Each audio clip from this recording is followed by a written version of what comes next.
Hey you all, welcome to Just a Shinobi. Today, we dive into an exciting what if scenario. What if Naruto can level up?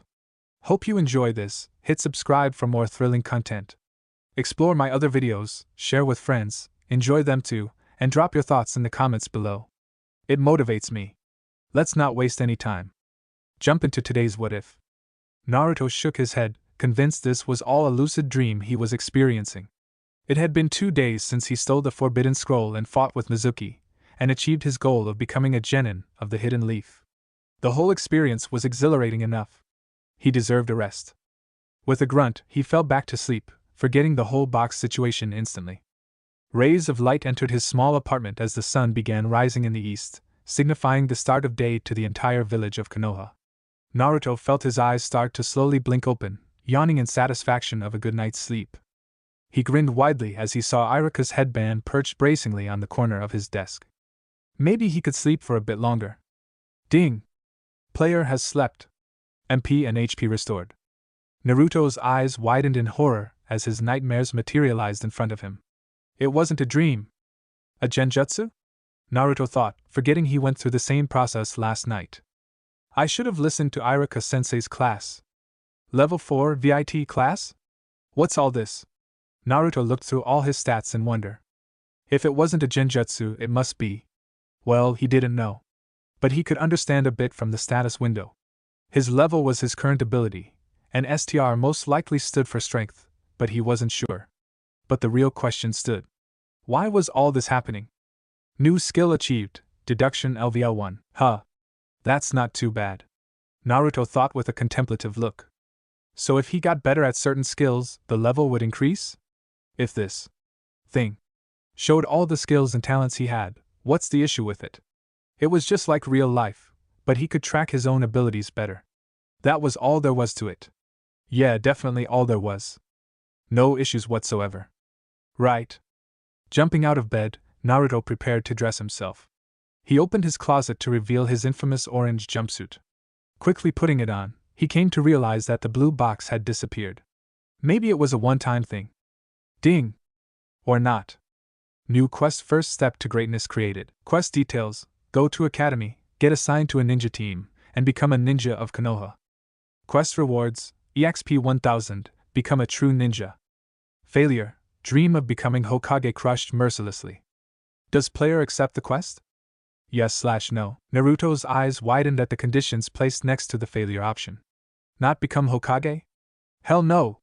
Did that mean he needed to accept the quest? And what was EXP? But considering it was in the rewards tab, it couldn't be something bad.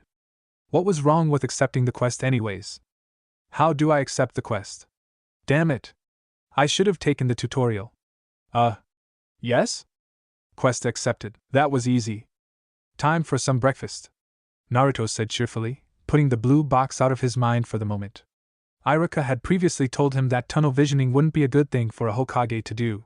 If there was one thing the blonde was good at, it was treating things that are really important like a joke. He opened the door to his fridge, and his mood immediately brightened. Instant ramen and milk, what more could a future Hokage want? Would the player like to observe the ingredients? Observe? Sure. Items: carton of milk, a dozen pack of instant ramen. Observing. Alert! Carton of milk may contain poison. Effects include diarrhea, sickness, and overall weakness. What the? The spiky blonde shouted. Poison? He drank these regularly. Naruto checked the carton with urgency, before coming to an obvious realization. It's expired, Naruto whispered. No. After the screams of frustration died out, he decided it was best to stick with water for the day, and maybe buy some new cartons when he came back from the academy. Even though I lost some milk, this box seriously just prevented a horrible day from happening, Naruto thought seriously. He finished his breakfast in a hurry, tied on his headband, and made his way to the academy. I wonder who I'm gonna be in a team with. Well, he obviously wanted to be in a team with Sakura the most. Maybe Shikamaru or Choji. Kiba would also be alright, to be fair. Sasuke. He seriously didn't want to be in the same team as the Dobe. They were rivals. Competitors. Naruto shuddered. Damn.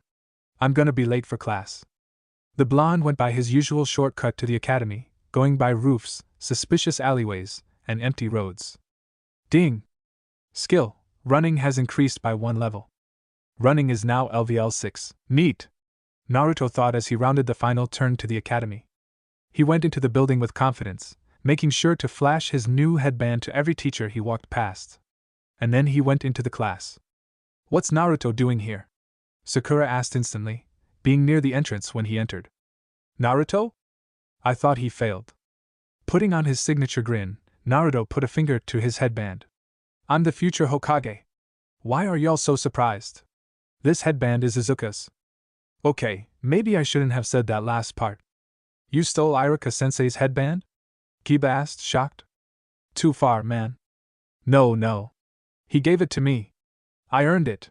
Naruto exclaimed, quick to crush the misunderstanding. Ding! New skill achieved, public speaking LVL 1. He's right, guys. Naruto swerved his head around to meet the eyes of his hero, Iruka-sensei. Tears animatedly poured from his eyes as he profusely thanked the man.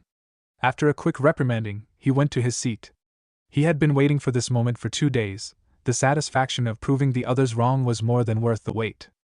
If there was one thing Naruto loved, it was proving people wrong. That was one of the reasons he was becoming Hokage in the first place. His blue eyes went to the local emo, who looked ahead in contemplation, not sparing a glance to the other students, nor the fangirls sitting around him. Humph, think you're so cool? Wait till you see my new jutsu. Naruto smiled in pride as he remembered the jutsu he learned from the Forbidden Scroll. It was the first real jutsu he had ever learned, other than his also infamous henge jutsus. Last night he spent the day making clones and creating conversations with them, which, in hindsight, sounds incredibly lonely. The realization sobered his mood again. This is so boring, Naruto said out loud. When will the teams be announced? Be patient, Naruto, Iruka shouted from the podium. First period hasn't even started yet. He needed something to appease his boredom. Where was that blue box? And there it was. The shiny, blue box appeared in front of his eyes, visible to only. Wait. Was he the only one who could see the thing? Hey Sakura! Naruto yelled to the pink-haired girl. The girl had her patented look of annoyance present on her face as she looked at Naruto. What? And nothing. An awkward pause issues shortly after. Nothing, hee, Naruto said bashfully, hand on his hair. Weirdo. So, that proved another point. Naruto was the only one who could see the shimmering blue box in front of him right now. That made him feel good, for some strange reason. He was special. Level 4, is that low or high? Naruto thought with a frown. I observe the items in my fridge. Does that mean I can observe other people? Skill, deduction has increased by a level. Deduction is now LVL 2. Naruto looked at the closest student, who happened to be Shikamaru. The pineapple-headed boy was fast asleep, lightly snoring into the crook of his pale arm. Observe? What the hell? This is fake. It has to be. Naruto thought in frustration. No way Lazy Bones is higher than me. INT had to mean intelligence, if Shikamaru was so high in it. Naruto noticed how Shikamaru's chakra was also much lower than his own with satisfaction. Was that because of? Who cares, honestly? So what if he had a demon in his belly? What's the chance of it suddenly escaping? Naruto realized he didn't actually have an answer for that. So he checked Sakura next. Naruto winced at what he saw. He wasn't sure whether to celebrate or cry that he was higher than Sakura's level. But he wasn't surprised by the pink-haired girl's stats. Her fights and sparring sessions would usually end up with cat scrambles, any sense of the taijutsu they learned completely absent. Not that Naruto could be talking, he rarely used actual taijutsu in his fights either. Of course, he checked Sasuke's next. Now, Naruto wasn't dumb. He knew that Sasuke was stronger than him currently. He wouldn't be disappointed no matter how severe the difference. He angled a glare at the brooding boy. What? How? When? Naruto yelled in his mind. Sasuke was an entire 8 levels higher than him. 8. Naruto wasn't sure how to catch up. He wasn't even sure how to level up. Ding! Players can level up by gaining experience points from completing quests, or increasing levels of skills. Great. Naruto drawled. I will be announcing the teams now. Naruto's eyes widened as he immediately went into a mode of rapt attention. Even Shikamaru, for once, came out of his slumber. Most of the students had similar expressions, for valid reasons. The team you were assigned into literally had the potential to decide your future for the next few years. Most people hoped they got into teams with their friends, or people they knew were strong in some way. But Naruto just wanted to be in a team with Sakura. Ding! The player is very fortunate that intelligence levels do not decrease. Naruto's eyes twitched. He was tunnel visioned that he didn't listen to any name that wasn't his own, completely ignoring the cries and shouts of his other classmates, as the teams were announced one by one. Team 7 will include Naruto Uzumaki. Now! Sakura Haruno. Yada! Naruto shouted with joy. No way his luck came through for him in such a crucial moment. For someone with luck points of a mere 1, Naruto was thoroughly impressed with himself. And Sasuke Uchiha. Shinaro. Oh no. My first impression of you is, you all are annoying. Naruto's sweat dropped. This guy was their Jonin sensei? Truth be told, even he didn't expect his prank to work on the man.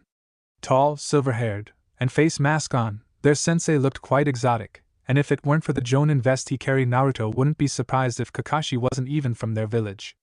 He could tell that Sasuke was judging their sensei with detailed scrutiny as well, if the boy's narrowed eyes were any sign. Sakura just looked pissed. But he knew a quick way to check whether their sensei was capable or not. Observe. Observing. Naruto smirked. Time to see whether this old man is the real deal or not. Observation failed. Target's level is too high. Naruto gaped in shock. This means our sensei is seriously strong. It seemed there were some limits to the blue box thing. The blonde looked up to their sensei in a new light. Would player like a partial observation? Damn it! Naruto mumbled to himself, drawing a strange look from Sasuke. Copy ninja? What does that mean? Well, Kakashi sighed. Let's start with introductions. Like what? Sakura asked. Likes, dislikes, hobbies, dreams, and more. Then why don't you start first? You're our sensei, after all, Naruto asked in wonder. For once, I agree with Naruto, Sakura grumbled. Kakashi put a hand on his chin. Naruto felt his hands start to twitch in annoyance. He had a feeling that their sensei would do this a lot. And the blonde was definitely not patient in any way, shape, or form. Alright. I'm Kakashi Hatake. I have no desire to tell you kids about my likes and dislikes. Dreams? I mean, I have a lot of hobbies, I guess? Naruto waited for him to continue. And waited. That's it. Naruto blurted out. Sakura looked peeved. He just said his name. Kakashi sighed again. Well, that's over. Your turn. Never slow to respond, Naruto went next. I'll do it. My name is Naruto Uzumaki. My likes are cup ramen. But the ramen Irika sensei gets me at Ichiraku's is even better. Dislikes. Waiting for the instant ramen to cook is definitely annoying. If only I could decrease the time to 1 minute instead. My dream is simple. One day, I'm gonna surpass the old man as Hokage and make everyone in the lead acknowledge me with respect, Databeo. Hobbies. Pranking is pretty fun. Skill. Public speaking has increased by a level. Public speaking is now LVL2, Kakashi nodded. Cool. Next? So Sasuke went on a tangent about how he wanted to kill a certain someone. Definitely trying to act cool. Naruto thought, seeing through the whole facade. I'm definitely not scared that he might be talking about me. Best to keep some distance for a while just in case, though. Sakura went next. Typical fangirl stuff. I thought you were on my side, Sakura. The blonde whined in his head. Maybe. My efforts are hopeless. Ding! Intelligence has increased by 1 level. Naruto tried not to cry on the spot. Kakashi giggled randomly. What? Sakura asked. Well, to be honest, I've been keeping a secret from you guys. And trust me, you won't like it. Secret? Do you really think you can become a genin from doing 3-week jutsus? There's another exam. Or training, rather. Out of the 27 graduates, only 9 become genin. The rest. Back to the academy. Tell me, Sakura, what is the failure rate for this exam? The girl in question gulped. 66%. That's not fair at all. You know how much I work to master those jutsus? Naruto bellowed. Kakashi had an air of indifference. Then maybe you're not ready to become a ninja yet. Naruto's gaze hardened. Well, whatever. I'll beat whatever training you put up, sensei. It wouldn't bode well to call me sensei, since you most likely will be going back to the academy soon. Well, that's the reason I called you sensei to begin with. You better get used to my voice, sensei, 'cause you're gonna hear it a lot more soon, Databayo. Naruto boomed, his voice dripping with confidence. Ah. Okay. Well, either way, tomorrow we will be having survival training on the field. Bring all of your tools. And make sure to skip breakfast, I don't want you to throw up on the freshly cut grass. Take these handouts, the details are printed. Naruto quickly took the handout, memorizing all the details in a hurry. CYA. And with a final peace sign, their sensei disappeared in a swirl of leaves. I need to learn that jutsu. The blonde's mind was set on a new goal. He needed to pass whatever training Kakashi set on them. No matter what it takes. Even if he had to forfeit all of his ramen packs. Kami forbid it comes to that. What's so tough about the training anyways? Naruto was hyped to show his new jutsu to everyone, maybe even knock Kakashi-sensei down a peg or two. Naruto looked at the other two, wondering what they thought of everything. Are you guys going to train or something? Naruto asked. Sakura had already left. Sasuke still sat, hands crossed in a brooding state, staring into the handout in his hands. Naruto shrugged, he needed to train as well, might as well go home and do some exercises. Push-ups? Sit-ups? Maybe I'll fight with some dummies. Ding! New quest, learning the Uchiha created. Quest details, challenge Sasuke to a spar.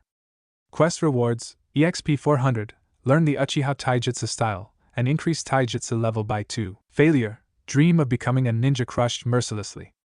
Does player accept the quest? Yes/no. Spar? Now? Naruto thought incredulously. He looked at the failure tab. Yeah, there was no escaping this. It was almost like the system was forcing him to fight Sasuke right now. Besides, he got some rewards in the meanwhile. 400 experience sounded good to him, especially considering the fact that his previous quest never came to fruition because of Kakashi's intended training. He might as well accept. Hey Sasuke, Naruto greeted, trying to act as friendly as possible. The smile on his face was almost painful as he stretched it to the utmost limit. HN. Naruto resisted the urge to punch the other boy in the nose. Since we have a training session tomorrow. How about we spar? We can practice for a bit. Sasuke didn't look up from the printout. No thanks. I'm not going to get any training from the dead last.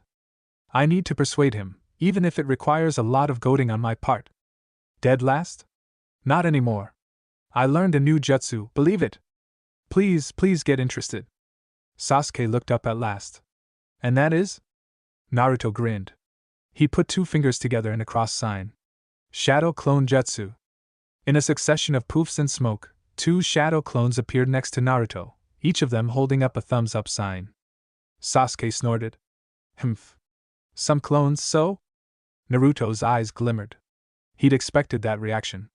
In an instant, he threw a punch at his clone. The clone caught it in the bare of his palm a second later. Sasuke's eyes widened in surprise. Fine, I'll guess you and your clones could be good target practice. Where should we spar, Dobe? The blonde just wanted to get this over with and gain the points, and didn't want to extend the spar for too long. Right here, right now. Sasuke immediately switched to his basic taijutsu stance. HN. No matter how many jutsus you learn, I'll always beat you, Naruto. The result is inevitable. Maybe you can beat me for now, I'll admit it. But can you beat 5 of me together? Naruto grinned smugly as he placed his fingers on top of each other. Shadow Clone Jutsu. 2 more Narutos appeared beside the already present 3. The roof they were fighting on was pretty small, so Naruto couldn't really go all out like he did against Mizuki. It wouldn't be appropriate to do so for a spar anyways. Naruto rushed forward along with his clones for the first punch. The raven-haired boy quickly parried it with the side of forearm, before delivering a shot right to Naruto's stomach. The blonde took the blow head-on. While Sasuke was fast, he wasn't the strongest. In fact, Naruto felt like he and Sasuke were on even terms in terms of strength alone. Scanning. Before his opponent delivered another knee to the crook of his chin, his clones instantly jumped onto the boy. One grabbed his leg, and the others grabbed Sasuke's upper body.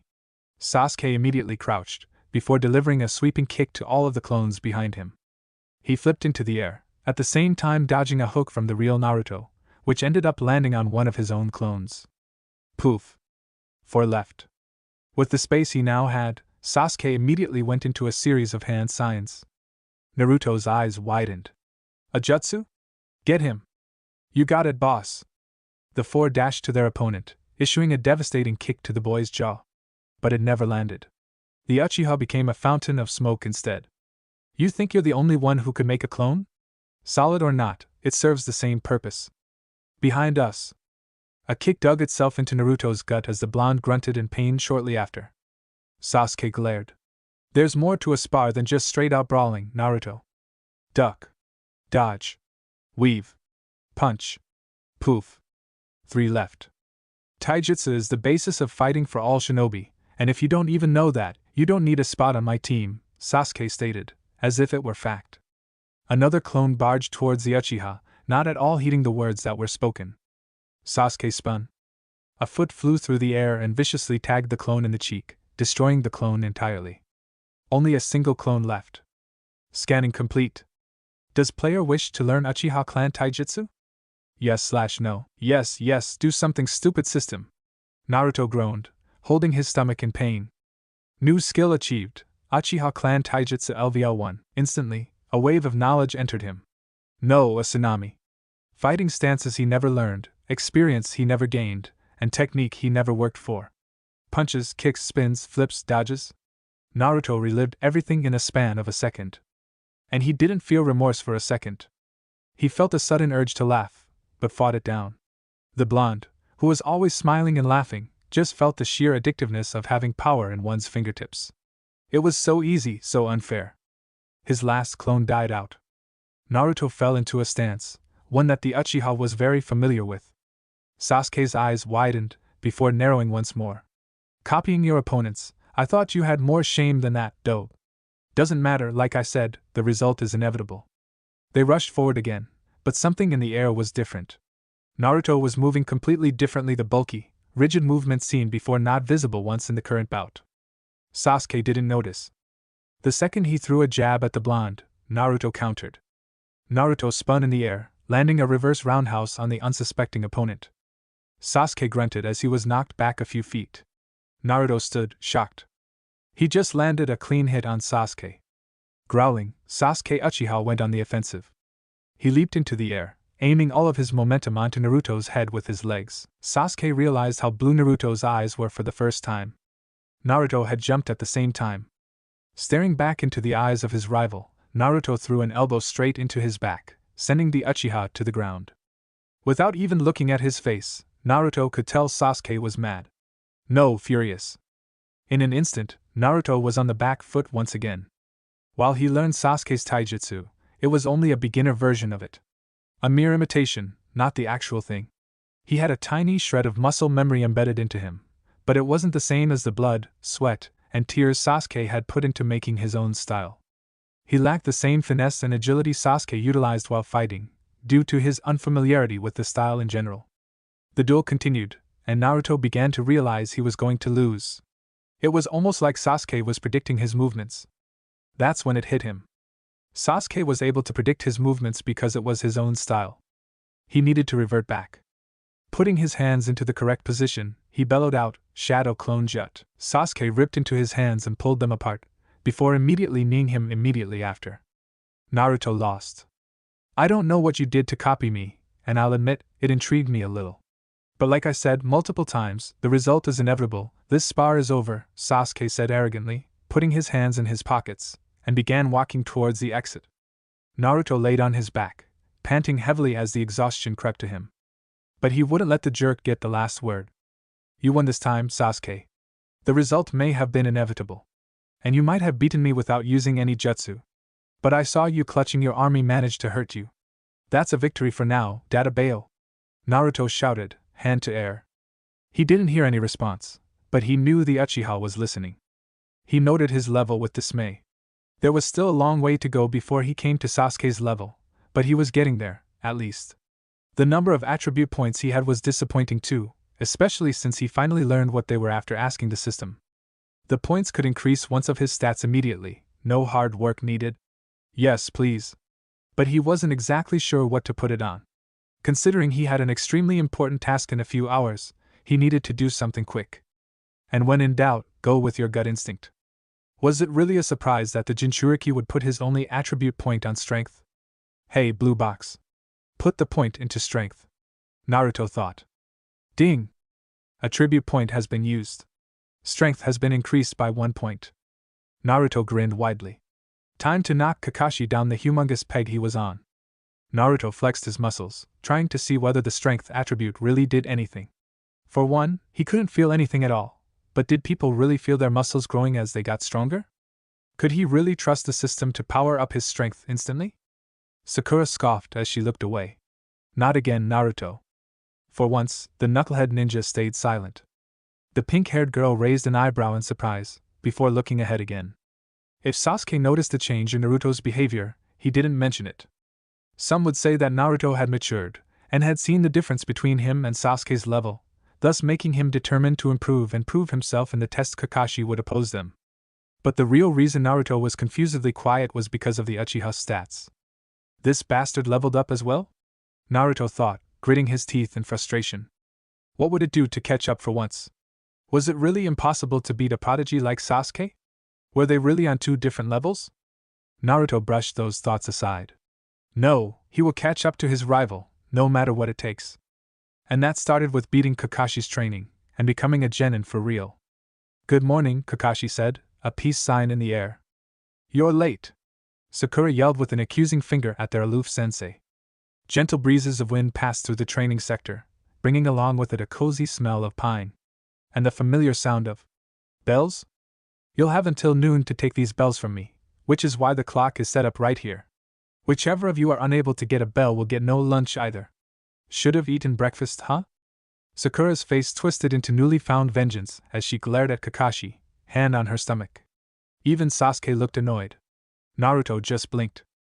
Since there's only 2 bells, one of you definitely will be tied to a tree stump here.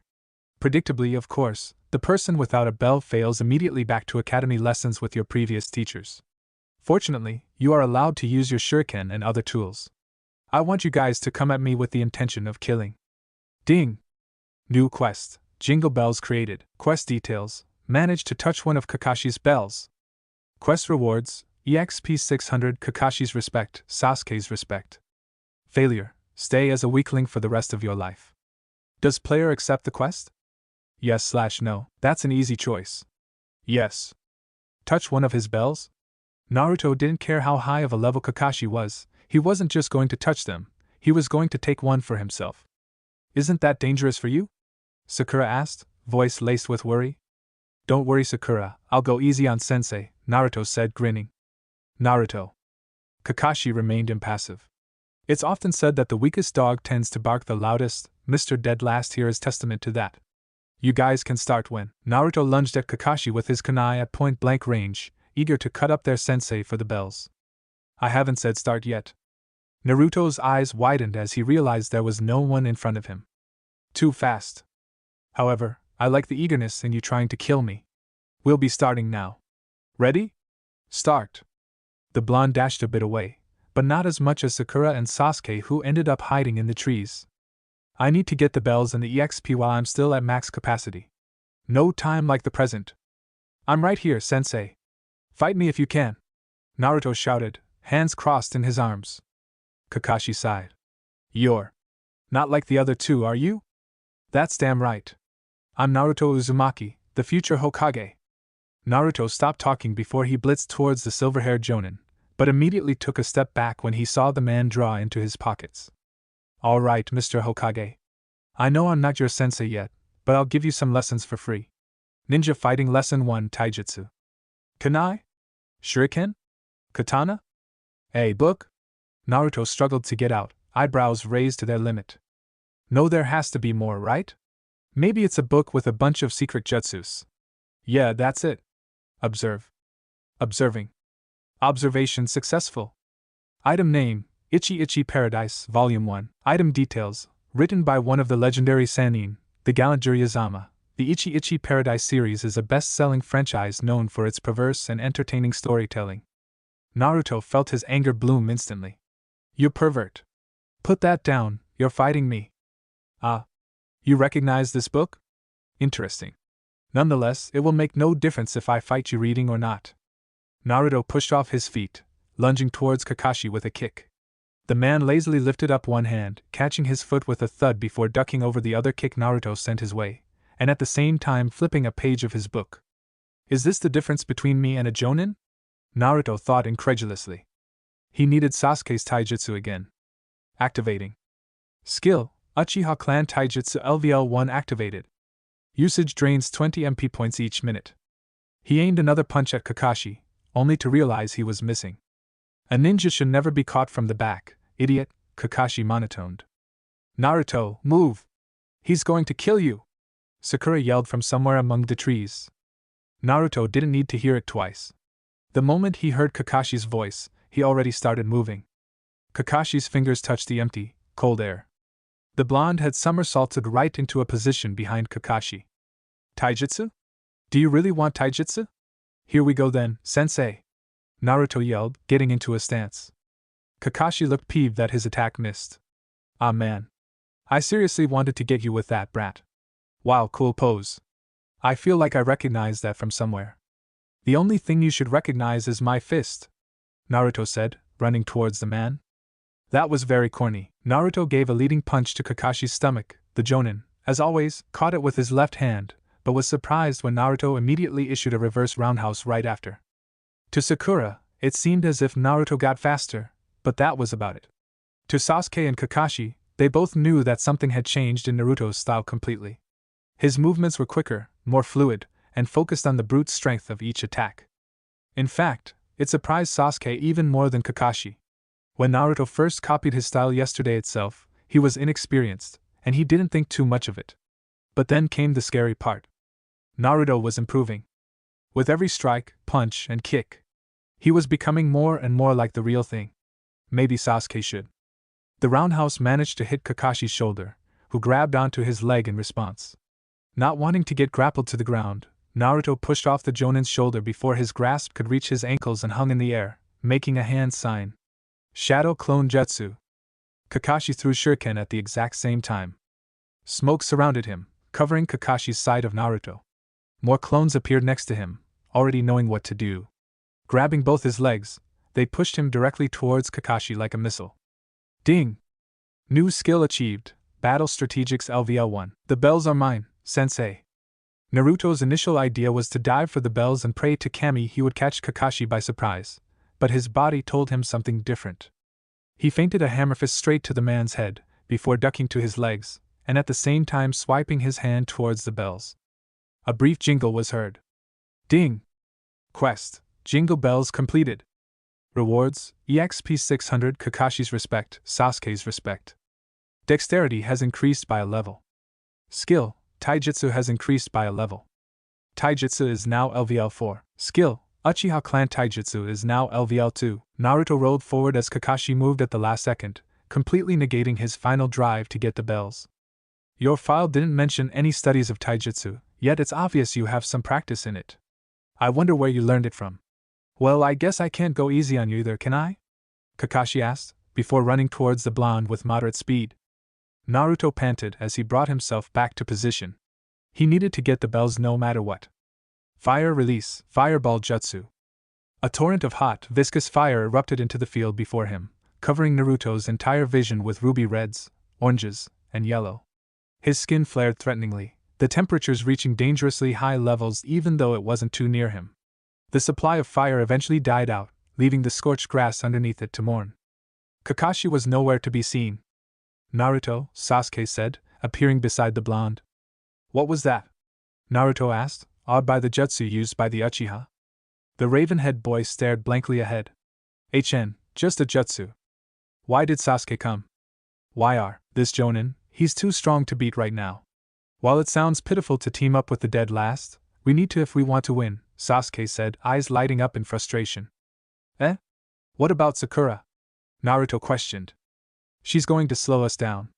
It's best we don't. Sakura. We're right here. Come quickly. Let's team up to beat Kakashi-sensei. Naruto yelled, putting his hands around his mouth. Sasuke shook his head. Is this really the guy who I saw fighting just now? He thought with a grimace. You realize there's only 2 bells? Sasuke challenged. Yeah, but I want her to also have an equal chance to get the bell while we can. Naruto squinted his eyes, looking in every direction possible. Where is Kakashi? All he saw was the green expanse of grass which faded away into the forest of trees around them. Shadow Clone Jutsu, Naruto said, summoning a dozen clones around him. 6 of you stay put. The others go scout for Sakura and bring her here. You got it. What happens if she doesn't want to come? One of his clones asked while saluting. Naruto scratched his hair. Oh. Just say Sasuke is here as well. His clones dispersed after that. Sasuke felt his eye twitching, but ignored the sensation to focus on the situation at hand. His eyes widened as he heard the faintest of trembles underneath him. Jump! Sasuke yelled. Naruto did exactly that, dodging a hand that came out of the ground. Kakashi was here. The number 1 of the village, Uchiha. You might be interesting. Sasuke stared back, taking 2 steps to the front, staying silent. I might not be able to read while facing you two, a shame, I was just getting to the good part. Ninja Fighting Lesson 3 Ninjutsu. Kakashi began weaving through a sequence of jutsus, his hands becoming a blur. Let's go, Sasuke. Naruto realized for the first time how fast the Uchiha was. He was running at his maximum speed, but Sasuke was already a few steps ahead of him. Water Release, Water Bullet Jutsu. Cohesive balls of water collected together and threw themselves at Sasuke and Naruto, forcing the two to split apart to avoid the attacks. Okay, he dodged the attack. Now, Naruto wasn't sure what to do next. The academy never taught them to fight against ninjas of this caliber, let alone jutsus other than the basic clone. But maybe that was all he needed. Sasuke! Naruto! A voice yelled from behind them. His clones disappeared with a poof, and the whole interaction with Sakura suddenly filled his head. How did that happen? Shaking his head, Naruto slowed down a bit so the girl could catch up. Sakura came to him, panting and hands on her knees. Are you on and Sasuke teaming up? Ding! New quest, Prodigy created. Quest details, steal one of Kakashi's bells. Quest rewards, EXP 1500. New skill, title, Prodigy of Konoha. Failure, not applicable. Does player accept the quest? Yes/no, hell yeah. Naruto thought with a grin. He had no idea what the title even meant, but Prodigy of Konoha sounded awesome. And the 1500 EXP was the highest reward he ever saw from a quest yet. Completing this quest would probably make him level up one more time, which also meant another attribute point. This was all without mentioning the random skill he would receive. And to steal one of Kakashi's bells, he needed all the help he could get. Yeah, for now.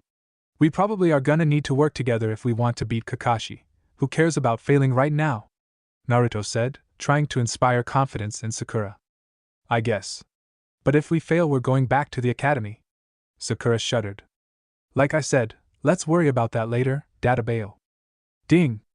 New skill achieved, Persuasion LVL1. Naruto looked ahead, where Sasuke was engaging with the Jonin already. Crap, I need to go. Shadow Clone Jutsu.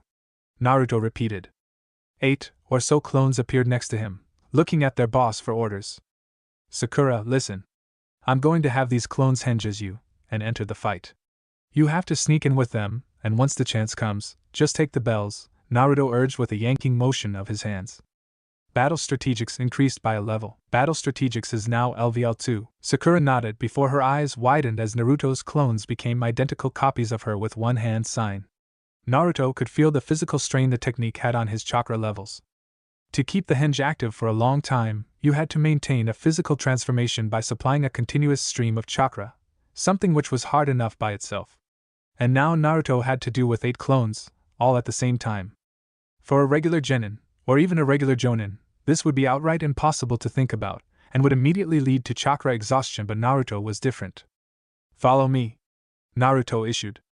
Both of Kakashi's eyebrows raised as he saw multiple Sakuras led by one Naruto running towards him, before he blocked another punch by Sasuke. Naruto made his way into the fight. Uzumaki Naruto is here! The Sakura army cried out at once, mimicking his actions. Naruto couldn't even tell that one of them was Sakura. Sasuke leaped back as he missed another kick to Kakashi, who honestly looked irritated at this point. His hands began moving in a quick succession. You kids are seriously starting to get annoying. Water Release, Water Dragon Jutsu. A beast of water arose from the river behind Kakashi, shaping and transforming into a colossal dragon that glared at them angrily, the water body missing the serenity and calmness of an ocean entirely, instead similar to the rapid, relentless aggression of a speedy river. The clones doubled back before they started running back in a vain attempt to escape, but the beast hunted its prey with precision, the power of the sheer amount of water immediately destroying the clones on contact. Naruto could only gape as his plans turned immediately into shackles. But not yet. Not all of it was ruined. To think I had to use that jutsu on clones. Shut up! Naruto shouted boldly, lunging for a kick at Kakashi. The kick missed due to Kakashi quickly tilting to the side, but Naruto didn't stop there. He bent his torso downwards so that his hand could reach the ground, before pushing outwards so he could get the necessary acceleration to catch Kakashi's body in a deadlock with his open legs. MP has been drained. Uchiha-style taijutsu LVL2 disabled. Doesn't matter, I don't need it right now either way. His legs clamped around Kakashi like a scissor on a piece of metal, trying its best to cut it open. Sasuke came in at the right moment, sweeping Kakashi's leg with a kick of his own. Naruto felt himself tumble to the grassy floor with Kakashi, who struggled to get out of the lock with Sasuke on his legs and Naruto on his arms. Sakura, now! Naruto screamed, the strain on his legs becoming unbearable. Sakura appeared out of nowhere, presumably, and slid past Kakashi's body with her hand outwards, grasping the bells along the way. Shanaru! They did it! They beat a Jonin. An actual Jonin! Naruto laughed in joy as he let go of his hold on Kakashi, scrambling to his legs. The adrenaline that filled his blood didn't leave, pushing his excitement to even higher levels. Did his plan actually work? I told you, Kakashi, I told you! I guess you're our sensei now after all, haha. Kakashi patted his shoulders, swiping away a strand of grass that stuck to his uniform. Congratulations, I didn't expect that, to be honest. Now, who will Sakura give the other bell to? Naruto's smile dissipated. It finally registered that the notification for completing his quest never popped up. Kakashi continued mercilessly. As I said, only 2 of you pass. Regardless of whether all 3 of you manage to work together or not. Sakura? What's your decision? Sakura's face looked extremely uncomfortable as she took a look at the bells in her hand. Her gaze softened when she saw Sasuke, who didn't even spare her a glance, preferring to look at the grass below him. Her face became even more worried as she looked at Naruto, who seemed just as equally uncomfortable. 2 can't make the decision, Kakashi-sensei, she said at last. Why not? Kakashi inquired. It's wrong. In this type of field, we have to make decisions such as these to survive, Sakura. Did your academy not teach things like this? Facts? Sacrifices will be made in the middle of missions which were supposed to go on perfectly. And lives are sometimes the cost that makes sure a mission succeeds. Kakashi's eyes hardened. We aren't the keepers of peace or any childish notion you may have assumed during academy. We're shinobi. Kakashi pointed to somewhere off in the distance. Over there, there's a stone. Countless names of shinobi who were considered heroes of the village are carved on it, so it's not a normal stone by any means. My best friend's name is on it as well. This. Where is this going? Naruto thought sadly. My best friend. He sacrificed himself so that I could live. Do you really think you would be able to make such decisions on the battlefield? With that said, you guys shouldn't just give up on this training session, you should quit thinking of becoming a shinobi entirely. What? Naruto roared in outrage. What did they even do to deserve such a thing? Poof. Sakura yelped as the bells in her hand disappeared into a cloud of smoke. Kakashi was nowhere to be seen either. Did we just get played? That was probably why the quest notification never came up. Naruto realized. Where the hell did the old man? Boo! Naruto screamed as Kakashi's face poked out from underneath his legs. You're not the only one who can use shadow clones, Naruto. Kakashi quickly revealed himself entirely from the earth. You guys. Pass. What the? Naruto wasn't sure whether he should be happy or just relieved at this point. Sakura seemed to think the same, her expression still looking scarred with the whole talk from Kakashi earlier. Truth be told. Kakashi started, before chuckling immediately after. What? Sakura asked feebly. Truth be told. You guys passed the moment Naruto appeared with his Sakura clones. A shinobi must see underneath the underneath. The whole point of this test was to test your teamwork, not whether you got the bells or not, which you obviously didn't. I think this is the fastest any team has passed the bell test, so congratulations. Kakashi said, eyes narrowed into a smile. Naruto raised his hand. So everything you said before is the complete truth. We shinobi are tools for our village to use freely. However, Sakura's decision, or lack thereof, isn't to be condemned. In the shinobi world, those who break the rules are scum, that's true. But those who abandon their friends are worse than scum. The silence after his words hung in the almost tangible tension in the air. Damn, he's seriously cool, Naruto thought, off filling his eyes. I'm gonna be like that someday though. Kakashi raised a thumbs up to the air. Nice. Starting from tomorrow, Team 7 will debut as an official shinobi team. Ding! Quest, Prodigy failed. Quest, First step to greatness completed. Rewards, EXP 1000, become a true ninja. Naruto could only grin as he was flooded with notifications. I guess I didn't level up? Congratulations. You leveled up. Player is now LV6. Never mind. 1 attribute point gained. New title, Genin of Konoha achieved. Title, Genin of Konoha increases all stats by 5% while doing missions assigned by Konoha. Naruto had a lot more learning to do all over again. And then I dashed towards Kakashi, and trapped him between my legs, then boom!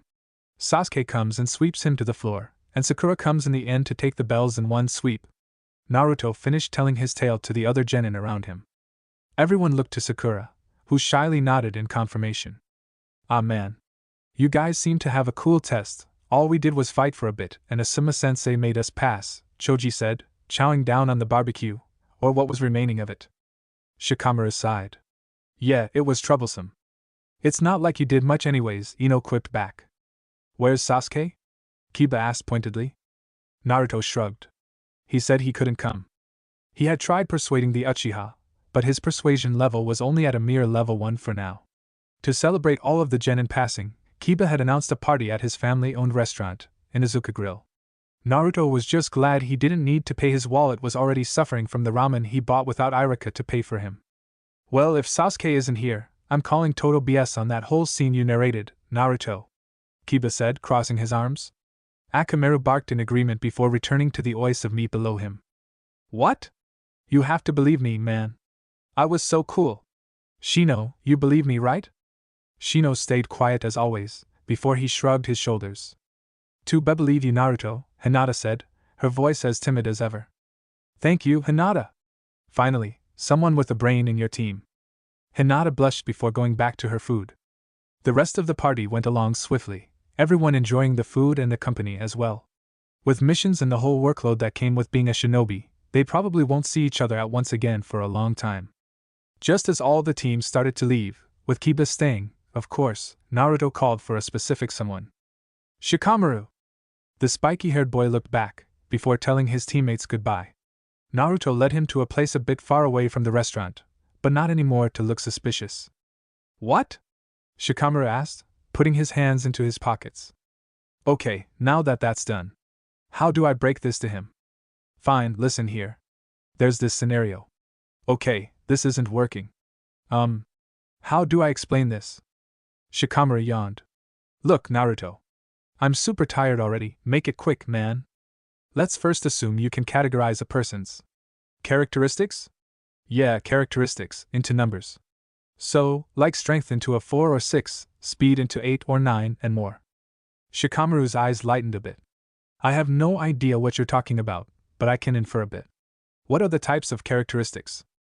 It's related to battle, mostly. There's strength, vitality, intelligence, wisdom, and luck, and I think speed. Interesting. What is this all for? Naruto expected this question to come. It's for a game I'm trying to make. A game? Yeah. Shikamaru looked at him incredulously. Alright. So where do you think I would scale on intelligence in your game? Naruto noted with glee that Shikamaru was level 6 just like him. You would be around 13, I guess, Naruto stated. Shikamaru raised an eyebrow. And you? 5. Naruto whispered with shame. Modest. I'm also surprised you're so certain about the numbers. I've thought of it before. I definitely don't have anything telling me all of this.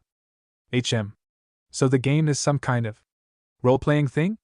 I've seen something like it before, I think. But regardless, why did you call me here? It certainly wasn't to boost my ego. The blonde nodded. Alright. So the player gets a card which allows them to automatically increase one of their stats by 1 point from time to time. Which stat would you increase? Stat as in one of the characteristics? Okay. I would increase my intelligence. Damn. I should have done that instead of putting the other one in strength. But at least I know what to do with this attribute point. Shikamaru hummed thoughtfully. But if the character is a shinobi, it would certainly be better to have a balanced approach, no? Naruto looked up hopefully. Since the card comes from time to time as you put it, it would be more useful to branch the card out to all characteristics, rather than hyper-focusing on one. How so? Naruto asked, genuinely curious. Think about it, we're shinobi. We get stuck in all types of positions in any mission. Say we do increase our intelligence to a genius level, but will our strength be available to support us during a one-on-one fight? With too much strength, on the other hand, how do we make plans to use that ability? We require intelligence. Theoretically, the best shinobi would have the highest and the most balanced stats, as you say. So it would be better to increase the stats you're low in at the start, and work from there. This guy is seriously smart. Naruto thought, impressed by his thought process. Thanks, Shikamaru, you seriously helped me out, Naruto said, grinning. Shikamaru shrugged. No problem, but you owe me now. Damn right. Naruto waited until he was sure no one was around him before he opened his status window. Shikamaru said to balance it out, my vitality is high already. My luck is really low, but increasing that is just boring. Wisdom. I'm already wise enough, right? Best to go with. Intelligence. Attribute point has been used.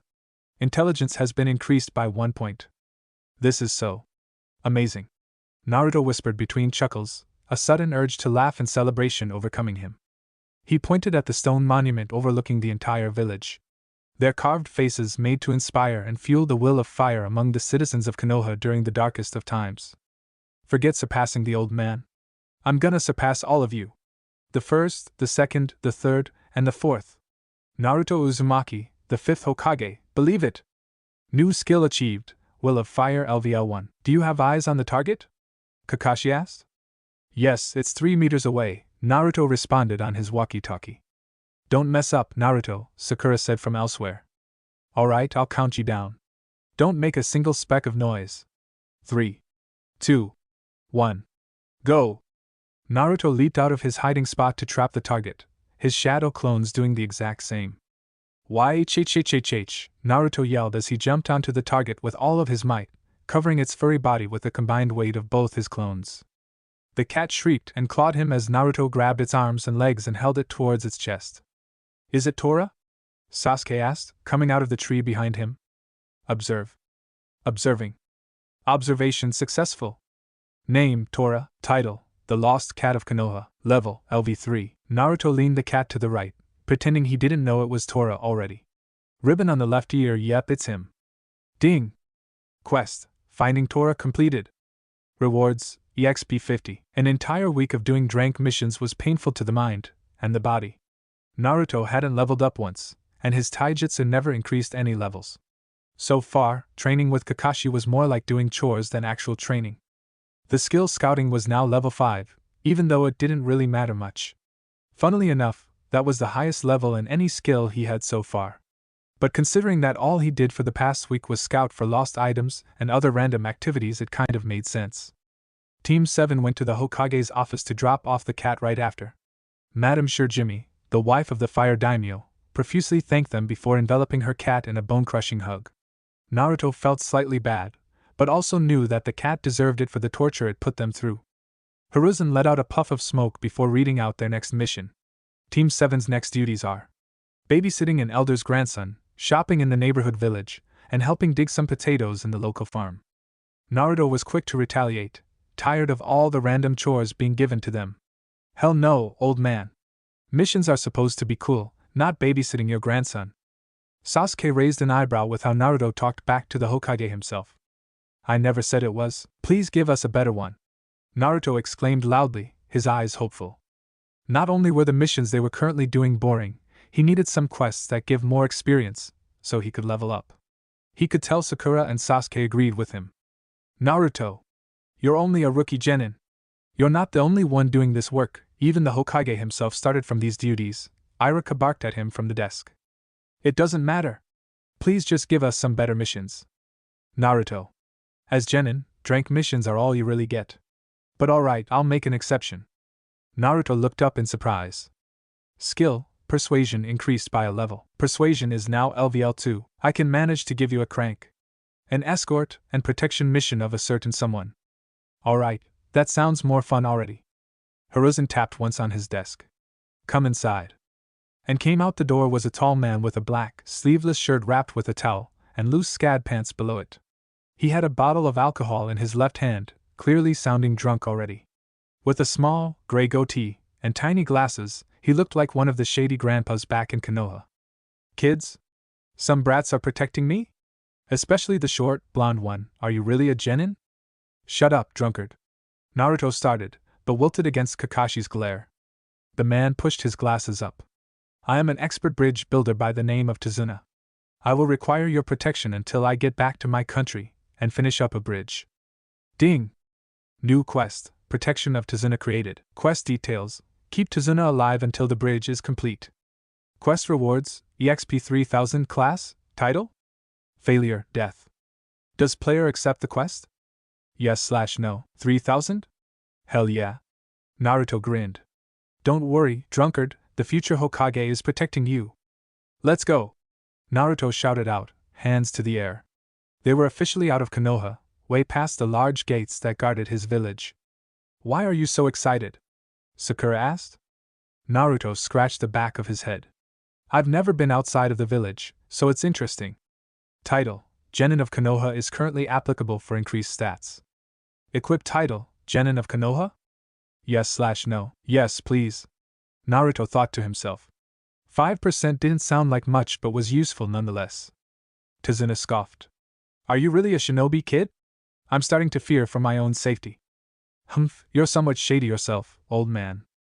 If Naruto's observation skill was higher, he would have noticed the slight widening of Tazuna's eyes at his words, or the brief twitching of his long, calloused fingers. Kakashi did, however. Tazuna-san, you're from Wave Country? Sakura asked curiously. Tazuna looked at her appraisingly. Yes, I am. Sensei, there aren't any shinobi in Wave, is there? No, but that's better for us in the long run. There won't be any really dangerous shinobi coming after Tazuna, after all. This time Naruto did observe how Tazuna kept his head down. Suspicious. Ding! Skill, Deduction increased by a level. Deduction is now LVL 3, but Naruto wasn't the type to think the worst of others. He let the moment of panic from Tazuna slip past him. But what was this other feeling? Ding! Warning, bloodlust detected. Chills spread through Naruto's arms as he paused mid-stroll. Sense, an enemy appeared out of nowhere, manifesting from the small puddle near Kakusha Sensei. Another cloaked, masked person jumped into the air, grabbing a thick, black rope along with him. The rope circles around each side of the Jonin before entrapping him entirely. One down, a deep, bored voice sounded out.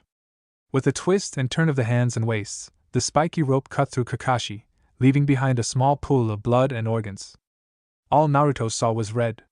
That wasn't out of anger, no, it was just the blood that pooled along his feet, marking his sandals with the visceral color. Kakashi-sensei was dead. Naruto! Sakura screamed instantly. Naruto jumped to the sides as a pair of spiked ropes impaled into the empty space he was once in. His eyes widened with exhilaration, his muscles aching for some sort of release, but his mind, there was no doubt about it, was scared. Ding! New quest, Encounter, Demon Brothers created. Quest details, defeat the Demon Brothers. Quest rewards, EXP 500 Kakashi's respect. Failure, die. Does player accept the quest? Yes/no. But when there was a goal, Naruto never gave up. Activating. Skill, Uchiha Clan Taijutsu LVL 1 activated. Usage drains 20 MP points each minute. I'll kill you all! Naruto roared in anger, both at himself for freezing up and the enemies for killing Kakashi-sensei. Naruto began running towards the enemy Nin with renewed vigor, and alongside him Sasuke began his attack. Sasuke threw both shuriken and kunai, embedding one end of the spiked ropes into the tree, rendering their ranged weapons entirely useless unless they wanted to retrieve them again. The taller enemy shinobi went for Sasuke, leaving the other one for him. Shadow Clone Jutsu. Clones of Naruto appeared beside him, running a few steps behind the original. The blonde spun his kunai that he took from his pocket, holding it in an ice-pick grip. He was in range. The second the masked man swiped his razor claws at Naruto, The blonde slid to the floor, past his legs, and at the same time swiped his kunai across his legs, drawing blood instantly. Arg!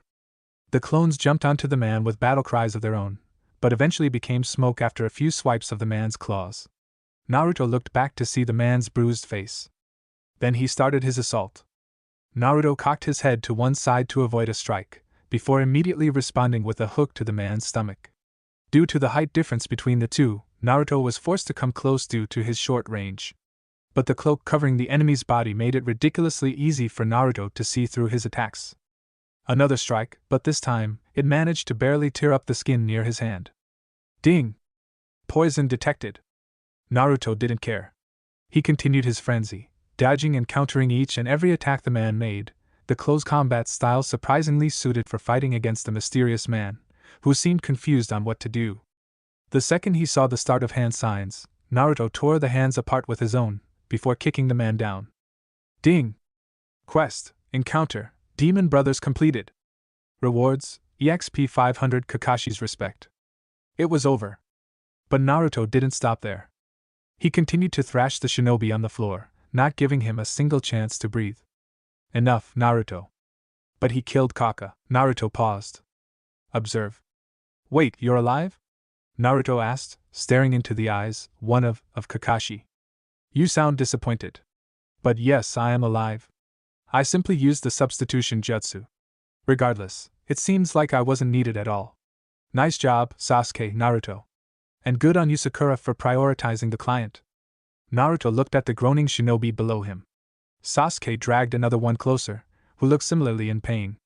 Kakashi tied them up and placed them against the trunk of the tree. Tazuna-san. I need to talk to you, Kakashi said. Naruto shivered at his sensei's glare. These are Chunin from the hidden village of Mist.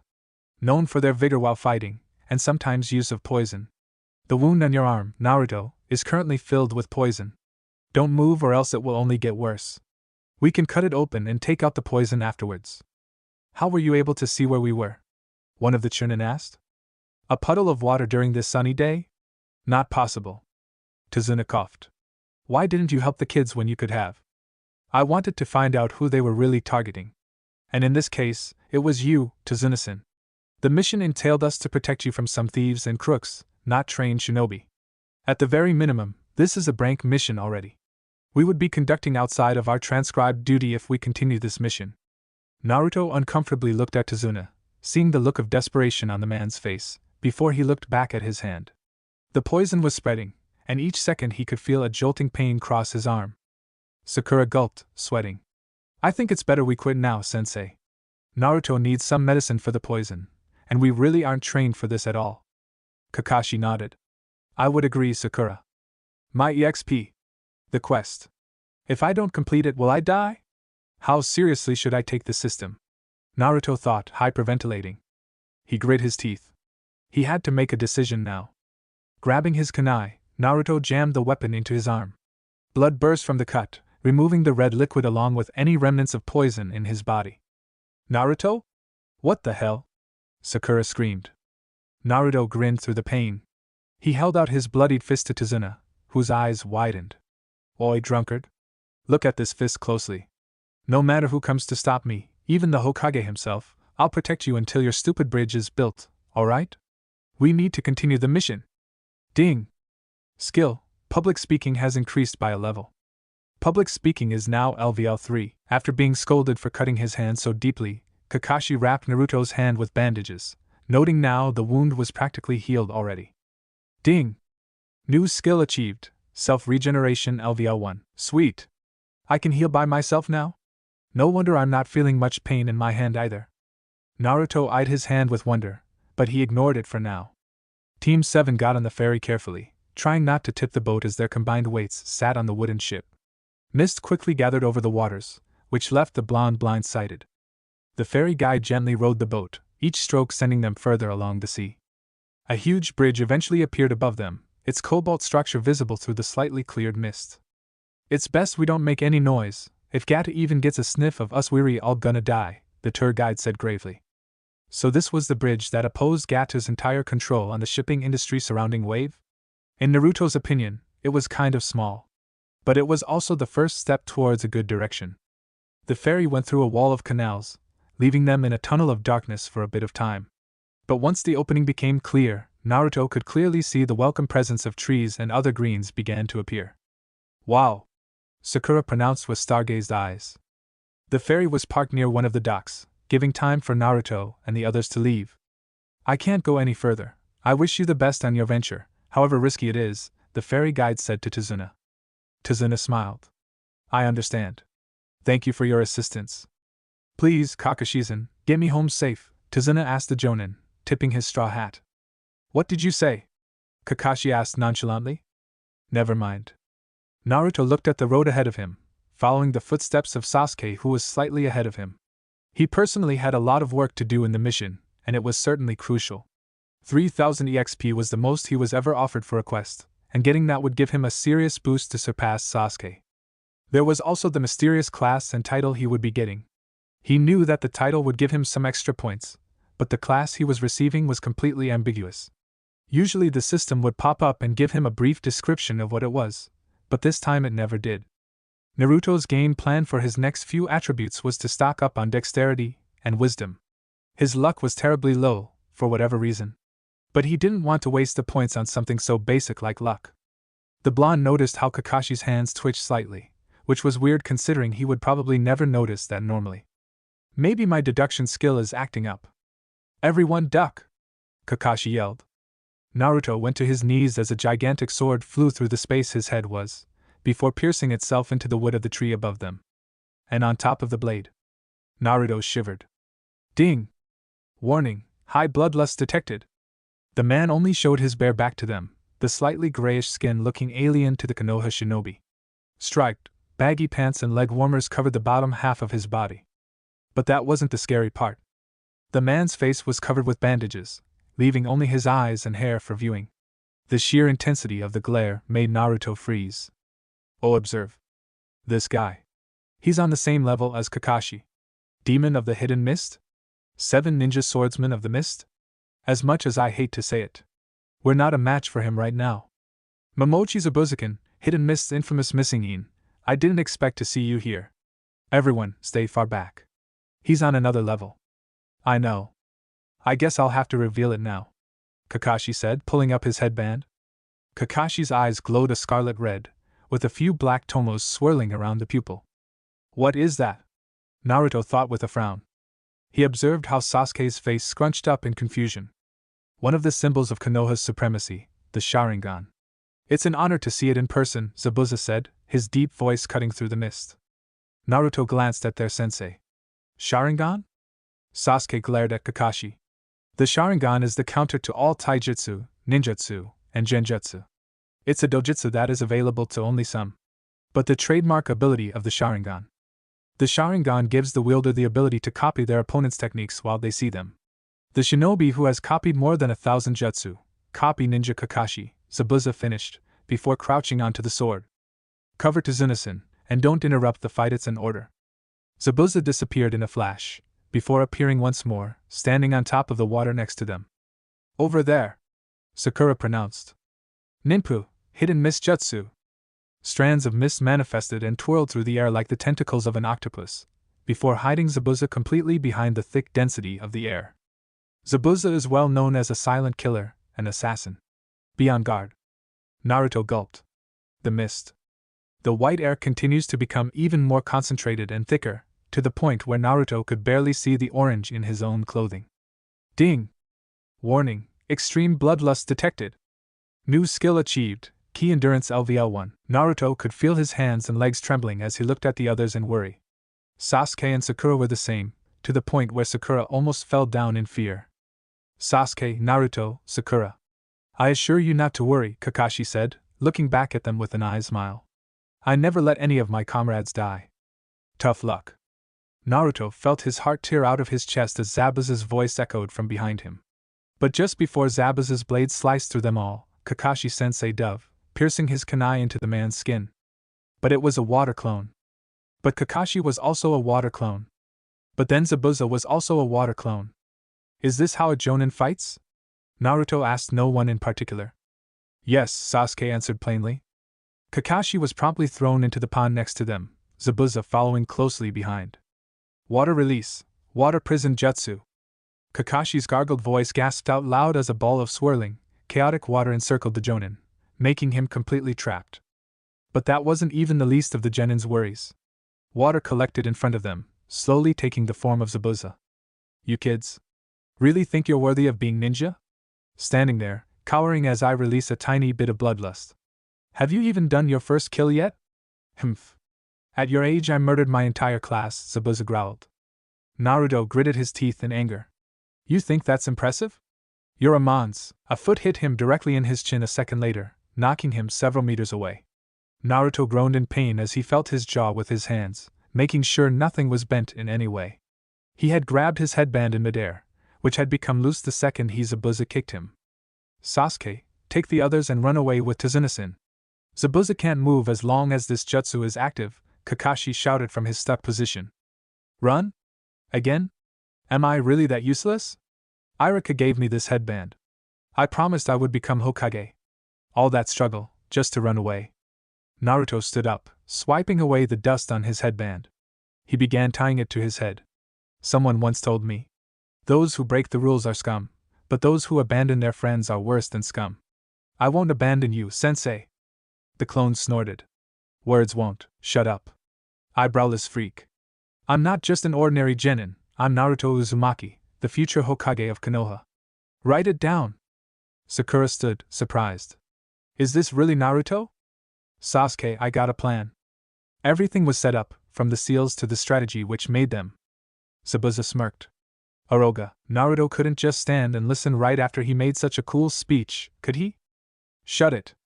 I don't have time for your word shadow clone jutsu. 50 to 60 clones appeared around Zabuza, creating a swirl of dust around the terrain. Activating. Skill, Uchiha Clan Taijutsu LVL2 activated. Usage drains 20 MP points each minute. Yada! The clones yelled, charging towards the lone man. But even with better taijutsu than the Naruto from the academy, the clones got decimated. Each swing of Zabuza's sword managed to wipe out 5 or 6 of his clones.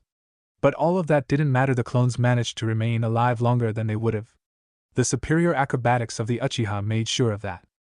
Once around half remained, Naruto gave out his command. Self-destruct. Smoke burst out from each clone, covering the grass fields with white. It wouldn't last long, but a brief second was all they needed. Naruto tossed the Fuma Shuriken to Sasuke, who smirked in recognition. Now we're talking, Sasuke said, smirking. With a dramatic flash, Sasuke unwinded the shuriken to its full mast. He leaped high into the air, before throwing it with insane velocities. The shuriken went past the clone and to the real target, the real Zabuza. Zabuza smirked. He caught the shuriken with his hands before jumping over the other one while maintaining the jutsu on Kakashi. But in place of the shuriken passing by, Naruto materialized out of thin air. Carrying a kunai in one hand, he placed his fingers together. Shadow Clone Jutsu. Both clones and the original Naruto threw the kunai at Zabuza, trying to distract him from the water prison technique. Zabuza rolled his eyes. It's almost embarrassing how you guys underestimate me. With a turn of his sword, he reflected all of the kunai lazily. But Zabuza's back was turned. Fire release, Fireball Jutsu. A ball of scarlet, searing hot fire aimed directly at Zabuza flew in the humid air. Zabuza, with one hand in his prison, wouldn't be able to counter the jutsu. Or so he thought. Water release, Water Bullet Jutsu. Zabuza growled, doing one-handed hand signs. The ball of water met Sasuke's fire in the middle, creating even more steam to spawn in the already present mist. But while the vision mattered, the currently split concentration of Zabuza mattered more. The demon of the mist was occupied with doing one-handed seals and maintaining his prison for Kakashi at the same time, and didn't notice how Naruto was nowhere to be seen. A hand grabbed hold of Zabuza's leg from underneath the water, and yanked him into the pond. Naruto wasn't sure what he was thinking to willingly pull Zabuza towards himself, but it was a spur-of-the-moment thing. Immediately, the assassin's enraged face came to his vision underwater, as he began moving his sword. Ding! Battle Strategics increased by a level. Battle Strategics is now LVL3. Leveling up didn't have the same effect while you were about to die. Goodbye, world. Kakashi grabbed the blade before it struck, his Sharingan spinning wildly. Naruto quickly swam away as the Jonin-level shinobi began their battle once more. He came on shore a few seconds later, panting for air as Sakura helped him get up. And that was when a battle of storms started. Jutsu after jutsu of water was issued from each shinobi as the genin stared at the intensity of the battle in awe. Tsunamis of water were casually thrown at each other, uncaring of anything that stood in the way.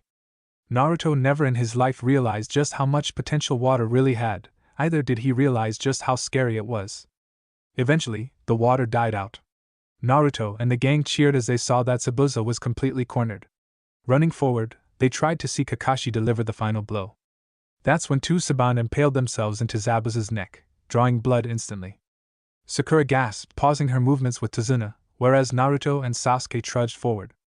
The person stood boldly on a branch of a tree, his strange clothings marking him as different from the rest of them.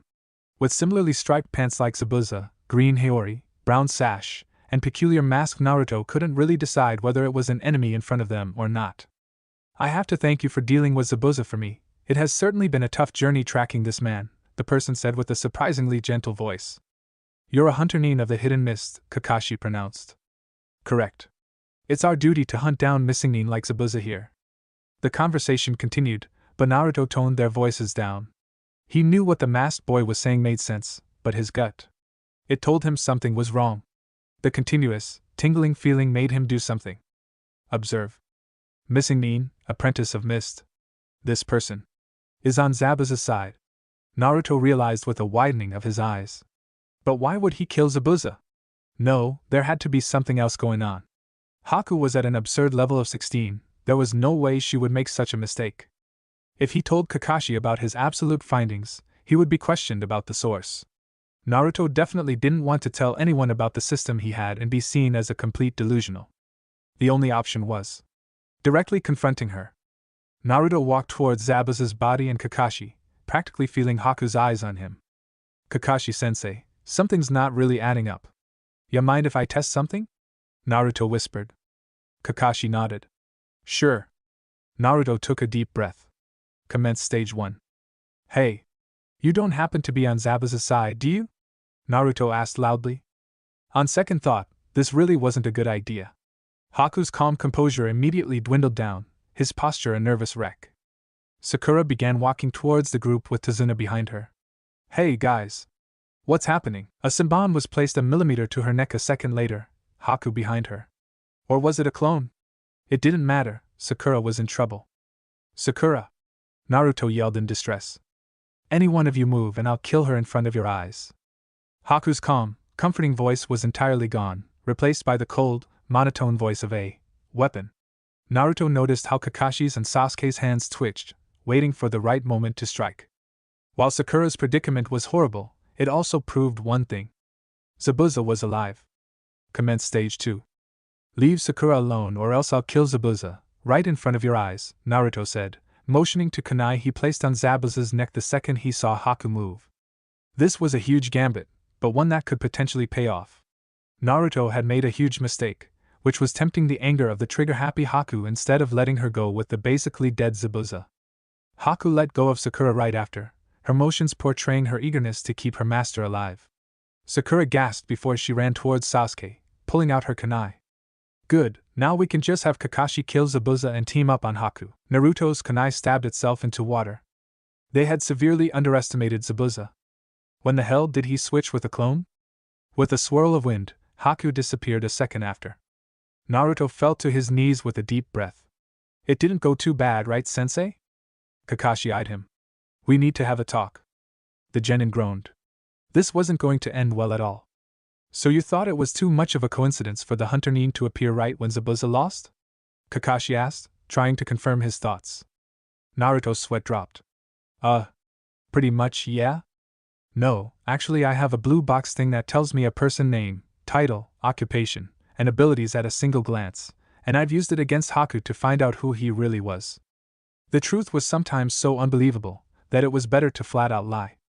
Right now, Kakashi was laid down comfortably in a sleeping bed, resting his body after the strenuous use of the Sharingan. Well, thanks to Naruto, we know that Zabuza is still alive. And while Sakura was in a strained position because of it, something bad could have happened regardless considering it was a water clone. Good job, Naruto, Kakashi said with his signature eye smile. Naruto blushed with the praise. Regardless, we need to start training once Zabuza comes back. While it was a clone, I know that the real Zabuza was heavily damaged, so, for now at least, we have time to train and be more prepared. Train? Sensei, that guy is way too strong. He's somewhere around your level. What chance do we have against him? Sakura whined. Overestimating oneself is bad, but underestimating oneself can sometimes be even more detrimental. Yes, you can beat Zabuza as of now, but the Hunter Nin is also a target. Plus, you guys are seriously improving. I was impressed by the ideas Naruto made during the whole fight, as well. Sasuke narrowed his eyes on Naruto. Was the dobe always this smart? Or was he faking it all during the academy? Sakura nodded in agreement at the statement. She was pretty impressed by Naruto as well. Woohoo! I'm hyped to train now! Naruto exclaimed, the smile on his face working to ease the atmosphere. What are you so excited for? That's just useless. A short kid came from the hall, the perpetual frown on his face evident, ending up hugging Tazuna. Inari, these are the ninja who helped protect Grandpa during his travel. They'll help us too, Tsunami said, frowning at the kid. Inari stared blankly at them. But Mom, these ninjas are gonna die anyways. What did you say?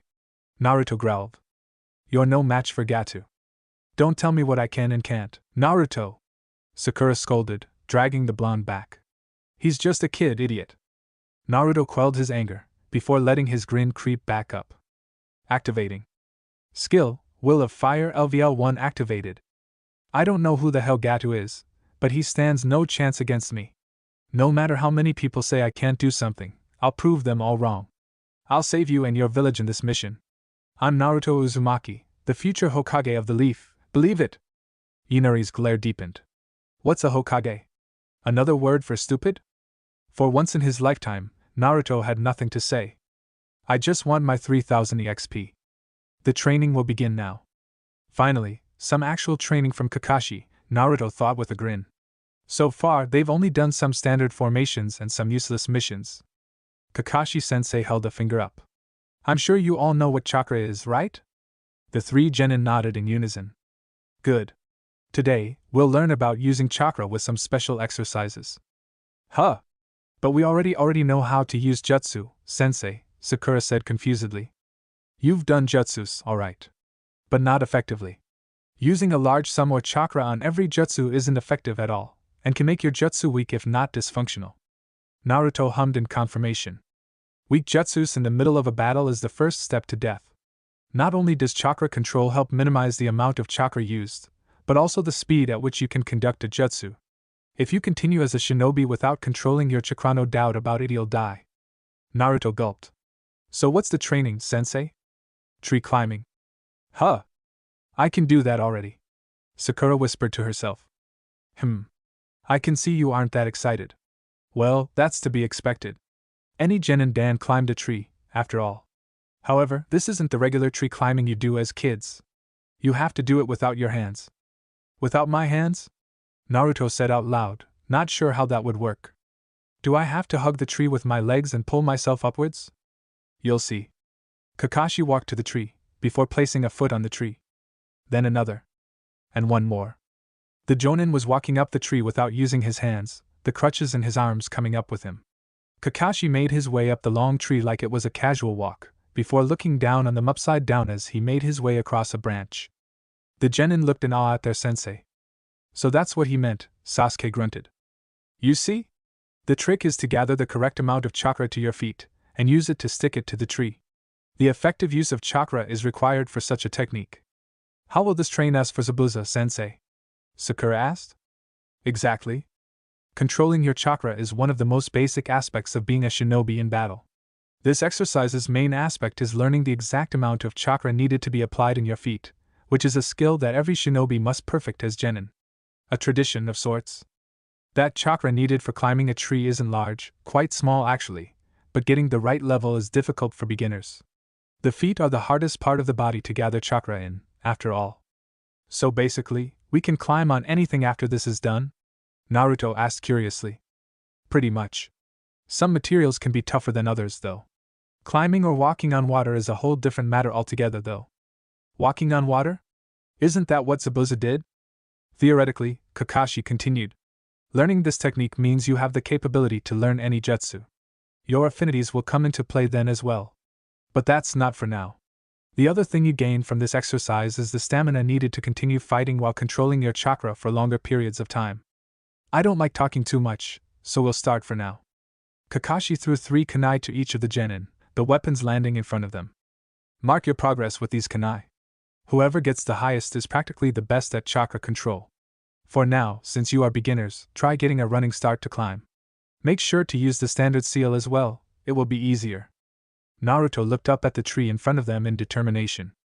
I'm gonna do this faster than everyone else here. Especially Sasuke. Naruto put his hands into a seal. Let's do this. He felt the presence of chakra in his body, before commanding it to move to his feet. Only some, Naruto urged. When he felt the chakra pool on the surface of his feet, he began to run. He placed his foot on the tree, making sure he maintained the chakra on his foot at the same time.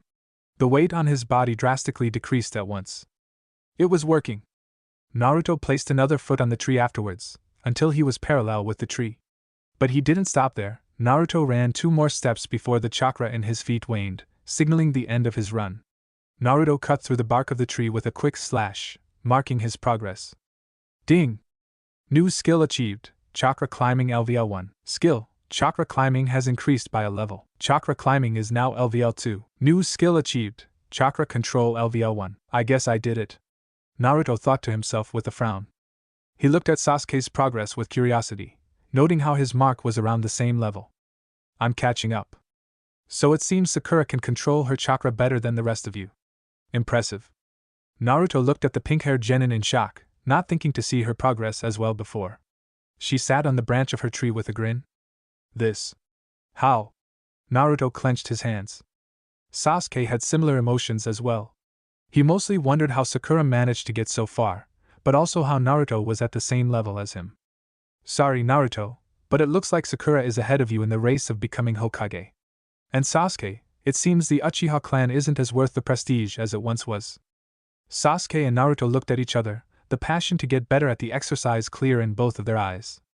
Naruto looked at Sakura with wide eyes. Maybe he could ask her for some tips? Hell no. He was going to prove to Kakashi that he was Hokage material, all by himself. No help needed whatsoever.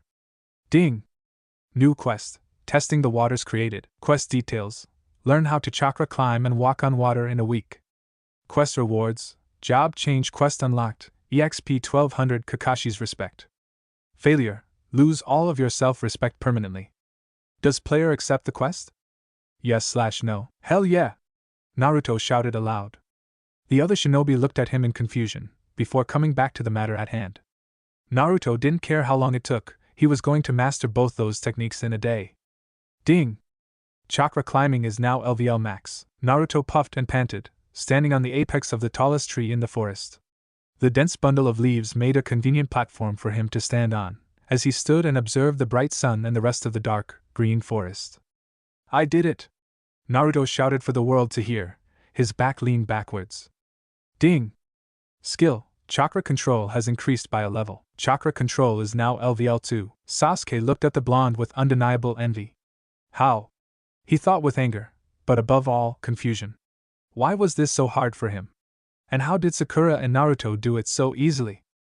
Kakashi closed his book, equally impressed with Naruto.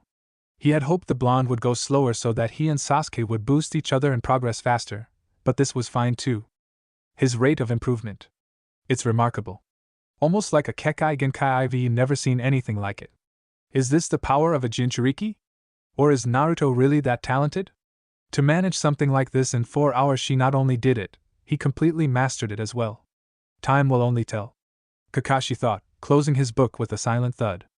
Naruto ran down the tree with speed, before flipping onto the ground with a dramatic flourish.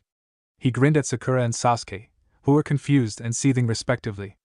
Now that I've mastered it, am I in the lead, sensei? Naruto asked the Jonin. Kakashi placed a hand on the back of his head. What lead? Naruto scowled. Whatever. What do we do next? I think we need to wait and see. It's best for both you and Sakura to take a rest for now, considering how tired you've become. Tired? Me? I can go for much longer, sensei, Naruto proclaimed to the silver-haired man. I was going to do sparring sessions, but considering my predicament, it's best we don't. Besides, overtraining isn't good either, Naruto. How am I going to complete the quest? Naruto thought angrily. He needed that experience if he wanted to level up. He couldn't wait until that damn bridge was finally built. Who knows how long that would take? And to learn how to walk on water, Naruto needed Kakashi's help. Sensei, I'm gonna try and learn how to walk on water. Kakashi raised an eyebrow. I'm afraid that might be a bit too advanced for a genin, but considering you master tree climbing much faster than I thought, it's fine for now. The technique is similar to tree climbing, but your chakra has to adjust to water, which isn't solid. So? Naruto questioned. So just leaving the correct amount of chakra there for your feet to stick won't work considering the randomness of water. You have to send pulses of chakra continuously to your feet every second, and maintain that as well. Naruto could feel his brain churning trying to process all the information. Kakashi sighed. It's best for you to try it yourself and learn along the way. I believe there's a lake north of here, but don't wander too far. Don't be too disheartened if it doesn't work though. I'll be impressed if you manage to do it in 2 weeks. Naruto saw the opportunity to gain something from this the moment Kakashi said his last sentence. Alright, sensei. If I master this water thingy in a week, you'll have to give me a favor. Kakashi shrugged. Okay. But what will you use the favor for? I don't know. Teach me a new jutsu? Fair enough, it's best you start now though, if you really want to win this. Naruto nodded. He had some work to do. First day, splash!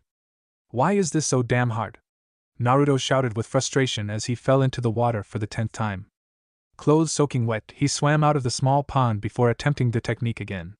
Finding the pond wasn't very hard, in fact, it was much nearer than Naruto expected. Continuous chakra. Small pulses. Change it accordingly. Naruto mumbled to himself. He placed one foot into the water, checking to see whether it worked or not. Well, of course it didn't. But there was some small amount of upward force on his sandal, which seemed to be a good sign. Sighing, Naruto took his foot out, before looking into the sky. It had only been 30 minutes since he left, but Naruto still felt his progress was slow for some reason. The sun was slowly setting, meaning it was best if he went back for now. I'm here, Naruto said, opening the door. Kakashi waved. Yo. Tsunami walked in and out, setting dinner for everyone. Naruto looked at the brooding Uchiha with a smirk. Did Sasuke manage to finish the exercise? The raven-haired boy winced. Not yet, but he got much better. He'll be better than you soon, Naruto. Sakura assured the blonde, or Sasuke himself. Sure, Naruto chuckled smugly. Sasuke, seeing no other option, uttered out a few very surprising words. How did you do it, Naruto? Naruto froze, shocked. There's no way I heard that correctly. Sakura and Kakashi felt the same way. Could you repeat that? Naruto asked. Sasuke gritted his teeth. I said, how were you able to do it? 1. I'm super awesome. Much more awesome than a regular shinobi, and 2. Did I say that I was awesome? I don't care about that. Just give a few tips or something. Naruto tilted his head slightly.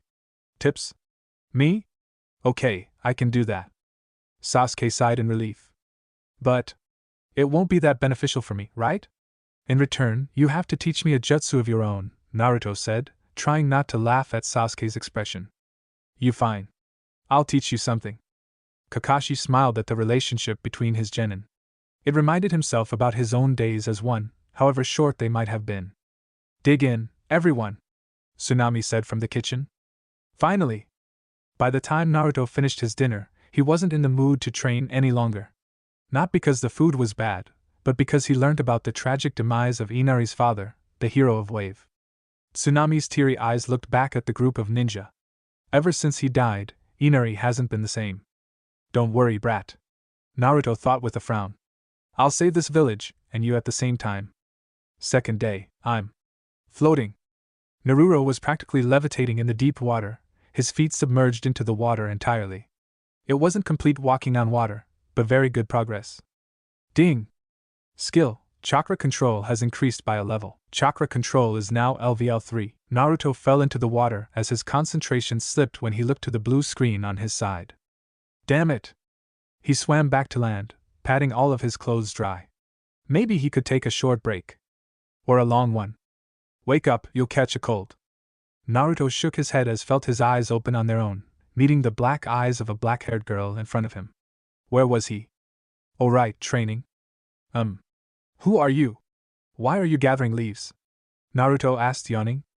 These leaves are good medicine, which is really important to have in these types of areas. Naruto nodded in understanding. Huh.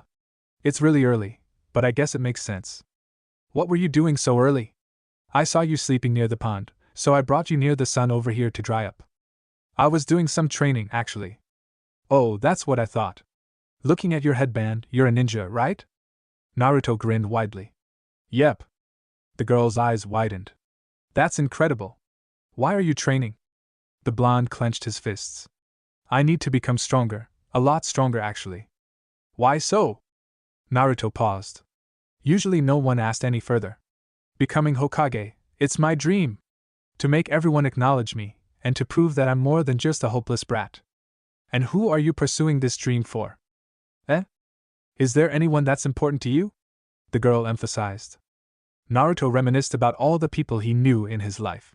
Yeah, he definitely had a lot of people important to him. Yeah, of course I do. The important people in my life are the reason I want to become strong, in a way. Without even a single important person, what's the point of becoming stronger? The girl smiled warmly. You seem to understand, though not many do. Let's meet somewhere else again. What type of training are you doing anyways? Oh, I'm trying to walk on water, but it's really not working out. Naruto didn't miss how the girl's eyes widened in recognition. Why does an innocent person like her recognize something like that? Ding! Skill, deduction increased by a level. Deduction is now LVL 4. Naruto did something he should have done from the start. Observe. Naruto's eyes widened in shock briefly, before coming back to close again. My luck is seriously horrible. I might need to give it some points once I level up. But what was more shocking? Haku wasn't a bad person at all. While she was the apprentice of the wrong person, Naruto could almost relate to her. Fighting her right then and there would probably be a loss for Naruto, considering his current level and the lack of information he had on her as well. He could just leave right now, seeing how Haku didn't appear to want to harm him in any way, which was surprising, considering she definitely knew who she was. It wasn't like Naruto had threatened the life of her master the last time they met. Even though it hadn't really produced an outcome. Naruto looked at her level apprehensively. Maybe there was something he could gain out of this too. She has to know how to water walk, right? Hey, do you have any tips for walking on water? Naruto asked inquisitively. Haku froze. But I'm not a ninja, I don't think I'm qualified to give you tips. That's the proper answer. How should I continue after that? I'm not so sure about that. I'm a pretty good judge of whether someone is lying or not, and my gut is saying you're pretty skilled as a ninja, Naruto said casually, not minding the fact that he was blatantly lying through his teeth. Why would you think I'm trained? Naruto thought up the most random things to say and shoved it into a single conversation. Your gait, and the way you move generally. I just found it similar to shinobi back from my village, understand? Now, can you please help me? I've been stuck on this for a few days. Haku paused, dark eyes trained on Naruto's blue for an extended period of time. Naruto wasn't sure for how long, but he didn't particularly care at that point. Well, you are certainly very observant, impressive indeed. But fine. Nice. For tips. Well, my master taught me in quite an unorthodox way. For one, always practice the exercise with your eyes closed. It makes it easier to focus on the feeling of chakra on your feet. And two, imagine your chakra molding itself into the water, rather than just sticking onto your feet. Naruto nodded, imprinting all of the words into his brain. Haku smiled. That's really all I can tell you. I'll have to leave now. Thank you. The girl made her way out of the trees, before turning back one more time. By the way, she's telling me now? I won't let her have the satisfaction. Naruto's stubborn nature pulled through, pushing him to say the next sentence. The apprentice of Zabuza? Yeah, I know, Naruto finished for her. Naruto felt the air between him and Haku suddenly chill. This might have been a mistake, but he wasn't going to stop now. To be honest, it sounded really cool in hindsight. From what he observed from his previous encounter with Haku, she was incredibly protective of Zabuza. Maybe he was her father or something. I don't know why you're with that guy, seeing how nice you really are, but I'm not gonna ask. 'Cause the next time we meet, I'll be knocking him out in front of you. Haku looked back, making Naruto flinch at the state of her eyes. They radiated anger. But then they quelled down afterwards. My master is one of my important people. I will not tolerate any ill words against him. However, I will not kill you considering you were in my hospitality until now. Naruto didn't understand how someone could have a ruthless murderer as an important figure in their lives, but he didn't want to question it. Haku left into the midst of woods, leaving the blonde alone to ponder what even happened. Fourth day, Naruto placed another foot on the water carefully, his eyes closed in concentration. He molded the chakra to the water, and rapidly emitted pulses of the energy. It worked. Woohoo! Naruto shouted. He began walking a bit faster across the pond, before attempting a jog, before sprinting across the water like it was regular grass. Walking on water felt amazing. Ding! Skill, chakra control has increased by a level. Chakra control is now LVL 5. Naruto leaped off the water onto the soft grass beside it, relishing in the fact that he wasn't wet. He had done it before a week passed, just like he promised Kakashi-sensei. Ding! Quest, testing the waters completed. Rewards, job change quest unlocked, EXP 1200 Kakashi's respect. Congratulations! You leveled up. Player is now LV7. 2 attribute points gained. Naruto could only celebrate even louder as he received not 1, but 2 attribute points at once.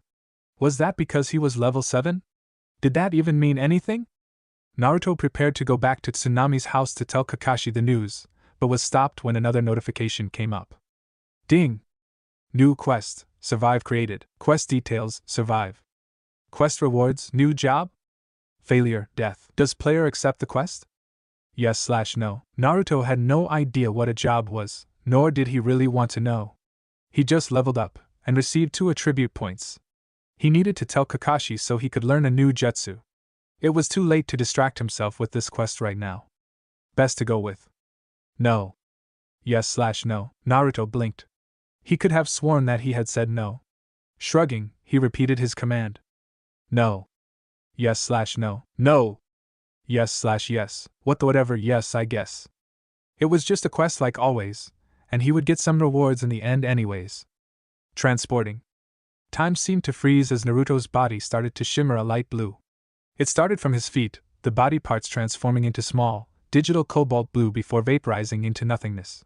He lost feeling in his legs, then waist, stomach, shoulders, and finally, his face. Where am I? Naruto was nowhere to be seen. Where the hell am I? Naruto asked no one in particular. It was dark, so the genin's eyes took time to adapt to the environment. The surroundings slowly became more and more visible. Naruto almost wished it hadn't. He was in a large sewage of some kind. The murky water and reeking smell of sewer invading his nose made it obvious. The large, open expanse was only closed by the upper circular walls of the sewer canal. In between, a river of water slowly flowed down the sewer. What is this? Swish. Naruto's body moved on his own as he dodged a pair of kunai aimed at his head. He jumped back several meters to assess what was happening. Across the canal water stood 2 cloaked figures of a moderate height. Observe. Observing. Observation successful. Shinobi, LV6. Shinobi, LV7. 1 level 7 and 1 level 6 ninja against a single person? That would be hard for any regular genin, but this was Naruto. Activating. Skill, Uchiha Clan Taijutsu LVL2 activated. Usage drains 20 MP points each minute. Let's finally see where all this training got me, Naruto said as he got into stance, motioning for the 2 enemies to come with his forward hand. The shinobi leaped onto the water, using the same walking on water technique that Naruto had learned. The Uzumaki did the same, no longer having to think to maintain his chakra. Other ninja who recently learned the water walking technique usually take 1 or 2 days getting used to the feeling and be able to get consistent with it. Naruto, on the other hand, had the system on his side. Once he leveled up a skill to a certain amount, he could consistently maintain that level of performance forever or until he got tired. Shadow Clone Jutsu. Clones of Naruto surrounded Naruto, as they also began running alongside him. A torrent of water erupted from underneath Naruto as the sharp pressure of the element burst his clones to smoke. The water carried him quickly back out of the middle of the canal, pushing him roughly against the walls of the underground sewer. What kind of jutsu is that? Naruto asked with wonder, wincing as he felt small pain near his torso where the water managed to strike though. It had been completely wordless, and Naruto had barely seen the signs being made. Seeing the 2 shinobi slowly prowl up to him made him quickly stand up. He needed to summon more. Naruto's eyes bulged in pain as a punch embedded itself into his gut a second later.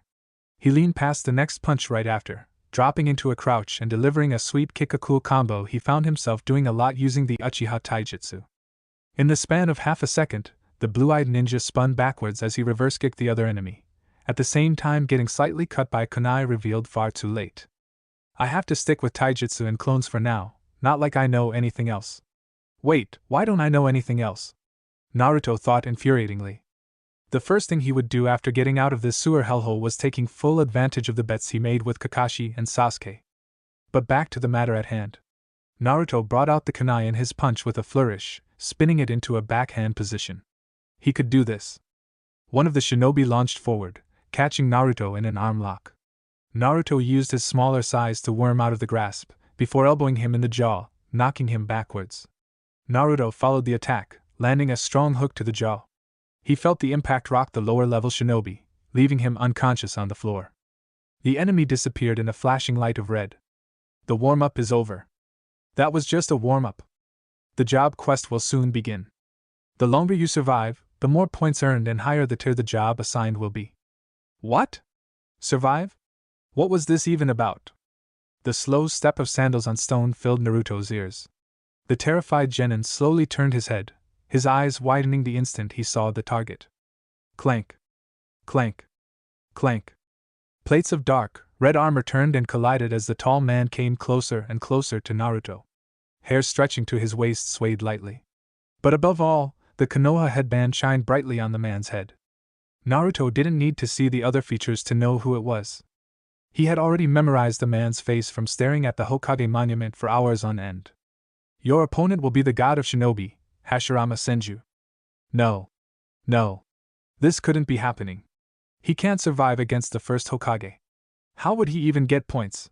What was the system thinking, pitting him against the god of shinobi of all people? How would he even put up a fight? This wouldn't be a battle, it would be torture. Naruto was fighting the Hashirama Senju, the man whose tales and legends did a disservice to his capabilities. And he, a genin fresh out of the academy, was placed against that. Warning! Pressure beyond anything he ever faced immediately lunged itself at Naruto, who tried to scream but soon found that his throat wasn't listening to his commands. The blonde fell to his knees as he felt the almost tangible gravity placed upon him, restricting any movement. His chakra seemed almost frozen in place in response, the feeling of power in his veins not at all present. He was so used to feeling his chakra that he forgot just how it felt without it. In front of Hashirama Senju, Naruto was an ant. Not even an ant. He was much, much less. Hashirama Senju wasn't a regular human, no, there was something different about him. The type of power he felt. He was the next closest thing to a god. Red tentacles of chakra leaked from his body as Naruto fell into deep unconsciousness. Naruto held his head in pain as he felt a sudden migraine and dizziness rush over his head. The familiar presence of a forest and water served to ease him greatly. He was back at the pond. You survived for 12 seconds. Huh. I'm impressed, Naruto, Kakashi said genuinely. Naruto grinned smugly as he walked casually along the pond. At this point, he didn't even need to think as he laid foot after foot onto the water. I told you, sensei. Now, about that bet we made. Naruto drawled. Yeah? I'll think of something and teach it to you later. Naruto leaped out of the pond, walking towards the training sector where Sasuke and Sakura were. The blonde hadn't told Sasuke about the water exercise, something told him it wouldn't bode well to do so. Sasuke was still doing the tree exercise. Unsurprisingly, his kunai mark was much higher than before, but still far from perfect. Sasuke leaped off of the tree another time, his foot unsticking from the wood right at around 3/4 of the entire length. Better time than ever to start helping him, I guess. Hey Sasuke! Naruto called out to the tired genin. Sasuke looked back at Naruto with surprise, before settling his expression once more. What do you want? Naruto grinned. I'm here to help you. Saying that felt good. The raven-haired ninja bristled, before slowly nodding in acceptance. What do I do? Well, having seen you attempt the exercise itself, I can give some tips. The main issue with you right now is that you're unable to keep the chakra to your legs for enough time. That could be because you've put too much chakra into your legs, which would be impossible to control, Naruto mentioned. And how do I put less chakra? Sasuke asked. Huh. How do you know how much chakra to put in a fire jutsu versus a clone? Try and find that difference and apply it here. Sasuke stared at him like he was an alien. That's oddly smart coming from you. Naruto scowled. Yeah, whatever. I need the jutsu once we return to Konoha, by the way. Sasuke snorted before running towards the tree again. Naruto didn't need to look any longer and knew Sasuke would get it sooner or later. Besides, he had something even bigger to look forward to. 2 attribute points. 2. He had waited until now to add the points, not because he was an entirely patient person, but because he simply wasn't sure what exactly to do. Is it finally time to increase my luck and wisdom? Naruto asked himself, scratching the back of his head. He could keep his VIT stat the same for a long period of time, considering just how high it was. Strength might need some improvement. Luck, intelligence, and wisdom were the stats which were lacking the most. Balanced approach, eh? But something just felt so wrong with increasing his supposed luck and wisdom when he could automatically see the difference in his ability when he increased the other stats.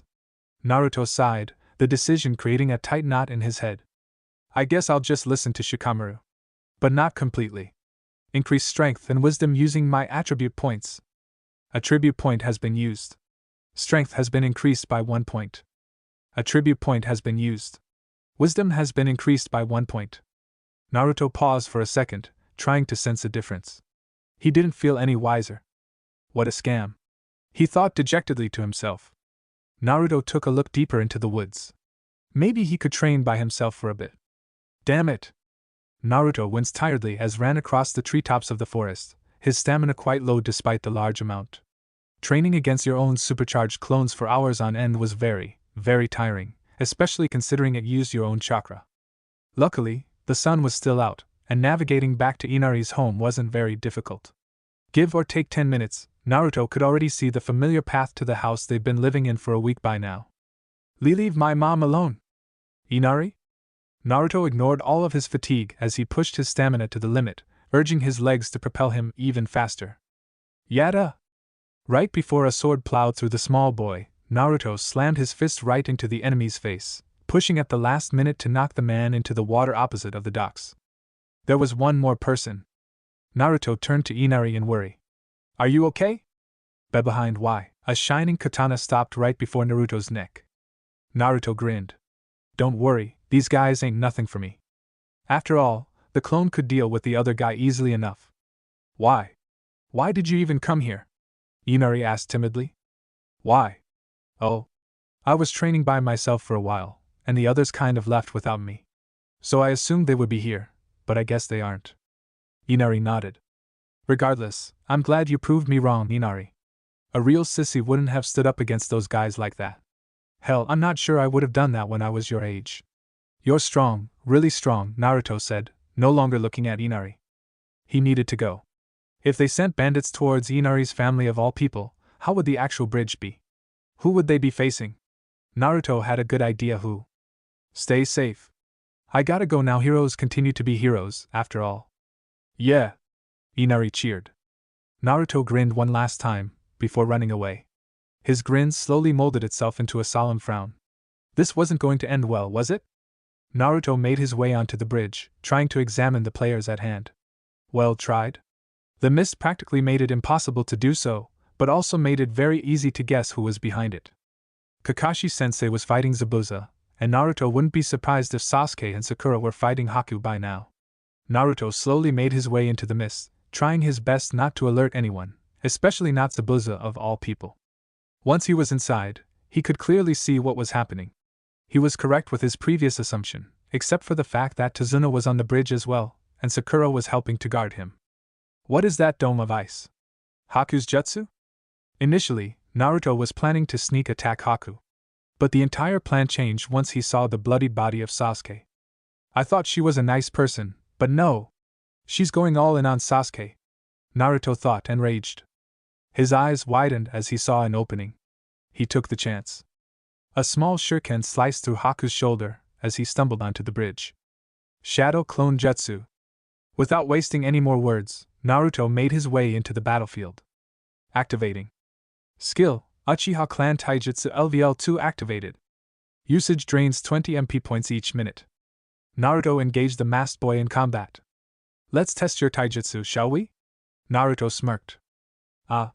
I'm assuming you've completed the water walking exercise by now? Haku asked, almost like they weren't enemies at all. Naruto frowned. Why remind me of that now? He ignored her question. Naruto's clones barged in at once, aiming to overwhelm Haku with their sheer size and numbers. The blonde himself went into the air, landing behind Haku gracefully. He aimed a punch carefully at Haku's back, who was too occupied by his numerous other clones, even if they were rapidly decreasing in number. There was no way this punch would miss, right? Wrong. Haku didn't just dodge, he pivoted his legs before pushing Naruto's fist to the side with the back of his hand, redirecting all of the force in a single instant. What the? An instant later, he was swept to his feet by a soundless kick by the missing In, then dodging another hit due to the smallest of sounds from the rustling of Haku's baggy clothes. He hadn't realized before, but a reason why Haku's taijutsu was so deadly was because of how silent it was. Naruto wasn't able to hear any movement from Haku before she struck, which made her moves much more unnoticeable before they actually hit. It was a battle between the Uchiha taijutsu and Haku's own. On their own, the Uchiha taijutsu seemed to be much more effective in general, but in the mist, where senses like sound mattered so much, Haku's was even more effective. If this fight continued any longer, Naruto wouldn't be able to win. It would be best to retreat for now. Naruto summoned more clones to deal with, or slow down Haku for the time being. He had to find Sasuke. Was he inside? Hey! Sasuke jumped slightly as Naruto's voice rang in his ear. You came inside? Sasuke partly shrieked, an unusual sound coming from the Uchiha. Why not? Naruto shrugged lightly. You have no idea just what that guy can do in here. He's there, Naruto thought as he saw the image of Haku in one of the mirrors. Senbon impaled themselves into Naruto as he groaned in the sudden pressure in his back. Blood covered his orange jumpsuit soon after. But the pain wasn't unbearable. Both Naruto and Sasuke stood up immediately after, albeit wincing as they did so. We need to get the hell out of here, Naruto yelled. I'm trying, idiot, Sasuke yelled back. After a flurry of hand signs, red-hot fire was sent towards the opposite side of the ice dome. The fire reflected partially, flaring the entire enclosure in heat. But to no avail. Naruto looked around, defeated. If fire couldn't beat the ice itself, what would? But wait. The ice had melted slightly. You think your fire can beat a pinnacle of Kekkei Genkai? Haku's voice asked, echoing around the dome. Some more Saban was thrown at the duo. This time, they were able to dodge more than a few, but were still unable to completely dodge all of them. Naruto desperately ran around the dome, trying to guess where Haku would appear next. What it was near impossible. Pain was all he felt as more objects pierced into his body, drawing more and more blood outwards. This isn't fair. Even with my leveling ability, I don't have any jutsu currently to counter Haku. Is this the end? The Senbon stopped. Amazing. The Sharingan. But will that change the result? Naruto prepared himself for another throw. But it was still too fast. Naruto, to the right! Sasuke yelled. Seeing no other option, he did what Sasuke told him. Nothing hit Naruto. Sasuke's eyes were glowing red. Maybe they had a chance of winning now. With the same jutsu that Kakashi had, Sasuke got a serious power boost. Normally, Naruto would be envious, but right now, survival seemed to be the more important thing. Naruto got up to his feet in a hurry, before running back towards Sasuke. He needed his guidance if he wanted to beat Haku right now. Sasuke's eyes swirled rapidly. Above us! Sasuke leaped out of the way, only to realize that Naruto hadn't done the same. His scarlet eyes widened. Did he? Naruto had jumped upwards. As Naruto met the incredibly fast Haku in the middle of his teleportation-type jutsu, he grappled Haku's hands to the side before kicking him in the torso, away from his intended direction. Finally, a direct hit. But he didn't stop there. Quickly summoning clones, they caught Haku's flying body before throwing it back to Naruto. The blonde slammed his foot into Haku's back, sending him into the bridge floor with a loud, painful thud. It had to be over by now. Naruto placed his kunai onto Haku's neck without hesitation, and stabbed inwards. Into water. A water clone. I'm sorry, Shinobi, Haku's voice said from somewhere behind him. Sasuke's body lay still next to Haku, whose Senbon stayed pierced all the way through the Uchiha's neck. Naruto's breath stilled. Haku bowed solemnly. It's amazing, really, to have found such a loyal comrade. He definitely could have dodged the projectiles at the last second, considering his own Kekai Genkai, but doing so would have made you the target instead. Rage. You must be one of his own precious people, for him to react in such a way. If it means anything, I'm sorry for killing your comrade. But it was for my own survival, if anything else. Shinobi are born. Fury. Please do not take it to heart. Ding! The wants to lend you chakra. Do you accept? Yes/no. Haku. You're going to die. Naruto growled quietly. I don't think. Naruto disappeared into thin air, before appearing next to Haku once more. And your death will be especially painful. He launched a hook at Haku's stomach, pushing him through ice mirrors. Glass shards exploded on the impact, creating a hole in the once impenetrable dome of ice. A tornado of red chakra erupted around Naruto's body as he glared at the ragdoll-like body that rolled onto the bridge. No mercy. Naruto launched a kick straight into the face of Haku, cracking his mask into two. Haku's body spinned across the floor of the bridge, before he managed to grab hold of his balance. But it was already over. Tired, bloodied, and faced against an impossibly strong opponent, Haku was ready to give up. He stood up slowly, his eyes closed in acceptance of his death. I can't. Naruto stopped his punch at the last second. A gust of air pushed Haku's mask off of his face, revealing the feminine face to the open mist of the bridge. The whiskers on his face became less pronounced, his eyes became the regular, azure blue, and the red chakra no longer surrounded his body. Naruto stood in silence as he regarded the boy in front of him. Your friend is dead. Killed by me. And you still won't kill me? Naruto's rage spiked in an instant, but he reeled it back in by continuing his punch to Haku's face. You've become weaker. What exactly was that form earlier? Not like it matters. Naive people seem to think that letting their opponents live is an act of kindness. But not for me. You've shattered my reason for living. A weak shinobi like me isn't worthy enough to help Master Zabuza. So please, kill me. Naruto couldn't help himself. He laughed in disbelief. What's so great about him? He's a monster. He kills for fun. How can he be anyone's precious person? Haku smiled. Maybe you see him as so. But in the darkness of my times, Zabuza was the one who helped me the most. If I'm no use to the one I'm living for, what's the point of continuing to live? This type of logic. It's horrible. I hate it. So you give up after being beaten once? What about all of the training you did to come so far? Was that all useless, Haku? Haku nodded. Yes. You're hopeless, Naruto whispered.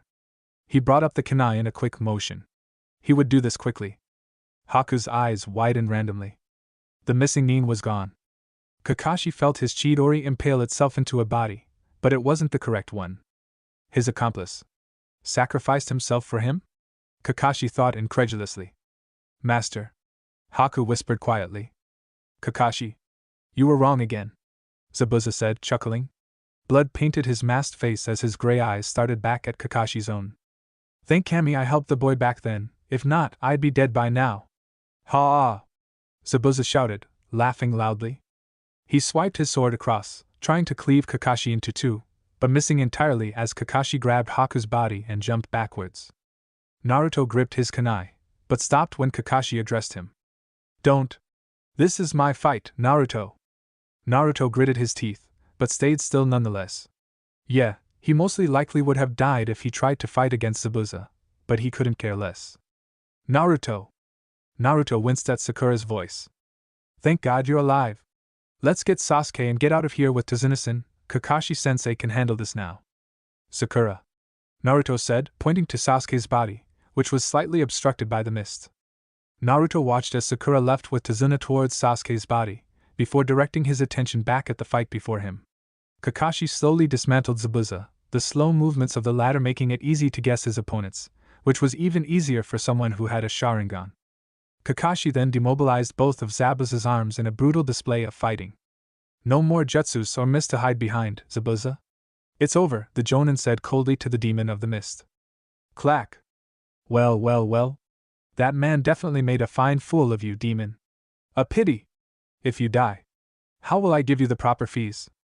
Naruto looked at the other end of the bridge to see a rather short man approach the trio slowly. Behind him stood a mob of bandits all equipping weapons of their own.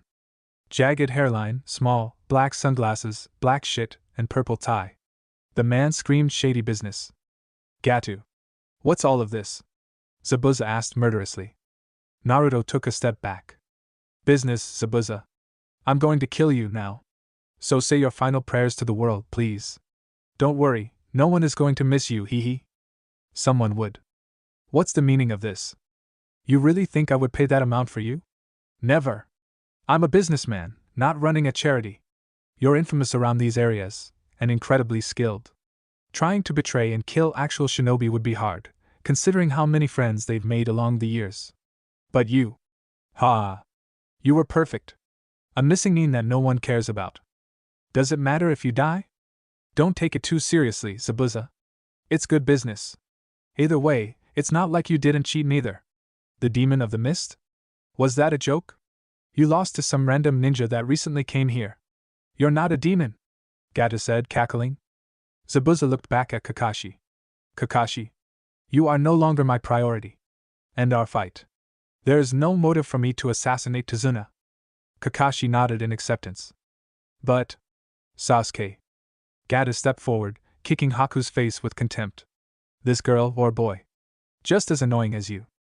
Naruto felt his rage overwhelm as he began running towards Gatu, only to be stopped by Kakashi, who held the back of his jumpsuit. Naruto. There's too many of them. Naruto directed his ire towards Zabuza. Won't you do anything? He's disrespecting Haku in front of you. Zabuza shrugged, his arms stiff. So? Haku died. So?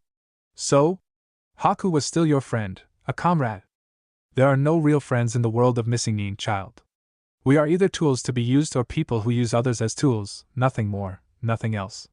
Haku was a useful tool that I appreciated for his strength. So I will repeat my question. So? Naruto growled in frustration. So? Haku really meant nothing to you in the end? He sacrificed himself for you and you won't do anything? Just standing there? A long silence enveloped the duo, the thick atmosphere between the two becoming even thicker. Kunai. Zabuza whispered. What? Kunai. Naruto threw his kunai to the demon of the mist immediately after. Zabuza caught the weapon in his mouth. Emotional. Kill them all, people. Gata yelled. The storm of people yelled as they infiltrated the bridge entirely, the sounds of multiple footsteps and battle cries filling Naruto's ears immediately. Zabuza went to meet them all at once. But Zabuza was a demon. He slashed through everyone using the kunai in his mouth, cutting through the mounds of bandits like scissors on paper. He dodged a dozen swords at once, before knocking into men several feet taller than him. Many bandits fell to the floor, lifeless, as a long gash spread through their necks in mere seconds. But even they were too much for Zabuza. Swords impaled Zabuza's chest as the swarm of men began to overwhelm the one man. But Zabuza still didn't stop. With the relentlessness of a starved lion, he embedded the kunai into Gatu's chest. Zabuza laughed. Ha! Gatu.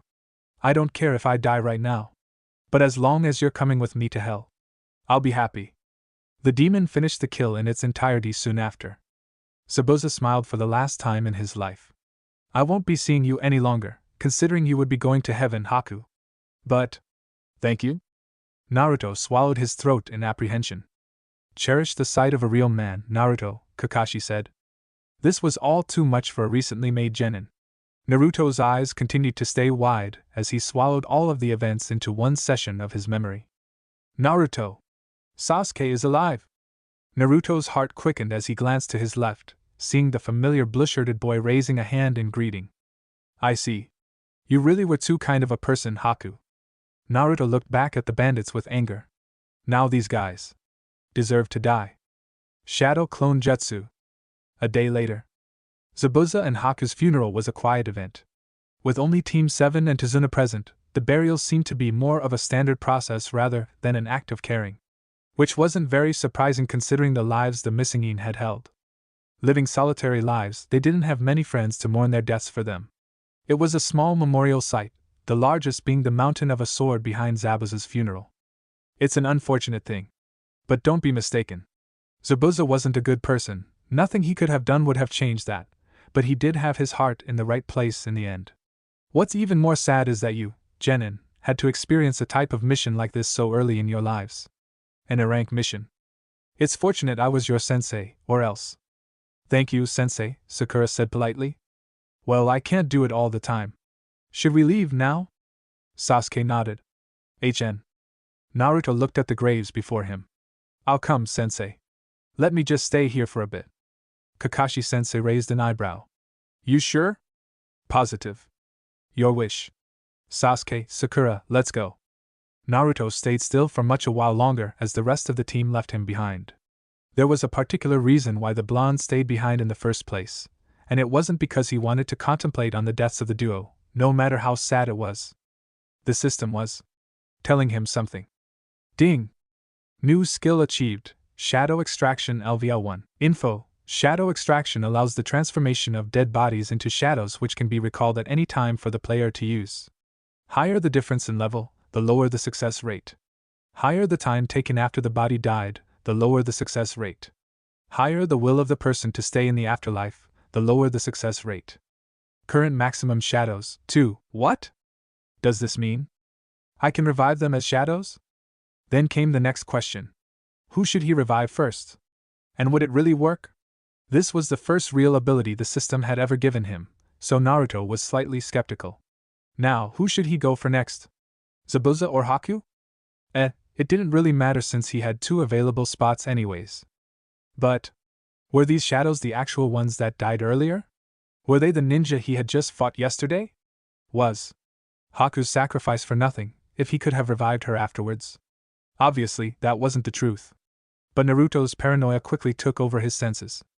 The ability gave him the chance to reunite Zabuza and Haku. But what if one of the summonings failed? It was best to check the limits of the ability for now. Considering the system said the higher the level the harder the extraction became, it would be easy to test out the limits of his own capabilities for now. Naruto went to the gravestone next to Zabuza. His hands were trembling, and his heart rate was at an all-time high.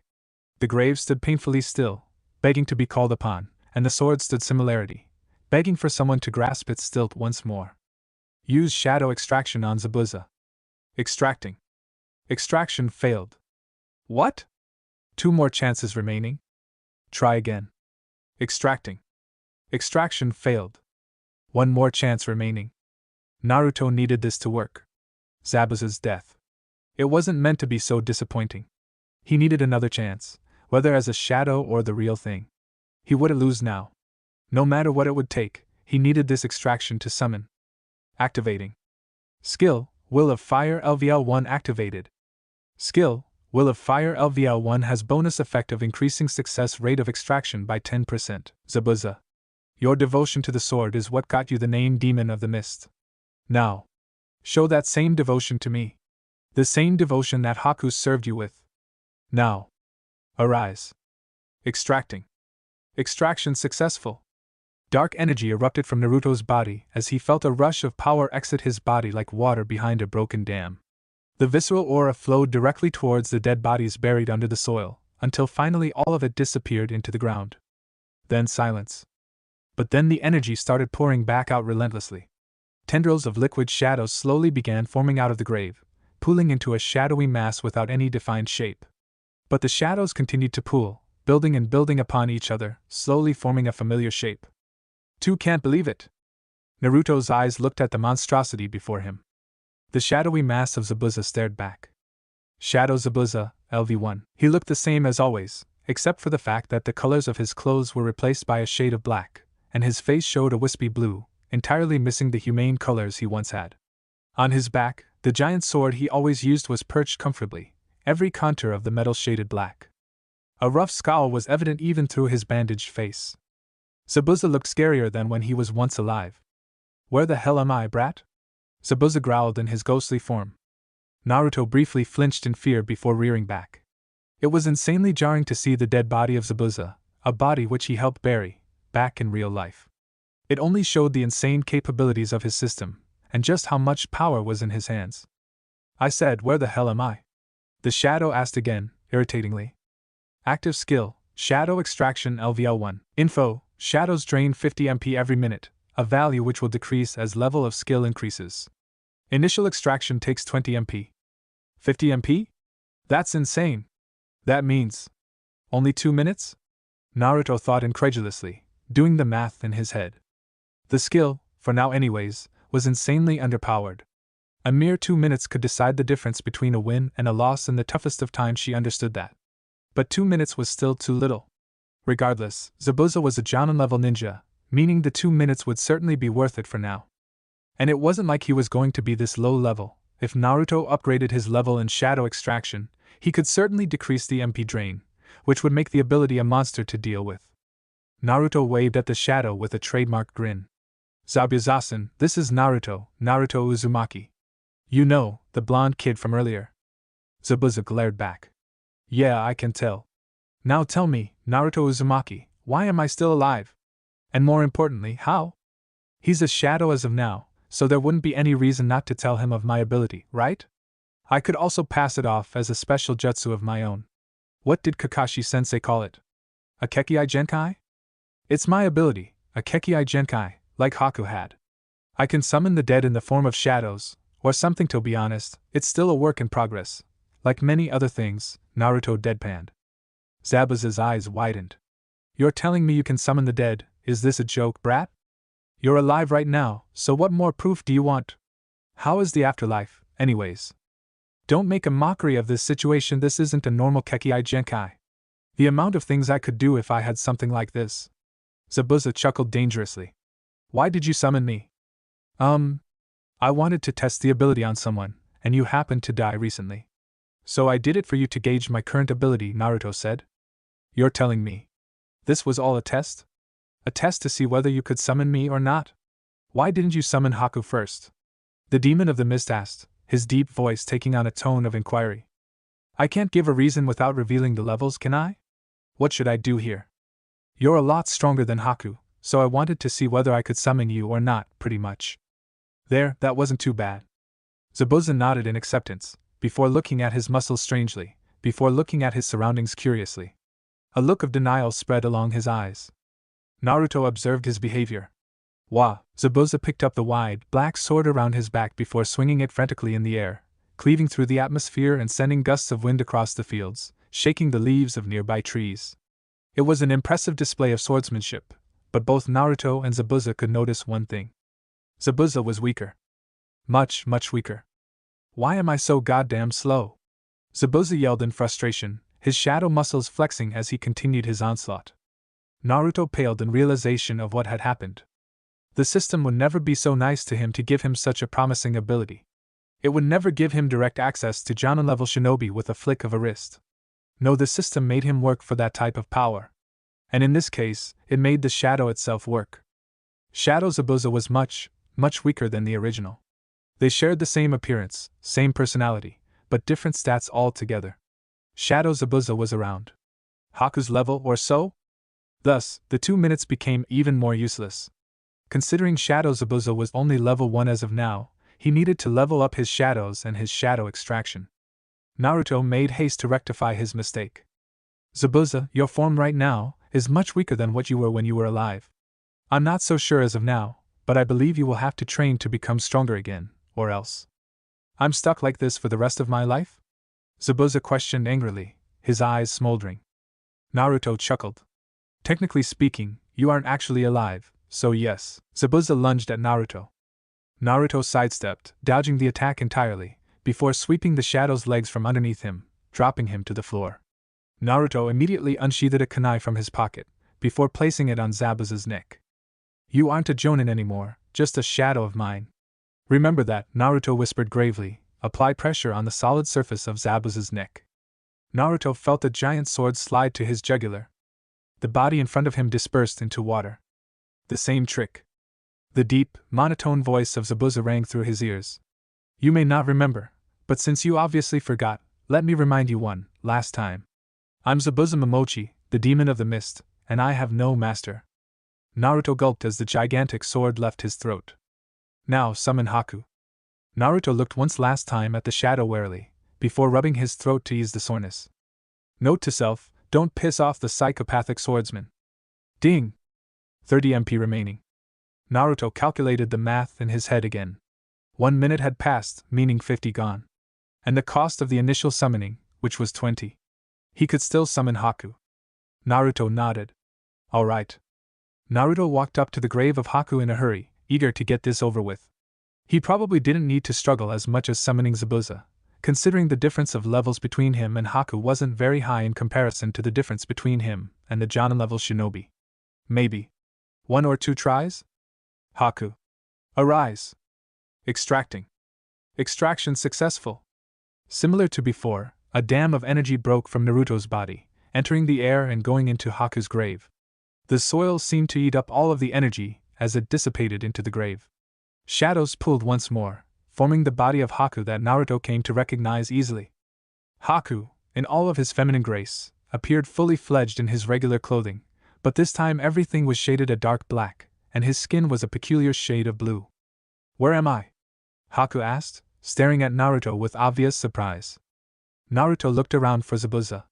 It would be easier for that man to explain this, after all. But no one was to be seen. Ding! You currently cannot keep more than 1 shadow summoned at a time. Naruto groaned in annoyance. He barely had a minute left. Listen, Haku. So pretty much, here's a summary. I have the Kekei Genkai to summon the dead from their graves, which I have already done with Zabuza and now you. The bad part is, you are now much weaker than normal, which I think you should be able to tell by now. Zabuza is currently around the level you were at when you were alive, meaning you would be somewhere around Genin level? Probably higher. But yeah. That's it, Naruto finished, panting after the long monologue. He looked at Haku hopefully. Again, where am I? I didn't expect the afterlife to be so colorful. Ding!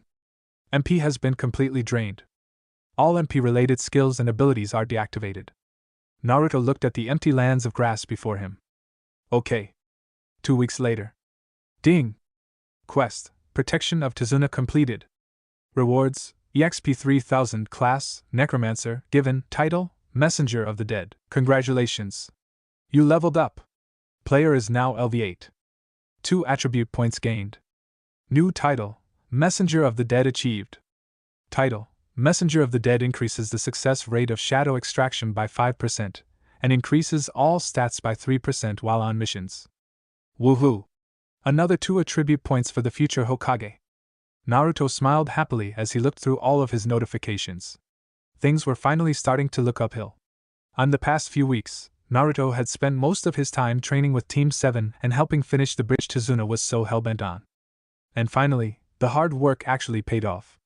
The bridge, in his honest opinion, looked beautiful. It wasn't too fancy, but managed to display a look of elegance which was fitting for the small town they were in. Tazuna had the look of a proud father as he observed his bridge from afar. 2V spent so many decades dreaming about this moment. It's all thanks to you guys this is possible. I can't thank you enough.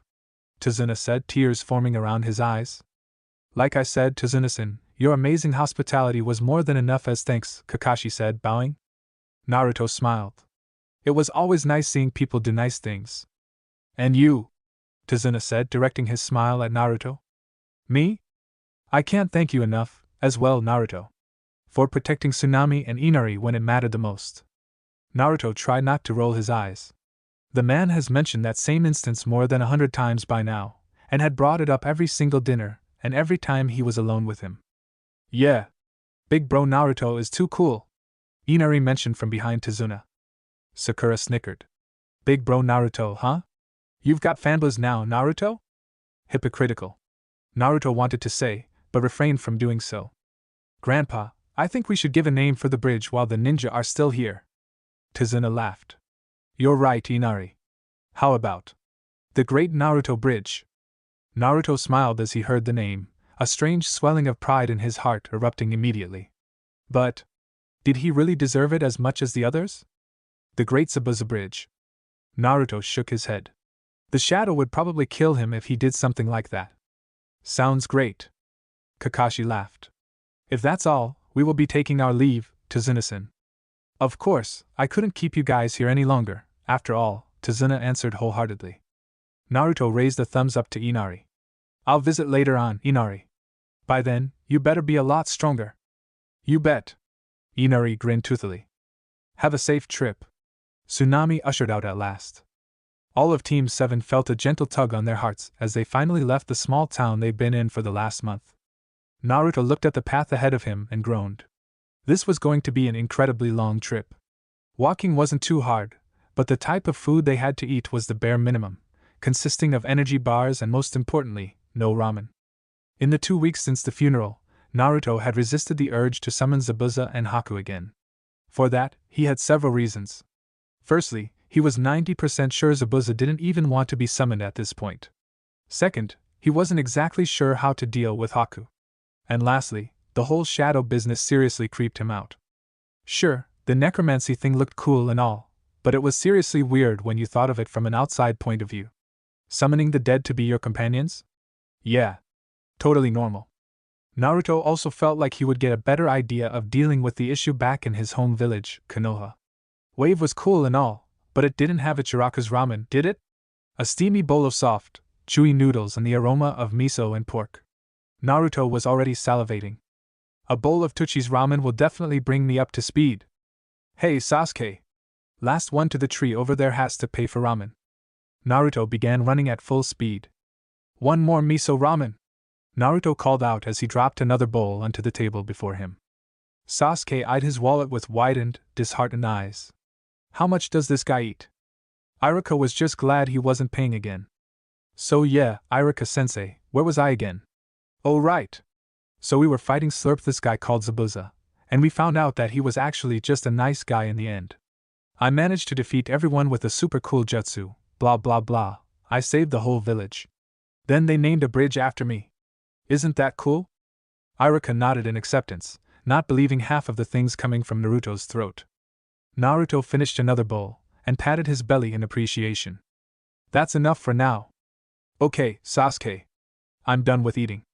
Sasuke sighed with relief. Oh, then I'll take my leave. Now you have to train me, Naruto declared. An awkward silence filled the ramen shop. Train? Sasuke questioned. Remember the jutsu you owe me? HN. Yes. Naruto cheered inwardly. A jutsu from Sasuke, and hopefully an effective one. Ever since the fight with Haku and Zabuza, Naruto had realized just how limited and short his jutsu range was, consisting primarily of the Shadow Clone and the Academy 3. They were useful in their own subtle ways, but the blonde needed something more flashy. Something that would do damage. Naruto looked at Sasuke triumphantly. Which jutsu will you be able to teach? Sasuke morphed his face into a thinking pose. I don't really want to teach him anything, but considering it was a bet, I'll guess I'll have to. How about? Fine, I'll teach you something. Come to training ground 46 by tomorrow morning, around 6 or so. It's normally empty by that time, I believe. Naruto grinned. You got it. Now, which jutsu? Sasuke was gone. The blonde waved goodbye to Tuchi, Iam, and Iruka before going on the usual route to his apartment. The route which generally avoided most crowded areas, using the alleyways littered around Konoha. The second Naruto reached his apartment, he jumped onto his couch tiredly. It had been a long month, but certainly not without its own benefits. Open. I'm facing this dilemma a lot more these days, but I guess that's a good thing. What should I add? Naruto thought to himself. The blonde felt as if it was better to not stress over the specifics of each point for once, and just add them where he thought it was best. Add to dexterity and luck. Attribute point has been used. Dexterity has been increased by 1 point. Attribute point has been used. Luck has been increased by 1 point. I'm bored. I guess it's time to summon one of them. Who should it be? Naruto thought of his previous encounter with Zabuza and shivered. Yep, it was best he went with Haku, maybe fill her in with where he was right now. Summoned Shadow Haku. Darkness moved like water itself, the cohesive matter combining together to form the shadow. So it wasn't a dream? Haku asked with a raised eyebrow. Naruto rolled his eyes. Hello, I'm Naruto Uzumaki. The person who summoned you from the dead. You are currently in Konoha, the Hidden Leaf Village. Ah. So this is the land where the Hokage resides. Interesting. And why have you summoned me, Naruto-san? Haku asked, eyeing his surroundings.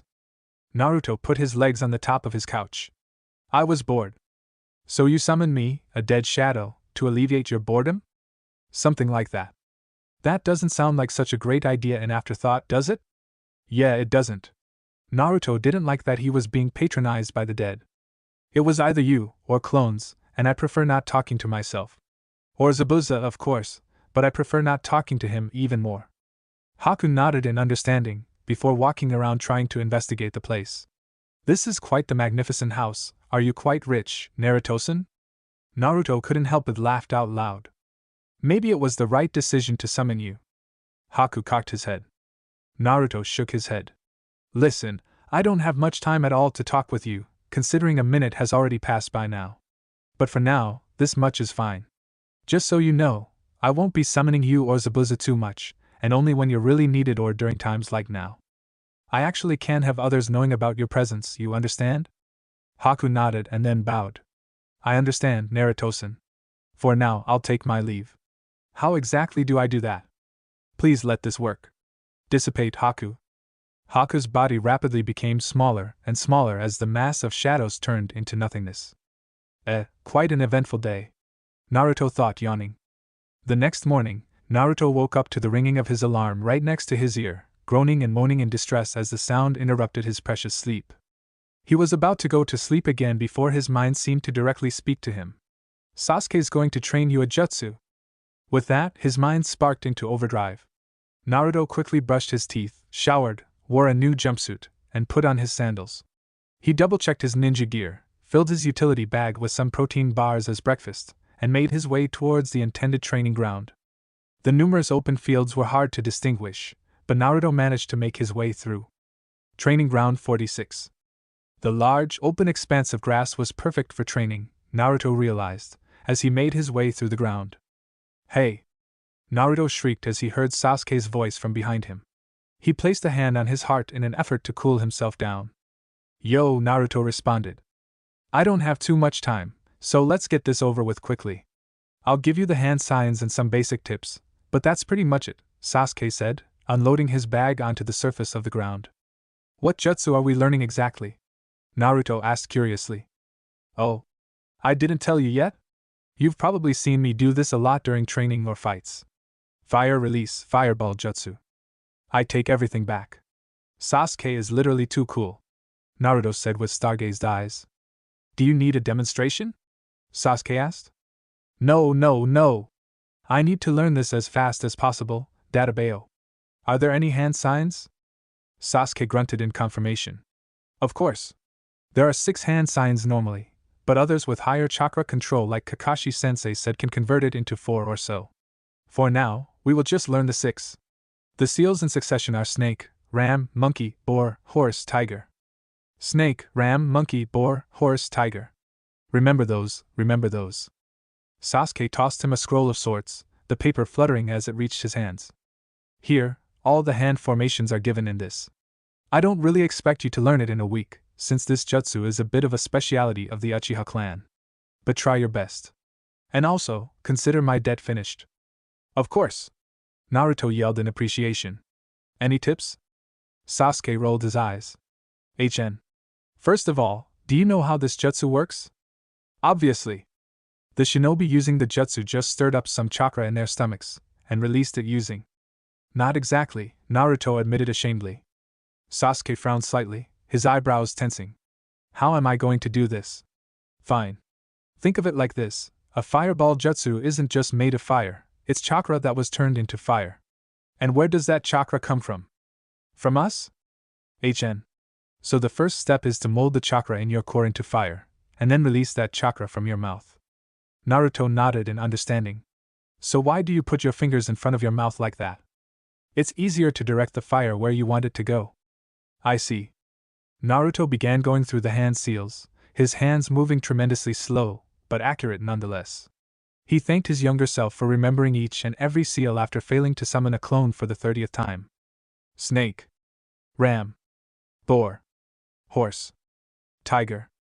Naruto felt the chakra in his stomach churn and tumble around like a wild animal stuck in a cage, and molded it to become hotter, and attain the aspects of fire. The expanded in his stomach, his tummy feeling quite warm internally. Something's coming up. Naruto opened his mouth wide as he placed bent fingers in front of his mouth. Fire release, fireball jutsu. A small trickle of flame left his mouth. Sasuke smirked. It's not tree climbing to get it on the first try, though. You better believe it will take a lot longer than that. Naruto chuckled inwardly. Truthfully, he didn't expect any spectacular result to begin with, but it was still disappointing regardless. OSU! OSU! OSU! OSU! Naruto's ears twitched as he heard a foreign sound. Sasuke looked around himself in a similar fashion. Do you hear that? Naruto asked. Of course I can, Dobe. Naruto strained his ears even further. What the hell is it? It sounds like a chipmunk or something. The sound got even louder. It wasn't a chipmunk or any animal like that, it was a person? Probably a teenager like them, considering the higher pitch of the voice. Yes, Lee. Allow the fountain of your youth to spill all over Konoha. Yes, sensei. To be more exact, it was two people. One taller, and the other around their height. Most peculiarly, both of them seemed to be wearing some sort of green spandex. Naruto walked over to the spectacle, curious to see what exactly was happening. What he saw was more than shocking. The kid of their size, presumably Lee, was walking with his fingers.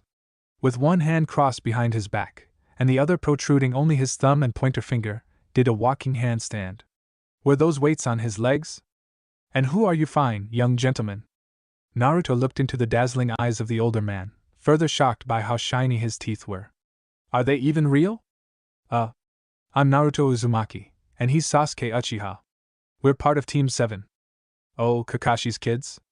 As expected from my rival, making his team exercise this early in the morning. I don't think it's worth telling him the truth. Naruto's sweat dropped. The teen stopped doing his exercise. Sasuke? Sasuke Uchiha? Sasuke dully looked at the other boy. Yes. The boy, presumably the son of the other man, grinned in a way eerily familiar to his sensei. I'm Rock Lee, and I must challenge the both of you to a duel. A duel? Sasuke repeated incredulously. Of course! Lee exclaimed just as brightly. Naruto felt more and more out of place with every second he stood in the presence of the green duo. Who in their right mind would ask for a duel right after meeting someone? That sounds like something I would have done, to be fair. Naruto admitted reluctantly. Lee! The older man practically shouted, making Naruto flinch reactively. Yes, Guy-sensei. Guy. Strange name. What did I tell you about challenging people to a duel immediately? Naruto sighed in relief. Finally, someone with actual common sense. Lee dramatically pointed a finger to the sky. Never forget to say please. What the? Naruto whispered in shock. And what exactly have you done in this instance? Guy asked vaguely as if he were giving some sort of divine knowledge to his student. I didn't say please, sensei, Lee said frantically. What the hell is going on? Wait. Are those tears in his eyes? I sincerely apologize, sensei. As a punishment, I will run 1,000 rounds around Konoha. That's not too bad, right? Naruto thought, conscious of his own ability. It would take an absurd amount of time, but it was certainly doable. Considering the fact that Naruto himself had insane stamina, the punishment would certainly be easy to replicate. But Lee had never stopped talking. Blindfolded. Naruto looked to the left, meeting Sasuke's eyes. Naruto couldn't tell if the Uchiha was awed or just flabbergasted by what he saw. Personally, Naruto felt both. Although he didn't really see any purpose in running around Konoha blindfolded, either could Lee. For that matter, he had to admit it was impressive for the boy to do such a feat, regardless of the reason. Naruto had been pranking the village since he was a youth, but even he hadn't memorized the correct routes around the entire village. Guy grinned widely. Your youth is as vibrant as the morning sun, Lee. Guy-sensei. Lee. Naruto took a step back in horror as the newcomers began hugging each other earnestly. What was he even watching? Sasuke took a similar stance, as he attempted to excuse himself from the conversation entirely. Guy coughed loudly. I apologize, it seems I haven't introduced myself or Lee here yet. Indeed, Sasuke drawled. I'm the sensei of Lee here and 2 others. Together, we make up Team Guy. A pleasure to make your acquaintance, Guy exclaimed, striking a dramatic pose at the same time. So they are a shinobi team like us? Now it makes a lot more sense, doesn't it? They must be from one of the years before us, then. Naruto realized with a nod. I believe Kakashi has told you too about me? Guy asked, smirking. No, Sasuke said bluntly. Guy recoiled, as if he were struck. Am I still not worth the acknowledgement of my dearest rival? I will have to train to solve this issue. Are these guys serious? I need to check their stats. Naruto started with Lee first, finding it better to see where he compared with other genin in Konoha. Naruto looked over Lee's stats with shock, instantly noticing just how high level he was. Level 19 and just a genin? He was at a higher level than Haku or Sasuke. Just how much of a monster was this guy? Naruto's eyes skipped past the next section before he went to the actual stats. He tried not to faint in that second itself. Lee's stats were something he had never seen before. It was almost unfair to compare them to someone like Naruto or Sasuke, and Kami forbid, someone like Sakura. 15 in strength, 16 in vitality, and 20 in dexterity? Just how strong is this guy? Naruto couldn't even hope to reach those types of stats soon, let alone ever. But that was also an exaggeration, fortunately. His progression seemed to rely on the quests he received, a completely unpredictable factor that he couldn't actually control. Imagining having to increase those stats by pure training and to the level Lee had done. He shivered. How much training did Lee have to go through to reach such a state? But then Naruto noticed both his chakra and title. Only 10 chakra? Huh! It suddenly made sense why Lee was called the Prince of Taijutsu, and why his stats seemed to be so focused on the strength of his body. Lee most likely had abnormally low chakra reserves, forcing him to focus on the incredibly demanding art of taijutsu. Naruto frowned in sympathy. He looked at Guy before conducting another observation. But the result was very, very predictable. Naruto found a newfound respect for the comedic duo in front of him. And for a good reason as well. He was in front of royalty, after all. Alright then, I believe introductions are over with. Lee, didn't you want to fight with Sasuke? Naruto asked enthusiastically, wanting to see the boy fight with his own eyes. We could spar. I've wanted to see how much I improved, anyway, Sasuke declared, smirking. Naruto knew Sasuke was going to lose. It was practically inevitable at this point. The level system wasn't always accurate, especially considering Naruto's own stats, where specifics like his own level were remarkably low. But during fights, the higher-leveled opponent usually stole the win, unless it was through a spout of genius or power that the lower level managed to gain the victory. Case in example being his own victory over Haku, where the Kyuubi's chakra helped him a lot. And here, considering Lee's own overwhelming agility and strength, there was no way for Sasuke to win, unless his teammate had been hiding a secret jutsu from him for a while. But Naruto didn't care about that. He just wanted to see whether he could copy Lee's taijutsu or not. Lee raised his bushy eyebrows confusedly before they settled back down in realization. Oh, I'm sorry for the misunderstanding, Sasuke-san. I meant to ask whether I could spar both of you at the same time. Naruto blinked. Sasuke gritted his teeth in anger. Am I seriously being looked down upon by this kid? Lee. Guy snapped. Of course, I meant no disrespect to any of you. Lee quickly corrected. I forgot to mention, but taijutsu is kind of my specialty, so it wouldn't really be fair to go one-on-one. And how would you think that without knowing my own capabilities first? Sasuke asked, his voice low but obviously irritated. Is taijutsu a specialty for you as well, Sasuke-san? We must fight at once, Lee insisted, his eyes firing up with determination. Lee got into position. You are allowed to use any jutsu you wish. But the other rules of a standard duel do apply. Naruto observed Lee's stance with interest, finding the boy's initial move to be quite the peculiar one. With one hand behind his back, and the other pushed forward as if he was inviting Sasuke to come to attack him, it almost seemed like Lee was purposefully leaving holes in his own defense. Now, how did I copy Sasuke's taijutsu last time? Naruto thought to himself. Previously, the system had automatically given him the option to take Sasuke's taijutsu for his own and didn't actually apply any skill to do so. This meant Naruto was at the short end of the stick for his idea to work. You all seem fired up, Guy said excitedly. I'll count both of you down. 3, 2, 1. Go! Sasuke rushed forward as Lee continued to stay still, unwavering despite the Uchiha's push forward. The raven-haired genin launched a wide kick at nothing. Lee was already gone. Sasuke gasped as a stinging pain erupted in his back, where Lee kicked him from behind. How will I be able to copy Lee's taijutsu if I can't even see it? And if Naruto could not see Lee's movements from the sidelines, how would Sasuke see them? Sasuke leaped backward across the field, trying to find some space to recover and think. But he did not even get the time to do that. The second he let his guard open, Lee flew across open grass with a whirling kick towards his opponent, a kick which was luckily dodged by the target. Sasuke huffed and puffed as he dodged another onslaught of kicks and punches from the green-clad genin. He still had not delivered a single hit on the boy. This guy. He's a monster! Fire release, fireball jutsu. Sasuke announced in response to the speeding Lee.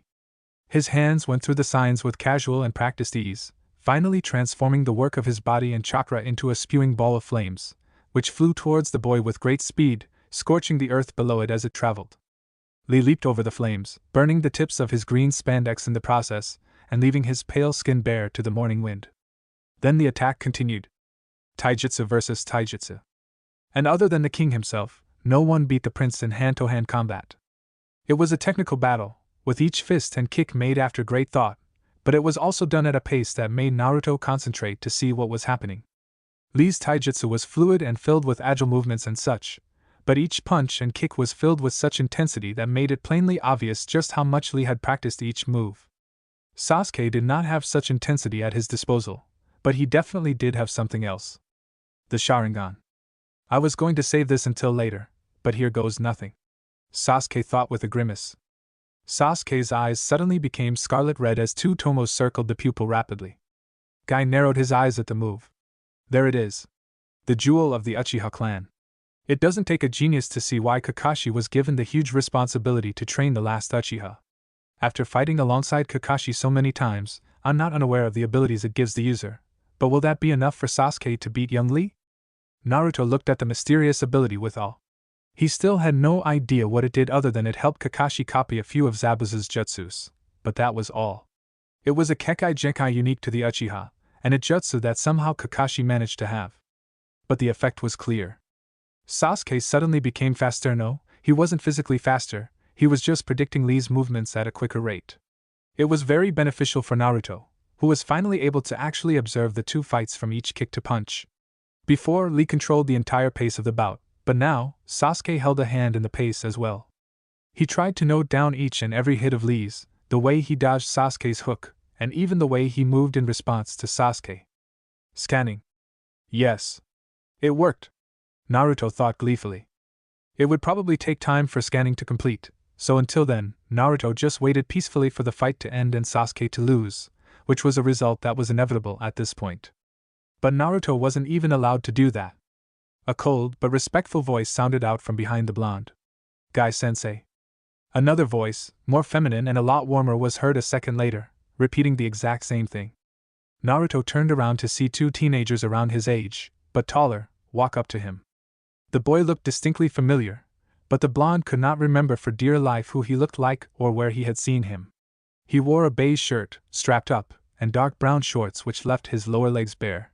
He also seemed to have brown, long hair, which wasn't too unusual unlike Naruto's bright blonde. But the most distinct feature seemed to be his eyes. The entirety of both his eyes were pale. Just like Hinata, Naruto realized with a dawning expression on his face. That was where he recognized the boy from. Him and Hinata had to be related, considering their familiar facial features and more specifically, the undistinguishable eyes. Is it a Kekai Genkai like Sasuke's own? Naruto thought questioningly. He had never seen anyone other than the whichever clan Hinata was from. The Hyuga? Hyuga? Yeah, the Hyuga clan. The other person was a girl of medium stature, but her presence was quite intimidating. Not because of her face or aura, but because of the huge bow staff on her back.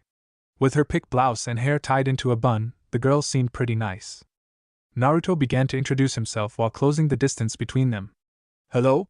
I'm Naruto Uzumaki, Genin of Team 7. I'm Tenten, Genin of Team Guy, and he's Niji Hyuga, also a member of the same team, Tenten said, motioning to the boy beside him. Hyuga, right? Do you know Hinata Hyuga by any chance? Naruto inquired earnestly. Niji eyed him with zero emotion. Edgy. Naruto thought of the one word popping into his head. Hinata Hyuga? No, I don't know her, Niji monotoned. Okay. At least he answered my question even though it definitely sounded like a lie. And who is fighting Lee, currently? Niji asked, looking straight ahead at the continuing fight before them. Sasuke struggled to keep going, his legs almost giving out as another leg sweep managed to make contact. How much longer? Naruto just winced. At this point, Lee was toying with Sasuke. But he answered Niji's question, regardless. My teammate Sasuke Uchiha is fighting against yours. Tenten's ears perked. Sasuke Uchiha? Niji snorted. Humph. A failure fighting against another failure. Lee is just wasting his time, like usual. The hell is wrong with this guy? Maybe he could see a random person walking by who might say something like that, but your own teammates. If Sakura or Sasuke had said something to him. Naruto clenched his fists. How are either Lee or Sasuke failures? Naruto asked, vexed at the attitude of the Hyuga. He just couldn't understand how anyone could think that way, and for some reason it seriously angered him. Maybe because Niji's attitude was against his core beliefs as a shinobi. Tenten chose wisely, and stayed silent. A year of fighting and training alongside the Hyuga had made her knowledgeable of the way he thought, more than she wanted, to be honest. Niji wasn't a bad person per se, but neither was he nice. The difference between a genius and a regular shinobi is a clear one, and neither Lee or Sasuke are geniuses. The latter may have been one, but clearly isn't anymore, considering he's losing to Lee of all people. Naruto couldn't even believe what the Hyuga was saying. And so are you a genius? Can you defeat Lee? Naruto asked loudly. Of course. I've done it many times. No matter how much effort or hard work Lee puts in, he can never defeat me. Him and I are living proof of the disparity between geniuses and others, Niji said confidently, stretching his legs while he spoke. Naruto just couldn't find it in himself to believe people like this even existed to begin with. Geniuses? Disparity? Who even believed in those things? I'm not a genius or anything, Niji, but I still believe I would whoop you with an eye closed if I wanted to, Naruto said, letting some cockiness seep into his voice. Who knows, maybe Naruto could defeat the Hyuga with an eye closed. Observe. God damn. Never mind. Naruto thought bitterly. But that wouldn't stop Naruto from asking what he wanted to do next. You wouldn't mind a spar, would you? Naruto asked coolly. Niji answered without any hesitation. There's no point in sparring someone much weaker than me. Are you sure you aren't scared that your theory is false? If Sasuke and Lee of all people are failures, I would be considered one as well, no? Naruto asked, trying to irk Niji's pride in one go. If the raising of Niji's eyebrows was to go by anything, it definitely worked. Niji quickly got into position, a stance which was widely different from both Lee's or Sasuke's. He had his palms open? Whatever. I didn't plan on wasting any energy before my training, but considering the minimal amount I'd be using, it's perfectly fine. This cocky bastard. Naruto thought angrily. He couldn't wait to wipe it out of his face. He activated his Uchiha clan taijutsu, and made his way towards the still Hyuga. He wouldn't let anyone say such words and live to tell the tale. But then someone caught his punch. Naruto looked up to the eyes of their sensei. Guy smiled at Naruto, his face apologetic. I'm sorry, Naruto-san. But I can't allow this fight to happen. Naruto didn't really care about that. He was just annoyed at how easily Guy managed to stop him, the word easily referring to the fact that Guy literally just put an open palm up, caught his fist, and didn't even flinch at the large amount of pressure. Why so? Isn't sparring an act of youthfulness? Naruto asked sarcastically. It is, surely. But sparring while a teammate is in need of help isn't very youthful, is it? Naruto looked towards his right in panic. Sasuke was on his knees, no more energy remaining in his body as he tried not to fall backwards onto the soft embrace of the grass. Naruto jogged over to where he was, but didn't try to spark any conversation. He could tell what Sasuke was feeling at that very moment. Naruto himself had felt it many times, after all. The thought that you could never beat an opponent, no matter how hard you tried, that the gap between you two was completely unavoidable was depressing to think about. I'm sorry, Naruto-san, but your teammate refused to end the fight no matter how many times I tried to do so, Lee said, bowing. It's fine, Naruto forced out of his scowling face. Guy spoke out afterwards. I'm sure you and Niji can spar it out in the Chunin exams, Naruto-san. The Chunin exams? Ding! New quest, schooling the Hyuga created. Quest details, defeat Niji during the Chunin exams. Quest rewards, EXP 2500, learn the Hyuga taijutsu style, and increase taijutsu level by 2. Failure, become a so-called failure. Does player accept the quest? Yes/no. Yes. Of course yes. Naruto responded to the system, smiling. Listen here, Niji, the blonde proclaimed to the Hyuga. Naruto continued. I'll be the one to defeat you during the Chunin exams or whatever, so don't lose to anyone else before me, you got it? And earn that sweet experience. Niji shook his head, chuckling. You and your empty talk. Fine then. Prove to me, Naruto Uzumaki, that failures can defy destiny. Naruto supported Sasuke to his feet, carrying his weight as the Uchiha leaned his body against his teammate's shoulder. He looked back one last time. Activating. Skill, Will of Fire LVL1 activated. Defy Destiny? I'll do much more than that, Pale Eyes. Destiny is just another word for losers like you who can't admit their own defeat. I'll make my own path, my own destiny, regardless of the situation. That's my ninja way. Yes, that's it. Naruto thought to himself. I won't let anyone trample my own path to becoming Hokage. Not Niji, Lee, or anyone. Skill, Will of Fire has increased by a level. Will of Fire is now LVL2. Info, Will of Fire, when used effectively, can increase the morale of comrades. It is considerably more effective when used near lesser-ranked shinobi. Sorry, Naruto. But you're gonna do a lot more than that to beat Niji. We're in another league. Tenten butted in. When did I ask for your opinion, Ms. Fangirl? Naruto asked bluntly. Naruto left with Sasuke before Tenten could retort. That guy seriously gets on my nerves. Tenten gritted out before bringing out her staff to practice. Lee chuckled nervously. I'm sure it was just a joke. Guy-sensei laughed heartily. It will be good to see your progression, Naruto. The fourth would definitely be proud. It was another morning, and another day. A day since Naruto met Team Guy, and a day since Sasuke was absolutely destroyed by Lee. The difference in Sasuke's behavior was obvious, and it was starting to get on Naruto's nerves. Where was the cocky, annoying bastard who used to challenge Naruto in everything? Naruto missed the old Sasuke. But he also didn't have the heart in him to say anything towards the Uchiha either. Scanning complete. Does player wish to learn Goken Taijutsu? Yes/no. Goken? Is that what it's called? Yes, please. Naruto had been waiting forever for the scanning to finish, but it had taken much longer than he had anticipated. If he remembered correctly, the scanning of the Uchiha clan's taijutsu had barely taken a minute. But it sort of made sense, considering the relative complexities of both taijutsu styles. It seemed the stronger or more advanced the taijutsu was, the longer it took to scan. Error. What is that? Naruto thought bewilderedly. He had never seen a message like that from the system before. It was usually the regular ding. Or something similar. Your taijutsu level is currently too low to learn the Goken taijutsu style. Do you wish to archive the Goken taijutsu style? Yes/no, of course. I knew things were going too well for me to automatically learn Lee's taijutsu. Whatever, it's not like I needed it in the first place. What does archive mean? Yes. Archiving. Archive successful.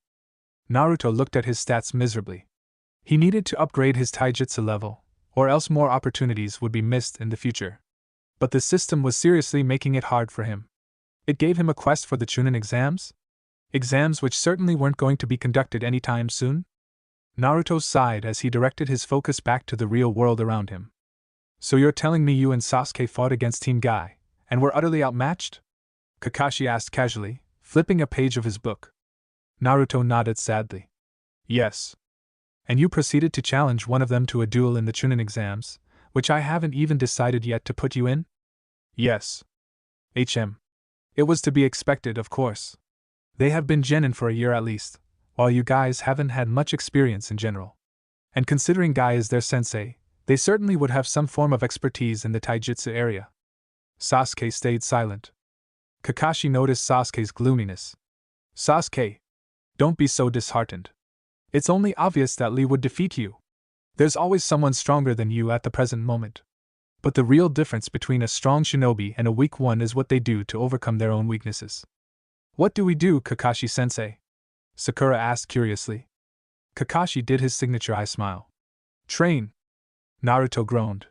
The type of training Kakashi had put them through till now was basic drills and formations, and was not something the hyperactive ninja was keen to continue.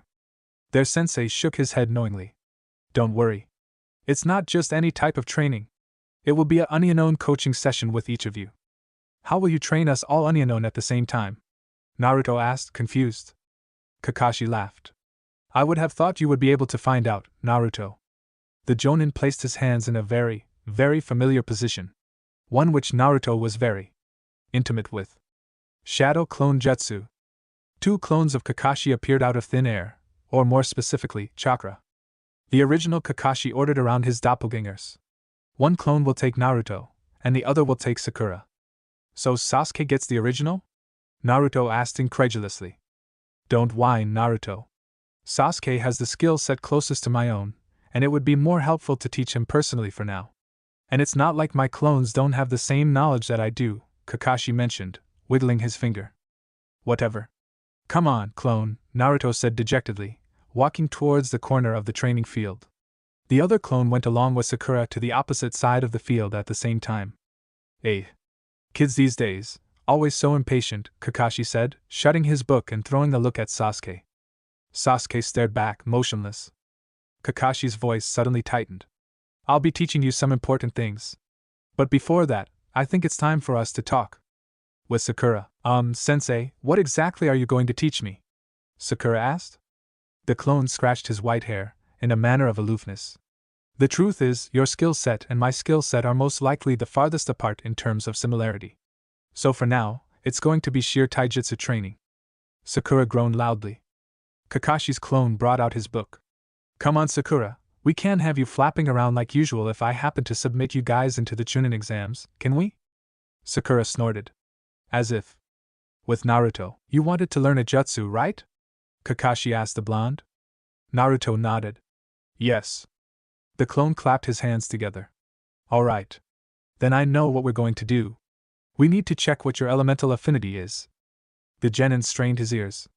Elemental what? Affinity. It's basically which element your chakra is most attuned to. For example, my elemental affinity is lighting. Therefore, I can learn lightning jutsus at a much faster rate. It's useful to know before you start learning actual jutsus, so you can focus on a specific element at first, and not waste your time trying to learn something else. Understand? It was basic enough, so Naruto didn't really have any trouble understanding his sensei. So whichever affinity he got, it would be more beneficial to learn jutsus from that element to begin with. Would have been useful to know that before Sasuke taught her that fire jutsu. Naruto complained in his head. So I won't be able to do jutsus which I'm not compatible with? Naruto asked, anxious of the answer. No, not exactly. Case in point, me. I'm known for copying 1,000 jutsus, but each of them aren't lightning releases, are they? It's just easier for those with the corresponding affinity to learn the jutsu, and also more effective chakra-wise. I see. How exactly do we test for my affinity? Kakashi put a hand into his pocket. I had the original give me this before we left. His hand came up, revealing it to be a piece of paper? Before you ask, it's not just any type of paper. It's chakra paper, and has the ability to find out which type of affinity a shinobi has. Let me show you a demonstration. When I pour my chakra through here, the paper wrinkled in an instant with a satisfying crunch. A wrinkle in the paper means it's a lightning affinity. Likewise, for fire the paper will ignite. For wind, the paper splits into two. The paper crumbles for earth, and becomes wet for water. That's so cool! Naruto gushed, eyes glazed with excitement. The clone tried not to laugh. Now you try. Naruto reached for the chakra paper eagerly, taking it from Kakashi's grasp. He held it in his hand with wide eyes before putting it between his fingers. He carefully pumped his chakra through the paper, waiting for something to happen. How am I supposed to choose so suddenly? Naruto thought with raised eyebrows. Why is it even giving me the option in the first place? Naruto raised his eyes to the expectant look on Kakashi's face, whatever amount was visible, and looked down immediately afterward. What's wrong? Kakashi asked curiously, folding his arms together. Hee. I'm nervous, you know. Naruto exclaimed, trying to sound as timid as possible. For what? It's not like whichever element you get decides your future or something. Go wait, it kind of does. Kakashi chuckled. Take your time. I guess I'll read in the meanwhile, but I must say, it isn't like you to be so slitting about these types of things. Normally, you would be jumping up and about to find your affinity, isn't that so? Naruto mentally facepalmed, before looking back at his system. Leave it to Kakashi to be so observant around these things. He genuinely didn't know what to pick, but maybe he could try and fish out an answer from Kakashi? Don't worry, Kakashi-sensei, it's just that I don't want to get a lame affinity like Earth or something, so I'm sort of anxious right now. Naruto bluffed, trying to give a valid reason for whatever he was doing. I wouldn't underestimate any element, Naruto. Often, it's the surrounding and the opponent we face against that chooses the effectiveness of an element. Yeah, that makes sense. When he had fought Haku and Zabuza, using jutsus like fire would be practically useless against the water behemoths they created with the hand signs they spun through. So no direct answer from Kakashi on what element I should pick. Naruto wrapped a hand around his head as he began to focus. The big question still remained unanswered. Which element should Naruto realistically pick? He had already taken an absurd amount of time just to fuel some chakra to the paper, and any longer Kakashi would get suspicious. Not that it really mattered, of course, but it was still awkward, to say the least. I should go through all the elements one by one, and by the process of elimination, pick the ideal element, Naruto declared to himself, nodding in satisfaction at the idea. First was fire. It was a valid choice, and certainly the most flashy one. Naruto was sure that selecting fire would increase his firepower a lot, both literally and figuratively, but he was afraid of the flexibility of using such an element. So far, all the opponents he had faced were water users, making Naruto wary of the element in general. Though it would help me learn Sasuke's jutsu. Next was wind. Naruto wasn't sure what to think of this one. He had never seen anyone use a wind jutsu of any kind, so he couldn't really accurately gauge the strength and weaknesses of such an element. Might be best to cross this out for now. Lightning, it looked promising. Probably the coolest one out of them all. Considering it was Kakashi's own element, it would be useful in the training aspect. Earth? Nope. Never. Naruto personally didn't see the appeal of Earth-style jutsus, not that he was trying to downplay their role, but again, he never really saw them in action. Unless he counted the jutsu where Kakashi came from underneath the ground to surprise him, but that was just a sneak peek of its potential. Then came water. Clearly, this was the most valid choice present. Naruto had seen the true potential of water jutsus when Zabuza and Kakashi fought for the first time, which was a very eye-opening experience for the genin. The flexibility and ferociousness of water was completely on display during the matchup, which seemed to matter a lot more now during his decision. But the main factor influencing his decision was certainly the training factor. While lightning gave him the option to get training from Kakashi, the Jonin was only one man, and rarely had the time to solely focus on jutsus. However, Zabuza and Haku, whose summoning was on the tip of Naruto's fingers, could train him much more easily. Considering both their aptitude in the element of water, there was no better option. That's it, my mind is set. Naruto took a deep breath, pinching the paper tightly. I choose water. You have chosen. Congratulations. Your elemental affinity is water. Info, +5 stats when using water-style jutsus, plus 25% chakra efficiency when using water-style jutsus. Naruto felt water creep along the side of his fingers as the chakra paper turned wet in response to his chakra. Kakashi let out a grunt of surprise. Ah. You've finally done it, huh? Water? Can't say I expected that, to be honest.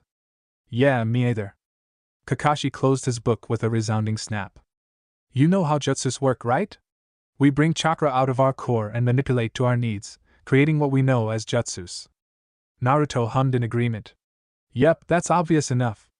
Well, this is where it gets a bit tougher. Nature transformation, have you ever heard of it? Naruto suddenly felt like he was being pulled into a new world of knowledge and training. Oh no. Ding! New title, Stormbringer achieved. Title, Stormbringer gives plus 15% chakra efficiency when using both water-style jutsus and lightning-style jutsus, along with increasing all other stats by 5%. What? This title. It has to be the strongest one yet. 5% increase in all of my other stats, and 15 extra points in water.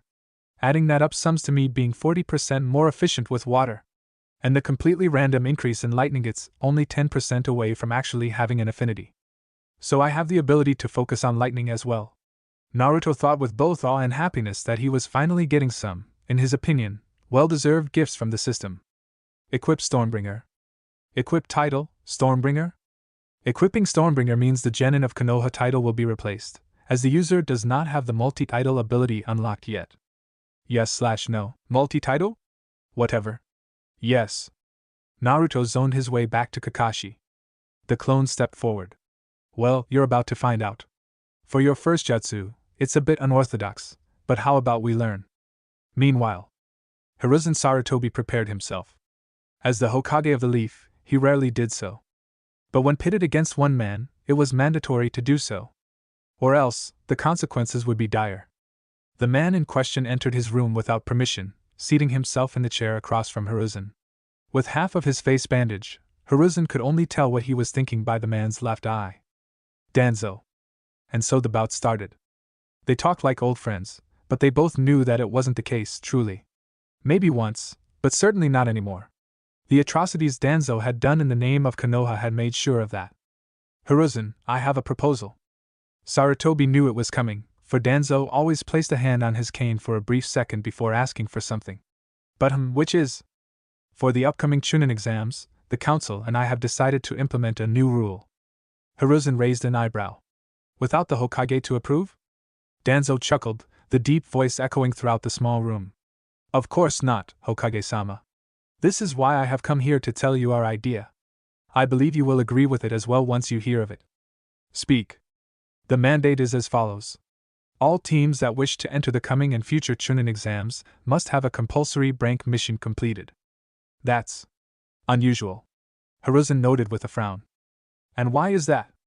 Danzo smirked slightly. For many reasons. I'm sure you've noticed by now, but the rate of death in the Chunin exams is, quite frankly, more than high. Not only is a Konoha shinobi dying a horrible thought in its own right, it would be an embarrassment for us when other villages enter. I'm sure you wouldn't care for the first reason. But I can't be given the right to speak as well. Hiruzen snapped himself out of his thoughts. Regardless, why change such a rule now? And what effect would applying such a rule even have? It would be fishing out the good teams from the rest, wouldn't it? Only teams which are capable enough to successfully complete a rank mission would be fine during the Chunin exams, wouldn't they?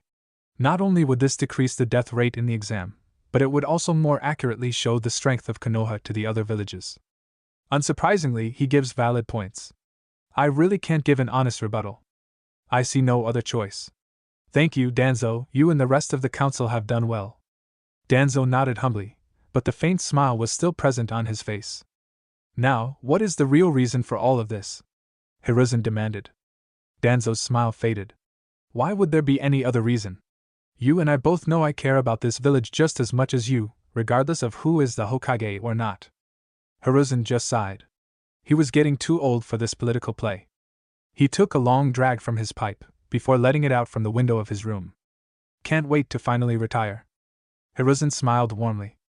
Naruto, I'm placing my bets on you. 1 month later. Naruto roared in determination, he wouldn't lose here. He had already lost count of how long he had been under the sun, but at this point, it didn't matter. Next to him was his rival, Sasuke Uchiha, who was in the exact same position as the blonde. Both of them were in the plank position, sweat pouring down their chins and falling to the soft grass underneath as time continued to pass on, and the pain continued to build relentlessly. You can do it, Sasuke-kun! Sakura cheered from the sideline. Naruto gritted his teeth. Goddamn annoying teammates. But I won't waste my energy speaking. Kakashi came back to the real world next, peeking up from his regular book. You guys are still doing the exercise? I never said it was a competition. Shut up. Shut up. Both Naruto and Sasuke shouted out loud as the last of their energy started to deplete. Ding! Vitality has increased by 1 level. Naruto dismissed the message immediately. Just a few more. Ugh! Sasuke fell to his stomach first. Naruto immediately fell right afterward, glad to be finally done with the whole exercise. It was a basic one, but it certainly still hurt when done for prolonged periods of time. Told you I'd win, Naruto said smugly through his panting state. Sasuke didn't even look like he could speak as he clutched his stomach. A month had passed since Naruto had chosen his elemental affinity, and in that time, Team 7 as a whole had continued their training at a moderately fast rate. Faster than what they had been doing before the wave mission, of course. At least once a week, Kakashi would conduct a private training session with each member of the trio, something which drastically improved the lacking points of each genin. For Naruto, the Jonin had worked on a way to improve his lack of firepower. Whenever his affinity had been revealed to be water, he began training the blonde in a specific jutsu which he thought may reveal itself sooner or later to be incredibly crucial in the future. For Sakura, Kakashi had not done much except for work on her taijutsu and strength in general. Whether it was in the form of exceedingly long spars and gruesome exercises for hours straight, he made sure Sakura was stronger by the end of the day. Sasuke was a much more complicated issue when compared to the other two. To begin with, he didn't have the right mindset. His loss to Lee was greatly devastating to his ego and pride as a shinobi. And thus, Kakashi had to waste some time beating the broken ego out of the Uchiha, before the actual training he was put through. At least, that was all that Naruto himself knew. He had tried to poke out the secret of the training Sasuke had gone through, but the whole deal was lip-sealed. This was why Naruto was incredibly curious to finally see all of his teammates' stats. He had abstained from doing so during the first month of training because he wanted to test his own improvement against the others. Without any more hesitation, he first made an observation of Sakura. That's a pretty good improvement," Naruto thought, eyes creased, thinking about back when he had first gotten the ability. He shuddered as he reminisced about the pink-haired girl's stats back then. They were practically no different from a civilian. Hell, they were less than Naruto's own, who at that point had no real ability if he didn't count his shadow clones. He glanced at Sasuke, swiping his head to the right, where the genin was still flat on his stomach. Observe. Not too shabby. He definitely improved at a steady pace. It's not surprising his rate of leveling up was lower than mine considering he was already at a higher level, Naruto noted with a thoughtful frown. Naruto's own stats. Hey Naruto! Quit slacking around! Sakura shouted from somewhere further away than where she once was. Naruto was so deep in his thoughts that he unconsciously toned out everything else, something which seemed to happen a lot more recently when he opened his system. The blonde began running towards the rest of the team. Wait for me. Kakashi patted Naruto's hair affectionately. As if we would leave with you, Naruto. That sounds exactly like something you would do, Naruto deadpanned in return. Kakashi exaggeratedly placed a hand on his heart. Your words hurt me, my dear student. Sasuke coughed into his elbow. Sensei, please get to the matter at hand. Sakura nodded in agreement. You're right, Sasuke, Kakashi said, his voice instantly switching to what Naruto called Jonin mode, signaling that he was finally about to say something serious. We have been called directly to the Hokage's office. The Hokage's office for something other than a mission?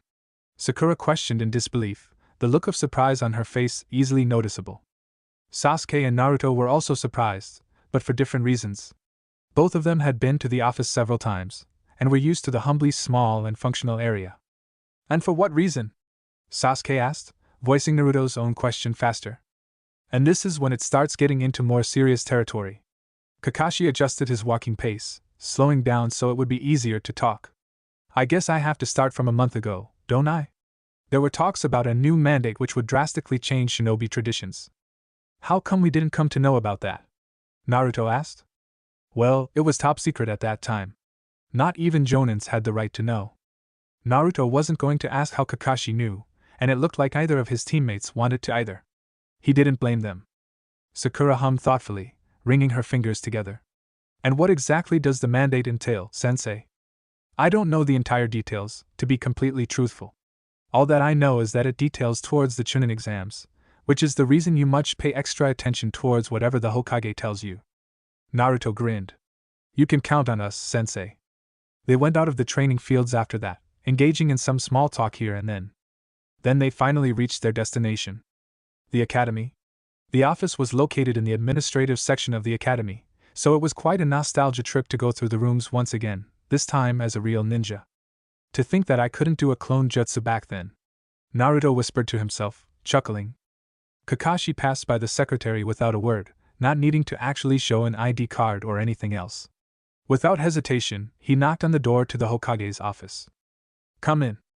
Naruto enthusiastically went in right after, wanting to tell the old man about what all he learned in his few months as a genin. That was, until he saw that there was another man in the office besides Hiruzen. Kakashi bowed. Hokage-sama, Danza-sama. Naruto and the rest of Team 7 did the same. Naruto eyed the man called Danzo warily, but that wasn't without reason. The innate aura that the person emitted was enough to scare out Jonins themselves. It was creepy, almost like a sense of dread overcoming him. The feeling that someone could be behind you at any moment in time, forcing Naruto to keep a shield of paranoia active.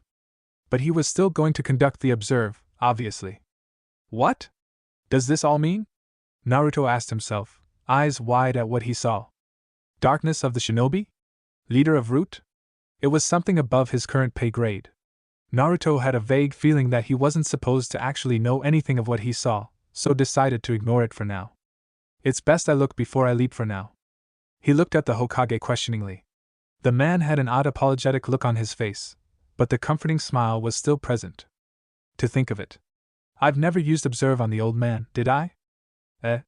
Nothing new to learn here. You were called in here to learn about the new mandate which will be effective starting from today, But I'm sure you already knew that, Kakashi? Danzo said, his soft laugh unnatural with his rough look. Kakashi feigned ignorance, but knew it was pointless. I'm not sure I know what you're talking about.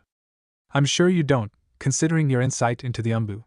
Regardless, let me recite the mandate to you. He cleared his throat. Those teams wishing to compete in the Chunin exams must have at least a rank mission recorded in their activity list. A rank mission? Kakashi's face immediately lightened up in recognition. So that's their goal. Isn't a rank mission too high for some of the genin teams, regardless of their ability? Kakashi asked curiously. Hiruzen spoke up next. While it is stated as rank mission, they Arito be honest more so crank than be. The missions are mostly non-combat related, and won't consist of too much fighting. That's what you said for the mission in Wave. Naruto thought incredulously. It had to be a curse at this point. Naruto tried to ignore Danzo and his piercing gaze as he spoke. If I may ask, Hokage-sama, haven't we already finished an rank mission before? Hiruzen laughed at the use of Hokage-sama from Naruto of all people. Yes, it's true. It's recorded that Team 7 have successfully completed an rank. However, other villages won't see it that way. They are only counting the missions from this month onwards, for whatever reason. Will we be assigned the mission right now? Kakashi inquired. Correct, the Hokage said, pulling out a stack of papers. He flipped through some pages in a binder before stopping. Your mission is to capture a group of bandits and bring them back alive to Konoha forces in a maximum of 2 weeks. That is the only objective. You must be wondering why it is a rank mission, right? Naruto nodded. The bandits are sanctioned near IWA borders. Kakashi immediately swerved his head towards the Hokage in shock, looking between him and Naruto rapidly. The Hokage merely nodded, recognizing the Jonin's predicament, but refrained from answering. Is he insane? Kakashi thought with confusion. The chances of IWA shinobi appearing and recognizing Naruto is quite low, but the risk is just as high, no, much higher. If they wage war against the Jinchuriki of all people. Yet there has to be a different reason. The two people in front of me are too smart to make such a drastic mistake, but what could it be? IWA. Isn't that one of the other shinobi nations? Naruto asked no one in particular. Danzo smiled, but not in a condescending manner. Correct, Naruto. So why this mission in particular? Kakashi asked, dreading the answer. Danzo's smile seemed to widen even further. The truth is, you aren't the only team who received this mission. Naruto's face scrunched up. Eh? Who else is there? Lee's team? Shikamaru? Kiba? They aren't from Konoha. Yes, someone from IWA received the same mission. You see, this mission isn't really a mission. It's an early competition between the participating villages of the Chunin exams. Kakashi's thoughts were correct. These madmen. There's more than Suna attending? Danzo smirked as he got up from his chair, his voice grandiose as ever, sending chills down Naruto's spine. Next month, Konoha will be hosting the first ever international Chunin exam. Naruto trudged along the muddy path laid before him, trying to avoid digging his foot into the deeper sections of the dense liquid, but to no avail. EW! Sakura shrieked as some mud got onto her skirt. Why is it so muddy here? Yeah, it's not like we're surrounded by rocks every single turn we take, Naruto grumbled, equally frustrated by their environment. What did you say? Nothing. Kakashi interrupted, stopping the inevitable argument between the two. The main reason is because we are near Iwagakure, which is predominantly surrounded by rocks, and is widely known for its rough terrain. Why were they going to Konoha? Because the Hokage himself and the creepy-as-hell Danzo guy asked them to. Naruto didn't know whether the other genin teams were doing it as well, considering how top-secret the whole matter was. He didn't get the time to ask either, being forced to immediately pack up and leave the next day. The next morning, he had immediately eaten Tuchi's ramen as a good luck charm, hoping that the mission would end quickly. According to Kakashi, it would take a day or two, but he couldn't really trust his eccentric sensei too deeply. Sasuke jumped over a particularly large puddle of mud gracefully. Didn't the Hokage say our mission was near the IWA borders? As you mentioned, borders was the word he used, correct? How can I explain this? Kakashi expressed to himself, hand on his chin. I'll start from the beginning. I'm sure you know about what happened during the Third Shinobi World War. IWA and Konoha were in a huge scuffle, if I remember correctly, Naruto remarked, thinking back to the lessons Irika used to give. Absolutely right. In fact, quite a large scuffle. Territories of both Konoha and IWA were conquered left and right, leaving citizens of their respective villages to suffer in the cruel aftermath of war. The same thing happened in the Second Shinobi World War, and though it wasn't as big, it set the roots for an intense rivalry between the two nations. And with that rivalry came a number of meaningless deaths. That sounds horrible, Sakura whimpered. Kakashi grimaced under his mask. It was. Trust me, I was a part of it. In fact, believe it or not, Konoha were losing the war for a good amount of time. But I'm sure you know who turned the tides. Sasuke grunted in affirmation. The fourth. Naruto's head swerved as he heard the name of his idol, the fourth Hokage Minato Namikaze. Kakashi nodded. He managed to single-handedly change the tides of the war, gaining the title of Konoha's Yellow Flash. However, that is getting quite off topic. What you need to know is that due to the war, there were a large remainder of territories which were unclaimed by both IWA and Konoha, in fear of retaliation from both sides. Sakura tilted her head in confusion, slightly slowing down her pace to talk. Huh! That doesn't make much sense, does it? Why doesn't someone just take it? These places aren't just any regular back-of-the-country towns. They were previously battlefields that shinobi fought on and died. They are reminders that war once existed, and should never happen again. If IWA suddenly came and proclaimed they own lands such as these, it's practically announcing they are ready for another war. Konoha and IWA have had multiple talks, and agreed to keep the border areas as a peacekeep of sorts. Didn't Danzo say we would compete against the other genin teams? If we compete against IWA, who hoard in hatred on us that we never knew about, how the hell would this turn out well? Naruto asked, hyperventilating at the thought of facing the IWA shinobi. Not because he was scared of fighting them, but because he wasn't sure just how deep their hate was. Kakashi seemed to have read his mind. In any case, if any IWA shinobi know who I'm referring to wander the territory and see us, there would undoubtedly be a fight. That's why I have a safety measure in order to prevent such a situation from occurring. Naruto sighed in relief. Which is? Kakashi held up a single-hand sign. Henge. Smoke rolled off his body in an instant, covering the transformation entirely.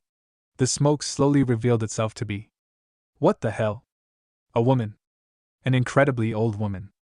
With long, gray hair rolling off his shoulders, and wrinkles covering his face, Kakashi was practically unrecognizable. His previous height decreased by a foot due to his back being scrunched up uncomfortably. Naruto couldn't believe which words came out of the Jonin's mouth next. Yo! I have to be dreaming. What the hell? Sakura yelled in surprise, almost tripping down a rock. I'm pretty sure you know what a henge is, why are you guys so surprised? Kakashi asked innocently. Even his voice is slightly different. Naruto realized with a thoughtful glance. Naruto eyed up the old woman in front of him. Firstly, why do you still have the mask on, and secondly, do you really need to use such a disguise? Why not? Naruto crossed his arms together. Isn't it oddly suspicious for an old woman to be traveling around bordered areas by herself and 3 other teenagers? Kakashi released the henge right after, smoke erupting once again. You're right, I just wanted to have some fun. In any case, henges aren't always so useful. If an enemy sensor is present in the battlefield, it would be incredibly easy for them to tell who is using henge. For now, we are just using the technique to hide our real looks. But why? Sasuke asked curiously, voicing both Naruto and Sakura's thoughts. Naruto seriously didn't understand the point of the henge right now. Even if they were found out, it's not like their looks would have any effect on a fight. Kakashi seemed to be taking unnecessary precautions, which was something he never did. It's not to be recognized by any IWA shinobi, trust me. Considering this is a competition, the IWA genin may target you in the real Chunin exams, Kakashi said, making sure not to look at any of the genin. I'm lying through my teeth here, but hopefully no one really noticed. The real reason is because of Naruto's hair. His blonde head, which is quite rare in these parts, would certainly attract people. And Kami forbid, they make the connection between him and Sensei. I can't let that happen. Naruto looked back to the path in front of him, the shadows of buildings beginning to appear. Kakashi cleared his throat, drawing all the attention back to him. Like I said, all of you will need to use henges. In case we encounter any IWA shinobi, we will have to create alternate identities. Naruto's eyes widened. Alternate identities? Yes. Like a different name, look, and if you want personality. Though that's not really required for this mission. How do we know what to change into, Sensei? Sakura asked a second later. I'll give you some tips on what to change. Sasuke, take care of the hair, I don't know, smooth it out or something. As for Sakura, please change your hair color to black. And Naruto, you will need the most change. Huh? Why me? Naruto rebuked, slightly offended. Kakashi chuckled. I didn't mean it in that way, Naruto. The truth is, you are the most likely to stand out in a crowd. In fact, you should change your entire face for now. Take out those whiskers, and you have to change your hair color to black. The eyes are also a bit noticeable. Whiskers, eyes, hair. Okay, I guess that's doable. Sasuke stopped walking. Should we just do it now? Well, using a henge continuously doesn't use too much chakra, but it can still drain a lot if you use it continuously. For now, just try it out, but don't let your chakra levels reach below 50%, Kakashi responded, with a meaningful look towards Sakura. Fine. I'll guess I'll do it right now. Henge. Henge detected. Does player want to use the character customization menu? Yes/no. Naruto had no idea what he was looking at. Sure? I guess, do I just set everything with my thoughts like usual? Let's just try it out then. Naruto took a deep breath, trying to imagine his disguised body in his mind. Eyes. Black. How should I change my face? A little bit more angular, I guess. I do have a lot of baby fat still. I'll also remove my whiskers for now. As for height, I can make myself a few inches taller, right? Skin, let's make it a bit paler. Hair needs to be a bit longer, and not as puffy. Oh yeah, make it black. My body should remain somewhat the same. I guess that's it. Error. Please set a name. Name? What's the name of the guy in that one comic I read? Ruji? Ruji? Yeah, that's it. Henge has been set as Ruji. Info. Using henge menu means this specific henge is stored in the system, therefore the user can repeatedly use the sorted henge without change. Smoke suddenly surrounded Naruto's body. The genin immediately wobbled as his newly found height was incredibly uncomfortable to walk with. Naruto looked at himself with awe. Whoa. Naruto couldn't see how his face looked, obviously, but he could definitely see the change in his body. His body was more streamlined in a way, but not skinny like usual. The hair that creeped down his forehead was definitely black, though. Kakashi raised his eyebrows. That's an incredibly well done henge. Most henges which are creating a completely new body are usually poorly done, but yours seems almost uncannily real. Do you know anyone who looks like that, by any chance? Naruto grinned smugly. Nope. I'm just that impressive, sensei. Your voice as well, it's not the same at all. You could probably hold that henge for this entire mission with the amount of chakra you have as well. Regardless, how about you two? Naruto looked to the side where Sakura and Sasuke stood. Sakura looked weird with black hair, to say the least. Sasuke didn't change too much, other than his hair, which wasn't as spiky as before, but rather it was like he used a comb to put it to the side. If he added some glasses, Sasuke would definitely look like the nerdy kid in the library back in Konoha. Hee. Naruto giggled immediately. Shut the hell up. Sasuke gritted through his teeth. Sakura came through the smoke right after. Yeah. Your henge probably isn't any better, Naru. Naruto met her eyes with a passive glare. He definitely didn't miss how she averted her gaze right away. They were nearing the edge of the town in front of them. All right. Time to beat some bandits back to Konoha. Ugh. This is so boring. Naruto groaned as he stared up at the ceiling. Sasuke snorted. Deal with it, dope. How come Sakura gets her own room? Naruto asked, appalled by the unfairness of it all. If you want your own room, just say so, Naruto, Kakashi said from the corner of the hotel room. They had found a mostly empty hotel inside the town, and quickly ordered 2 rooms for a few days. The rooms were small, but enough to accommodate all of them. How long will this mission take? The blonde inquired.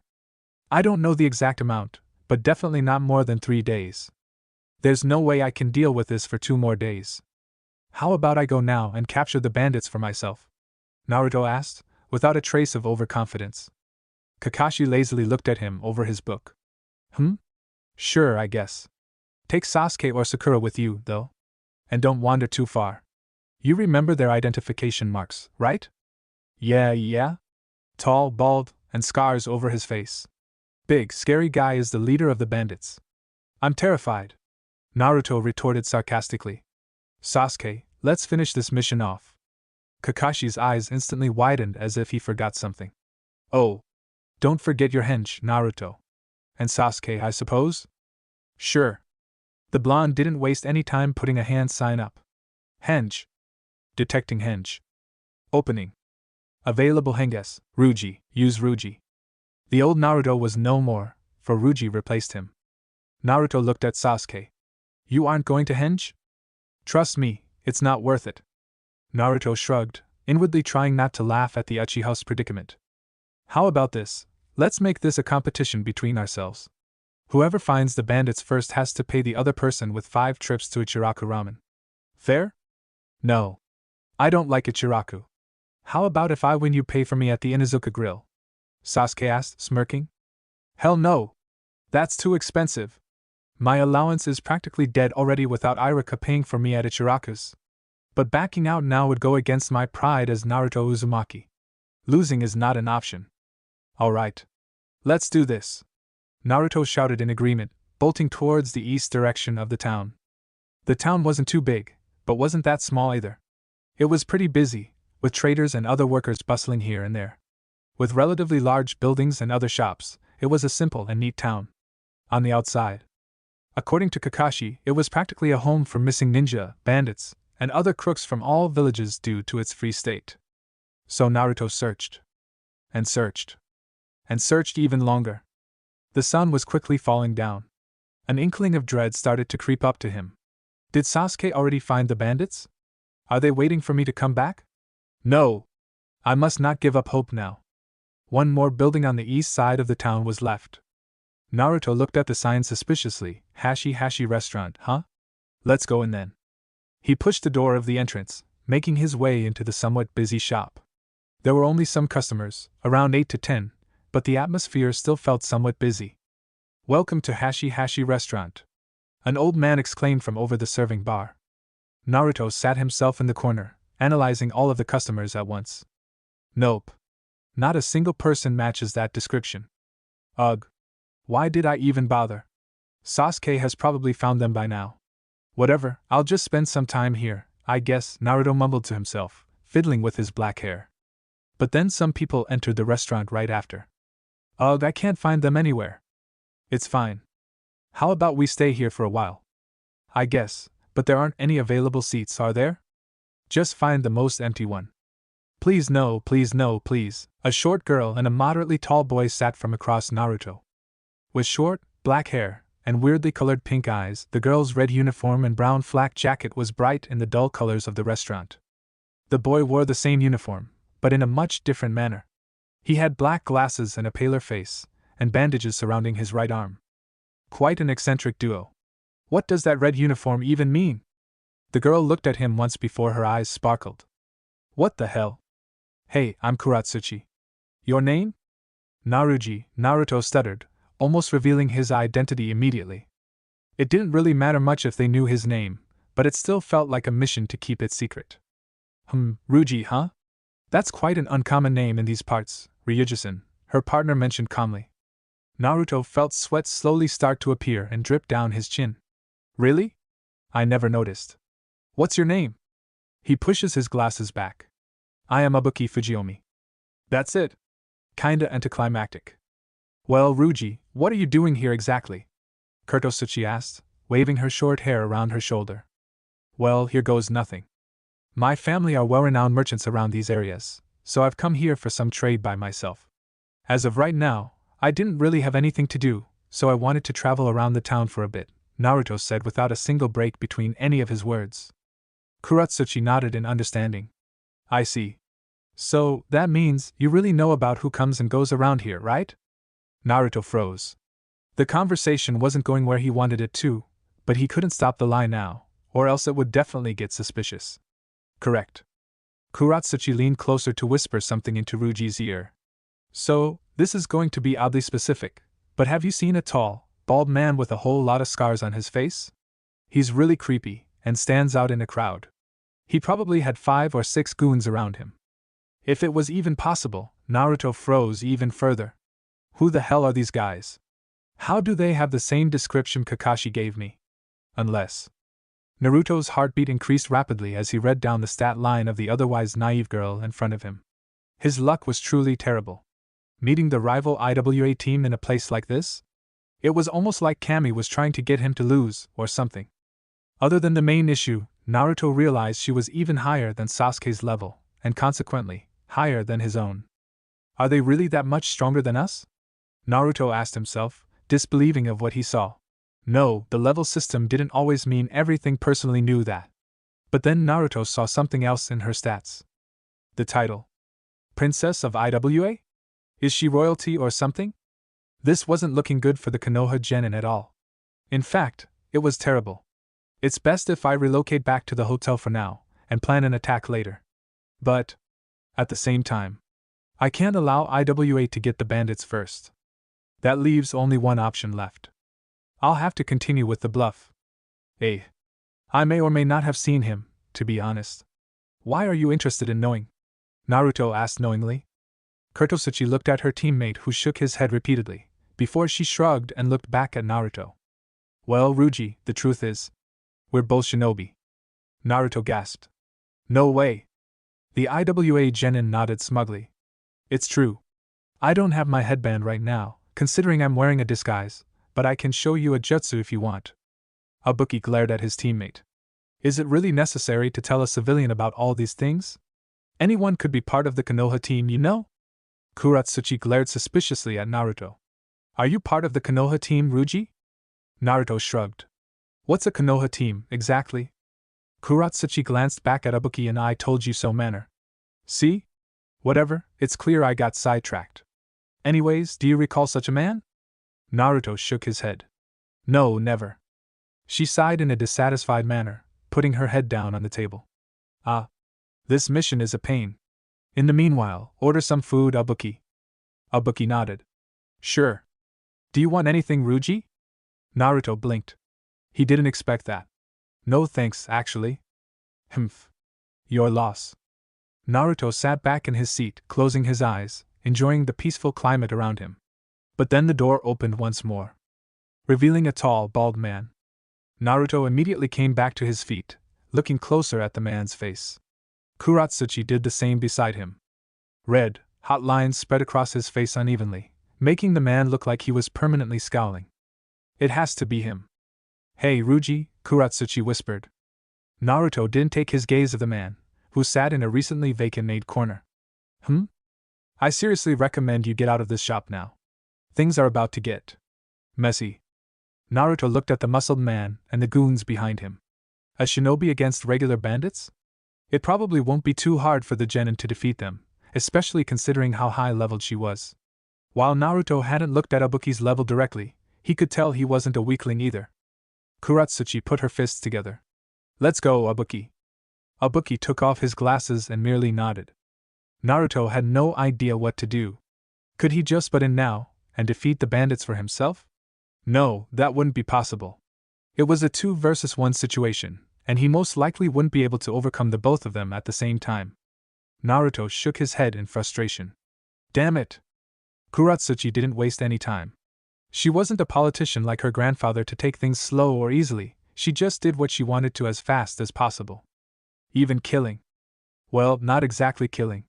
The mission entailed that she captured the bandits alive, meaning she couldn't really fight for real. This put her and Abuki at a major disadvantage as the bandits wouldn't care about leaving her alive. She threw a kunai at the main target, who was distracted by the menu in front of him. Of course, she aimed it slightly to the right so that it wouldn't actually hit the man. That should be enough to scare him a little.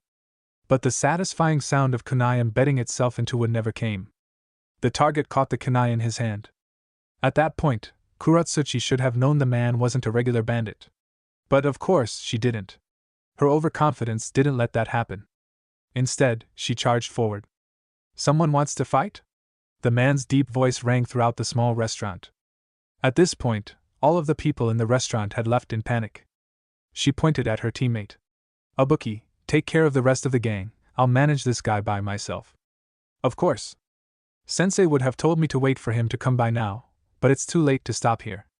Taijutsu started first. Expecting an easy fight, Kuratsuchi confidently made the first strike. She swept her legs underneath the scarred man, who sidestepped right after in response. She could barely see the hook which followed. Too fast. The genin leaped backward, feeling the force of the punch through the air it pushed against her face. At this point, the fight was outside the restaurant. Her eyes narrowed. Lava release, bullet rain jutsu. Balls of fiery, glowing balls of lava summoned themselves from Kuratsuchi's mouth and were sent towards the enemy with great speed. The deep voice spoke out once more. Water release, water wall jutsu. A wall of water blew through the ground below, forming a near indestructible structure of water, which blocked the upcoming attacks entirely. Heh. So he is a shinobi. Doesn't matter, Kuratsuchi gasped as a kick landed on her stomach, the sheer power of it sending her towards the building opposite to the restaurant with high velocity. This guy. I might have to start getting serious. Ugh, finally. Saving that owner from the bandits was seriously annoying. Kuratsuchi's eyes widened at the familiar voice. Ruji? The second Naruto helped the owner to safety, he bolted out of the building, ignoring the ongoing fight Ibuki had with the rest of the crooks. It was obvious at a single glance that the tall one was the strongest, anyways. Naruto scanned his surroundings before his eyes locked on to the man before him. Ugh, finally. Saving that owner from the bandits was seriously annoying. Ruji? Naruto ignored Kuratsuchi's voice. The game plan, in a way, was simple. He needed to quickly defeat the man before him, before getting a shadow clone to carry him back to the hotel. Then disrupt Ibuki's fight entirely, and create even more shadow clones to carry those bandits back as well, and if necessary, defeat Ibuki as well. To defeat the target in front of him, he had a plan. But to do that, he needed to stay hidden from Kuratsuchi. Good thing Kakashi taught him the perfect jutsu to do so. Naruto took in a deep breath, before going through a multi-dud of hand signs. Water release, hiding and mist technique. The water droplets in the air around the street began to thicken and thicken, condensing into a blanket of mist which covered the road entirely. Naruto pumped his chakra continuously into the jutsu, which served to thicken the mist even further. What the hell? The target yelled in frustration. Naruto could understand. Even as the user of the jutsu, he couldn't see a single thing either. But he also knew someone who could. Summoned Shadow Zabuza.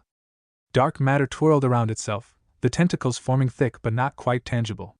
They seemed to be moving randomly, but Naruto knew that wasn't the truth. The infamous Zabuza Momochi was alive once again. Mist? Naruto didn't need to waste any more time. Zabuza. I know you don't want to serve me, but we seriously need to defeat this guy. Shadow Zabuza growled, his sword forming as a mass of shadows. Whatever, there's finally some action, brat. Who do I need to kill? Naruto tried to ignore the fact that Zabuza just said that he would kill the man, and instead focused on the enemy in front of him. He couldn't allow the death of the target, but he also needed to defeat him as fast as possible. Kuratsuchi most likely wouldn't be able to see in the mist while it lasted, and wouldn't want to waste time trying to fight here. Maybe she would try and help Ibuki out with his fight? They were just supposed to be bandits, but considering the leader happened to be a shinobi himself, it wouldn't be a surprise if the rest were as well. Zabuza, are you able to locate him? Naruto asked probingly, pulling out a kunai from his pouch. Of course I can, Zabuza answered immediately, sounding offended that Naruto even asked that. The problem is that I'm too weak right now. Right. Naruto completely forgot about that. Shadow Zabuza was strong, but paled in comparison to the real person. The summon was probably around Chunin level, but physically might have been even lower. It was only because of experience and technique that kept him in the contending ranks for now. If Zabuza had been in his old form, the fight surely wouldn't have taken this long. Naruto closed his eyes. He couldn't rely on sight right now in the middle of so much mist. He listened, and listened hard, straining his ears tightly. The sound of bustling and the heavy footsteps filled his ears. In front of us. Use Uchiha Taijutsu. Activating. Skill, Uchiha Clan Taijutsu LVL3 activated. Usage drains 15 MP points each minute. User can use this skill for 1 minute without draining MP. His skill, which was now level 3 due to the recent month of training with Kakashi, quickly took over his body. Naruto jumped into the air, avoiding the massive body which barreled into the place he was once in. The genin winced. If he had been hit with that. Zabuza swung his gigantic sword with practiced efficiency, aiming for the crook of the man's neck. The man slapped his hands together and caught the legendary sword in his palms. Zabuza's eyes widened, before narrowing once more. He applied even more pressure on the top of the handle, letting the sword loosen from the man's tight grip, before lunging down and swiping at the opponent's legs. The target merely jumped back, the attack altogether, But at the same, Zabuza still had his sword. That sword? I think I recognize it from somewhere. Regardless, I'm not going to ask what type of jutsu this is. Kids these days with the Kekkai Genkai and clan jutsusui make it so hard for the rest of us normal ninja? The man whined before his voice hardened. Doesn't matter, I guess. After this, one less Kekkai Genkai left in this world. My name is Zenki. I think it's fair for you to know the name of the last person you'll ever meet, right? Naruto found it weird how the target, or Zenki for that matter, referred to his shadow extraction as a Kekkai Genkai, but it also made a bit of sense to do so. When encountering a new jutsu that almost seemed unimaginable to the eye, it was a fair result to assume it to be some type of bloodline. But it wasn't in this case. Zenki flashed through hand signs at a practice speed. Wind release, great breakthrough. A torrent of gust erupted from his mouth, the intention of the jutsu clear. He's trying to blow the mist away, but that won't work so easily, would it? Naruto thought to himself. The strength of the wind was very high, but the mist still partially remained. That was due to the amount of chakra Naruto had poured into the jutsu, and the comparatively lower amount Zenki used for his own. It wasn't much, but Zenki could see now. You're just a kid? Huh. I'll have fun destroying you. And then Zenki ran. Naruto met him in the middle, depending on his taijutsu to carry his fight.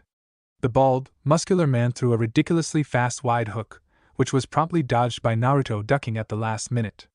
Naruto took the opening to his advantage, and launched a fist to Zenki's stomach, which was completely open for his attack. Zenki merely chuckled in response. Oh no. The man lunged down and grabbed Naruto's leg, before pulling the boy to the air. Naruto struggled against his grasp, but Zenki's physicality was too strong. A clean, final hit seemed inevitable. But Zabuza was still in the fight.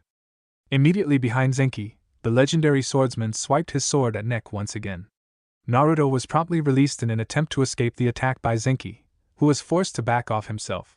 It kind of worked, but the slash on Zenki's back said otherwise. Blood leaked onto the floor, the ruby color even visible through the partially thick mist. Naruto grinned at the sight. It was pure, brute strength versus a swordsman, and an all-rounder like Naruto. I need to get a solid hit and knock this guy out. But I can't do something like that with my own strength with how much stronger this guy is physically. Maybe. Shadow Clone Jutsu. 12 or so clones manifested around the genin, each of them running towards the opponent before them with haste.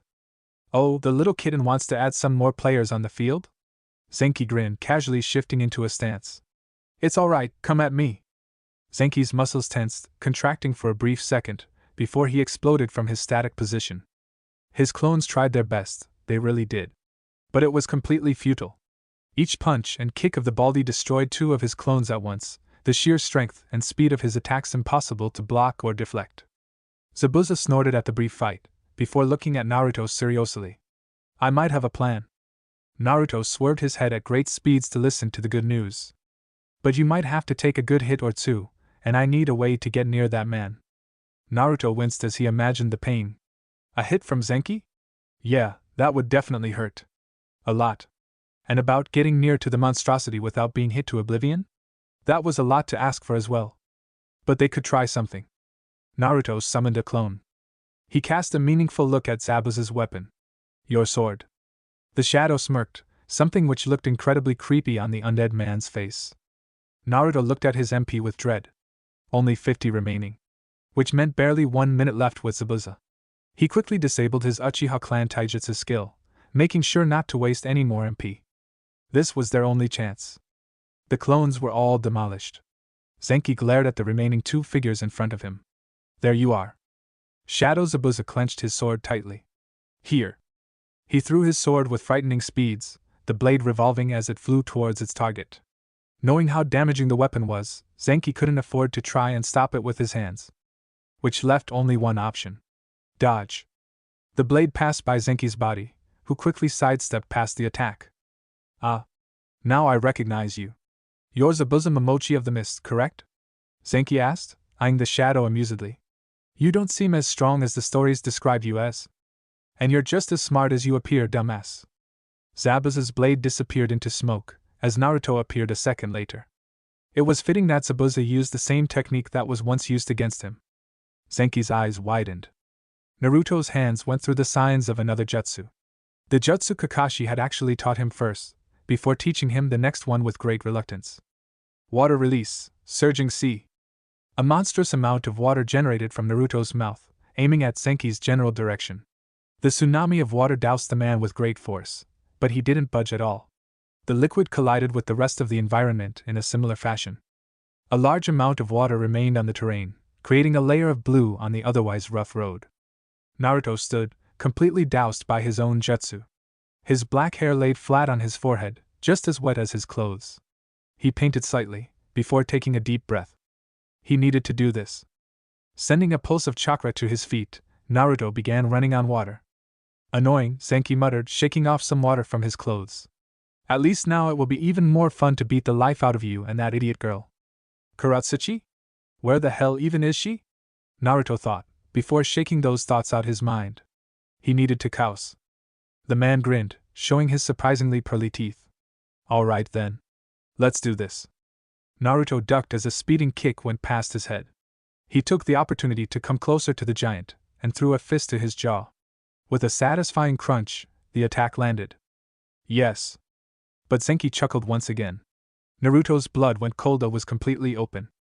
Zenki appeared in front of him in an instant, grabbing his face roughly. He literally picked the genin up with one hand, before smashing his face into the rocky road underneath. Naruto gasped in pain as he felt his nose break immediately at the contact, the organ leaking blood soon after. The water, which had slightly decreased the impact, became a murky red. How does it feel? The man asked, grinning sinisterly. Naruto just grinned, accidentally tasting the metallic blood which reached his lips. Great. Why the hell did I do that? A brief flash of anger went through Zenki's face, before he smiled once again. It won't be feeling great for long, trust me. Zenki threw his body to the sky like a rag doll, before jumping along. Naruto's whole vision was a nightmare, his rapidly spinning body not letting him get a proper view of his surroundings. Naruto lurched forward as a leg implanted itself into his stomach, dropping him back to the ground with a loud splash. The pain was unbearable. Definitely the worst he had ever felt, without a doubt. Kakashi's training didn't compare to this at all. Naruto's henge had disappeared by now, revealing his much shorter stature and blonde hair for the world to see. Ding! Vitality has increased by 1 level. Zenki crossed his arms together. You're even more of a kid than I thought you were. Should I feel bad now? I'm not really feeling very pitiful, though. What's your name, kid? Naruto slowly stood up. His bleeding face, torn clothes, and weak posture was not a very appealing sight to behold. The genin merely smirked. Gotcha. Water release, water prison technique. Zabuza was always known as the silent killer, after all. A sphere of rotating, dense water encircled the man quickly, trapping him inside. Zabuza had a submerged hand in the sphere, which worked to keep the jutsu active. That was the real reason why Naruto had used his surging sea jutsu. To create the optimal environment for Zabuza's prison technique. Of course, Zabuza could have done the technique without a water body, but it would have been a lot slower, and thus much harder to trap Zenki, a physical monster, in that way. Zenki screamed and thrashed inside the sphere, but to no avail. He punched the sphere continuously, causing it to ripple and shake in response. Naruto tried not to gape at the sight. How is he so abnormally strong? Is he using chakra or is that his regular body? Shadow Zabuza grunted. Get done with it quickly, kid. It's hard keeping a guy like him inside. Naruto sighed, placing his hands on his knees. That was seriously tiring. He ran towards Zabuza, eager to end the fight off. Look, we just need him unconscious, Naruto said matter-of-factly. Unconscious? Why not kill the bastard? Shadow Zabuza growled, bringing out his gigantic sword with his remaining hand. Naruto knew this would happen. The mission said. The water prison shook with a groan. Naruto's eyes widened with shock. The prison was breaking. The layer of water around the man became thinner and thinner as he continued to repeatedly bombard the sphere with an onslaught of punches. A second later, the man was free. With an air-splitting roar, Zenki leaped into the air in an attempt to escape. But Naruto was already behind him. Sword! Naruto instantly screamed at Zabuza. Zabuza threw the shadow-black sword like a spear at the blonde, who caught the weapon midair. Naruto grunted at the sudden weight pulling him down to the ground. Before Zenki could even react, Naruto spun Kubikuri Bocho and hit strike the man's head with the blunt side of the sword. Zenki was out cold. Shadow Zabuza raised an impressed eyebrow. Nice one, brat. Warning! 0 MP remaining. All MP-related skills are being disabled. The shadow and the sword dissipated into nothing, leaving Naruto alone, panting and injured. He fell on his bottom tiredly, searching for a source of energy as the regeneration started to kick in. Naruto summoned 3 clones. Clone 1 saluted. Boss. Take this body to Kakashi-sensei and explain it's the bandit the mission talked about, Naruto ordered, standing up once again. And you? His clone asked worriedly.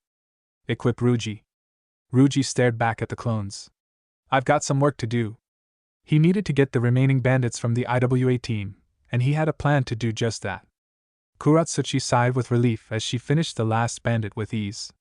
They were definitely shinobi, but not close to Chunin level at all. And now, we have to deal with that other guy. Ibuki pushed his glasses up, like usual. He snorted disgustedly at the groaning bandits in the corner of the restaurant. What about the leader? Kuratsuchi hesitated. I'm not too sure, actually. She was sure she heard Ruji's voice back then, and after the mist jutsu was released, she found it fruitless to try and help the fight. It was certainly a good thing she came back as well, with the rough time Ibuki had with the remaining bandits. They weren't very coordinated or individually strong, but they had the advantage in numbers, and could have easily overpowered him. She turned around as she heard the sound of footsteps. Ruji walked into the restaurant slowly, his eyes swirling about and alert. Kuratsuchi narrowed her eyes. It was clear at this point that Ruji wasn't a regular merchant around town, and quite the opposite. The boy met her eyes and smiled apologetically. I can explain everything. Kurtotsuchi raised an eyebrow. Like your merchant family? Ruji winced. Yeah. That was a lie. Most of what I told you guys was a lie, actually. Are those the remaining bandits? Ibuki nodded curtly. And what does it matter to you? Nothing, I'm just worried they might wake up again. They won't, I'm sure of it. We beat to a pulp, Kuratsuchi confirmed. Oh, great. How about we talk over at that corner? I know I don't seem the most trustworthy right now, but I'm sure I can convince you otherwise, Princess of Iwadakure, and of course, the well-renowned Ibuki Fujiomi, Ruji declared with a friendly smile. Kuratsuchi was surprised. How did he know of my status? Is he a spy sent by Gramps? She wouldn't be incredibly surprised if the old man sent someone to look over her as she went on the mission, especially to a location like this. Ibuki looked at his teammate, who nodded in confirmation. We accept your offer. Haha, you don't need to be so serious, Yubukizan, Ruji said, chuckling. I don't care if you trust me or not, but I assure you that I'm on your side. The trio walked towards the corner of the restaurant, enclosed by the surrounding tables. Kuratsuchi didn't realize at that moment that she completely lost sight of the remaining bandits, but Ruji did. Kurtotsuchi glared at the boy in front of her.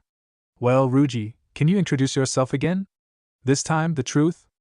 Of course. Well, to start off, I was sent directly here by the Iwadakure shinobi forces. Something about a Chunin pre-examination, am I correct? Yes, that is why we were sent here as well. But I haven't seen you in any of the other genin teams, have I? Ibuki mentioned.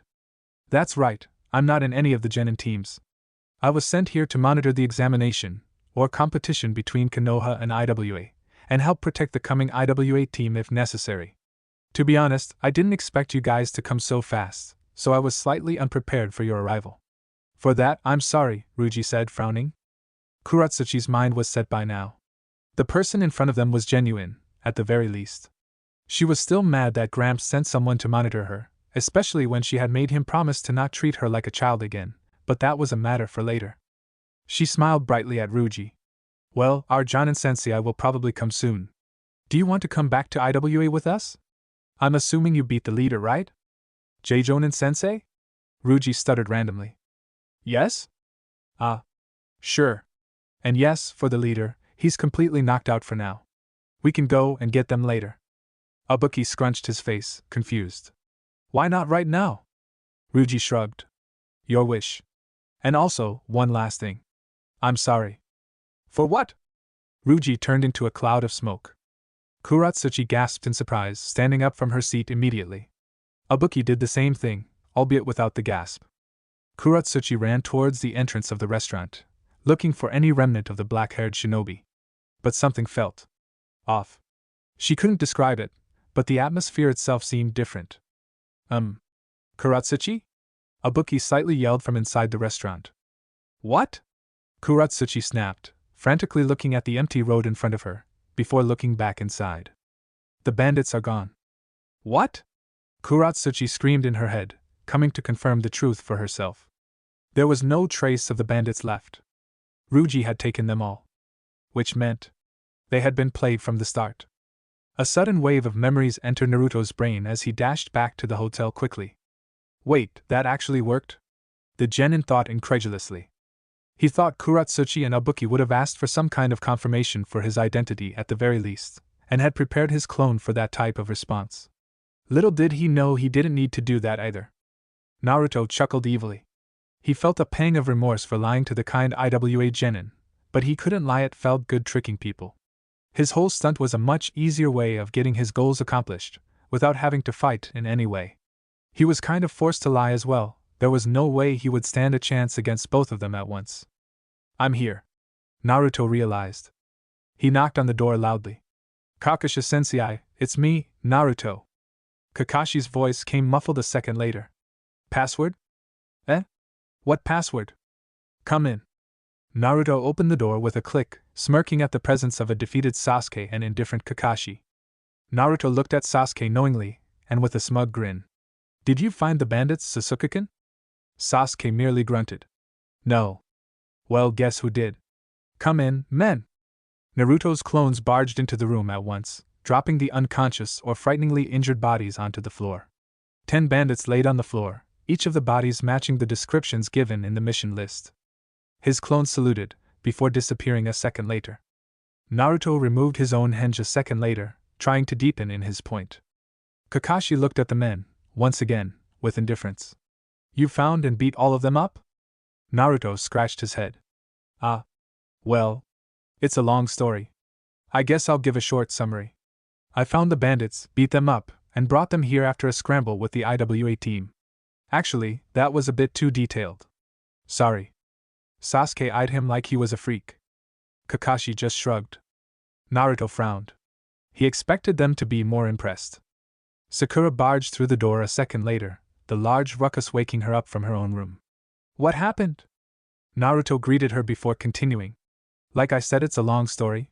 But pretty much. Please, not again, Sasuke said, grasping his forehead. It's fine, I owe you some ramen. Naruto smiled victoriously. Yep, this was a total success. So what do we do with these bodies? Naruto asked a second later. I'll deal with that. For now, change your henge, so the IWA team doesn't recognize you, Kakashi mentioned, as he began moving towards the bodies.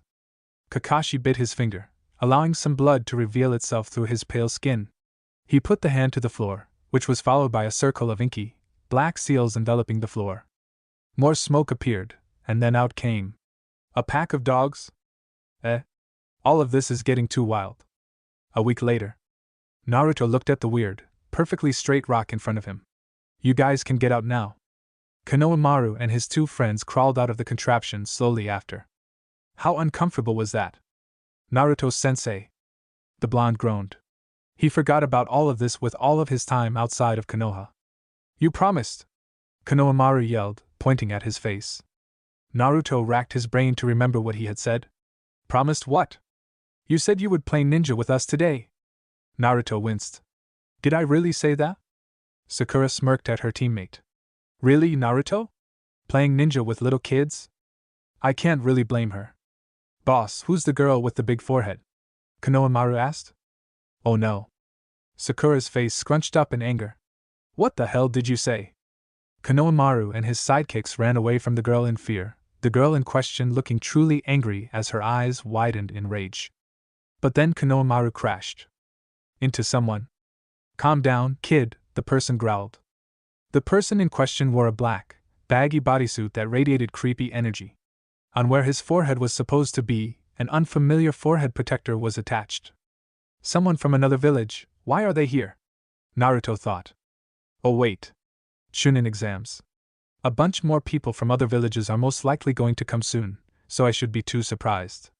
As for this situation, it's just a misunderstanding, right? But the creepy kid didn't stop there. He grabbed Konohamaru by the neck of his shirt and pulled him up. That seriously hurt, Snotface. Konohamaru grunted in dismay. Naruto's eyes narrowed. Put him down. It was my fault anyways, Sakura apologized sincerely, because it was partly because of her. The girl next to the foreigner boy spoke out next. Put him down, Kankuro. If he comes. Kankuro grinned. It's fine. I'm bored anyways. I don't really care. Kankuro gasped as a pulse of pain flared up in his arm, forcing him to release the kid. Naruto's kick wasn't incredibly strong, but was enough to set Konohamaru free. Naruto stood in front of the boy passively. But inside, he was angry. It seemed that Kankuro was just as mad as well, as he tried to throw a cuff at Naruto's face in response. But compared to Zenki, Kankuro was extremely slow. Naruto moved his face a mere inch, evading the fist entirely, before lunging downwards and sweeping his feet with a low kick. Kankuro fell flat on his back with a thud. The Konoha Genin waited patiently for the boy to get back up. You'll regret that, punk! Kankuro shouted, throwing a wide punch at Naruto. He didn't need to dodge this time. Sand became alive as it rose in front of Kankuro, and enclosed itself like cuffs around his hands, stopping his movement entirely. A new opponent entered the battlefield. You're a disgrace, Kankuro. Naruto swept his gaze to the new arrival. Standing upside down, the boy's red hair was the only feature standing out. His eyes met Naruto's. The blonde shivered. This one was different, that was the least he could tell. Observe. Observing. Maybe level 17 or higher? Hopefully not anything close to 20 though. Observation failed. Target's level is too high. Naruto's shock was almost tangible in the air. The Chunin exams were going to be wild indeed. Naruto kept his gaze locked onto the red-haired boy. He tried his best not to look away. His simple, brown clothes weren't very special, but there was something ominous about the weird, peanut-shaped cocoon on his back. Of course, comparing it to a peanut wasn't really doing justice to the object. There's some sort of pressure around this guy. What is it? Naruto thought as he grimaced slightly. Ding! Warning, bloodlust detected. That's what it was. Bloodlust. Was it some kind of ability or a technique to be honed, and if so, how does someone learn it? Or was the ability innate, something born out of the person themselves? The boy continued. To think you're out here fooling around with little children, it seems to me that you've forgotten the reason we are here. Kankuro tightened his fists, his face scrunching up in frustration. They started at first, Gaara. The kid, Gaara tilted his head slightly. One more word and you're dead. The atmosphere suddenly got several degrees hotter as Gaara issued his threat. Naruto wasn't sure whether the Suna Genin was serious or not. But with one glance at the intensity of sweat on Kankuro's face, it was safe to assume that he was. To apologize, Gaara. It was my mistake entirely, Kankuro jabbered, his eyes cast downwards. Gaara merely nodded before spinning down from his position to the side of Kankuro. The sand preventing the taller Genin's movement disappeared into the earth below as Kankuro let out a relieved sigh. And who are you? Gaara asked, looking somewhere behind Naruto. Naruto swiveled his head to match Gaara's line of sight, only to meet the familiar face of the sole Uchiha in Konoha. It's only polite to introduce yourself before asking someone else. Or do they not learn that in Suna? Sasuke asked, smirking as he walked towards a spot beside Naruto. Gaara showed no reaction. I'm Gaara of the desert, these are my siblings, Kankuro and Temari. Who are you? Wait.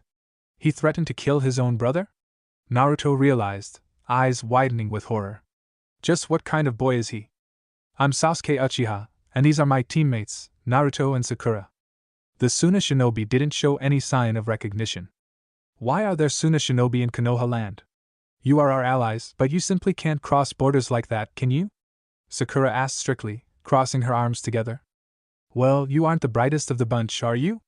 Temari badgered, putting up an idea of sorts to the group. Were you not informed of what's happening in your own village? Sasuke and Sakura merely looked on, confused. But Naruto wouldn't let his village lose face in front of another, 4-1. Of course we know. Naruto mentioned loudly, chuckling. It's the Chunin exams, and you guys have come to compete in it. Kankuro nodded, before narrowing his eyes suspiciously, which looked odd with the paint over his face. Then how come your teammates were so surprised at our presence? It's to be expected, you guys were very early. Plus, you don't exactly look like shinobi. Naruto chastised, clearly alluding to Kankuro's strange attire. Sasuke failed to hide his laugh. Kankuro bristled angrily, before wilting at the sound of Gaara's snort. What's your name? Your full name? Gaara asked, ignoring the jab towards his brother. Naruto Uzumaki, at your service, Naruto said, digging his hands into his pockets. Swish! Naruto's body moved on his own as a tendril of sand moved towards him at frightening speeds, flying through the air like an arrow itself. He panted as he looked to his right, where a conjured spear of sand was only inches away from piercing into where his face once was, floating temporarily before falling to the ground uselessly. What the hell is wrong with this guy? You dodged, Gaara said, sounding almost surprised. Now it will be even more satisfying to kill you in the exams, Naruto Uzumaki. Kankuro, Temari. Let's leave. Without a second of doubt, the more than eccentric trio left the premise. Sasuke grinned. The exams are certainly going to be interesting. Sakura stood frozen, stunned by the meeting. If this is how all the other genin are, how in the world will I survive? Konohamaru simply looked at his boss with awe. Boss, you're too cool. Naruto couldn't even smile at the praise. He had known Gaara was different the second he met him, having experienced firsthand the pressure of his bloodlust. It wasn't anything compared to the replica of the first Hokage he was forced to fight, but it was higher than Zabuza's before he died. And how did a child similar to Naruto's own age have such an immense pressure? The answer was with his observe. He had kept the notification to the side, making sure to remember to accept once the interaction with Gaara was over. He was a Jinchuriki just like Naruto himself. But unlike Naruto, he wasn't kind, welcoming, or in any way merciful. Naruto shuddered. The Chunin exams are gonna be tough, alright. Yo. Naruto looked up as Kakashi issued a greeting. On top of one of the pillars on the bridge stood the silver-haired sensei. He slowly began climbing down, using the chakra technique that the three were well accustomed to by now. Naruto smirked. If he had seen that a few months ago, he would have been shocked out of his mind. It was funny how much things changed in such a short amount of time. In fact, if he never got his system, the genin shook his head. There was no point in thinking about useless ifs and other make-believe circumstances. The fact was he got the system, and he was stronger because of it. Well, it was pretty obvious by now. But you're in the Chunin exams. Congratulations, Kakashi said without a trace of enthusiasm, rubbing the back of his head. He gave the three of them each a piece of paper. These are your applications. Naruto looked at his own application with interest. Chunin exam application. Name Naruto Uzumaki. Sensei, Kakashi Hatake. This application proves that you are hereby nominated for entering the Chunin exams after your confirmation after the successful completion of a rank mission assigned to your team. Naruto looked at his sensei with confusion. Why does it say the word confirmation? Shouldn't we already be in the exam? You were merely nominated for the exam. If you don't want to enter, you don't need to show up. If you want to, sign the paper and turn it in tomorrow at room 301 tomorrow. Naruto sneaked a glance at Sakura. He couldn't put it past her or blame her if she tried to skip the exam. The look of conflict on her face was transparent enough. Maybe some motivation would do. Don't worry, Sensei. All of us will be there tomorrow. You'll have 3 new Chunins on your team to keep you safe, Naruto said humorously. Sakura's head raised at the mention of all. I'm sorry, Naruto, to burst your bubble. But I don't see any of you becoming Chunin, Kakashi deadpanned, jumping onto the flat surface of the bridge. Eh? Naruto asked, baffled at his sensei's easy admittance. Kakashi raised a hand to block Sakura and Sasuke's questions. At a maximum, only 1 or 2 shinobi become Chunin each year, and that was before this whole international business started. The other villages wouldn't send any regular shinobi to represent them, they are going to send the best of their genin. There's a lot more competition this time around, with a variety of techniques you've never seen before. You can overestimate yourself if you want, but underestimating your opponent is even more dangerous. Sasuke hummed slightly in agreement. Some villages are making legendary shinobi become jonin just to teach some genin for the exams. Rumors say. Well, you'll see once you start the exams. That's all for now.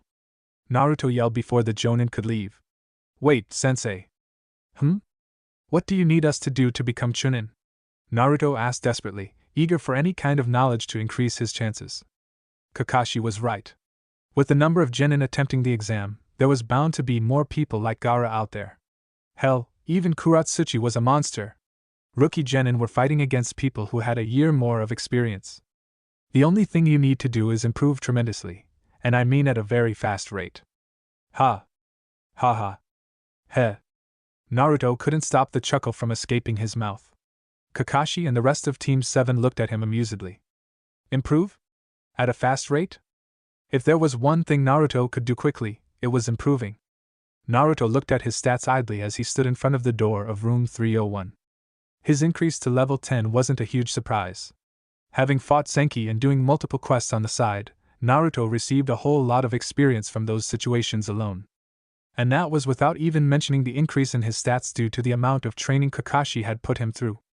Learning 2 jutsus was certainly an experience to thank, for it had helped his chakra control and his discipline, which somehow worked to help him level up faster in his opinion. When he leveled up twice, he had put his points in strength, intelligence, and dexterity.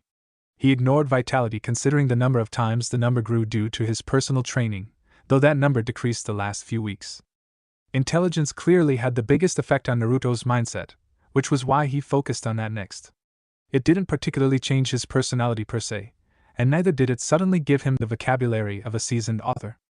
However, he found himself suddenly able to better articulate the words he already knew, as well as change how he thought of things. As he thought of the things flying freely in his rather occupied head, his deduction skills were tingling. Currently at level 3, the skill wasn't very useful.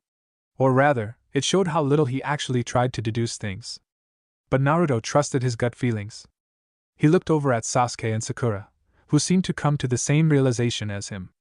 Sasuke smirked. It's the wrong floor, isn't it? Seems so. The genjutsu started to fade away, revealing the sign to be 201. Naruto sighed. How would that manage to trick a genin at all? And so they went to the floor above. The walk wasn't particularly long, but neither was it really pleasing. Team 7 quickly made their way into the Rio room 301. Into a room completely jam-packed with Shinba. Naruto didn't recognize a single person.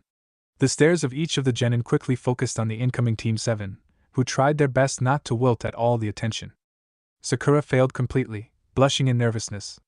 Which made sense, considering she wasn't really used to it all.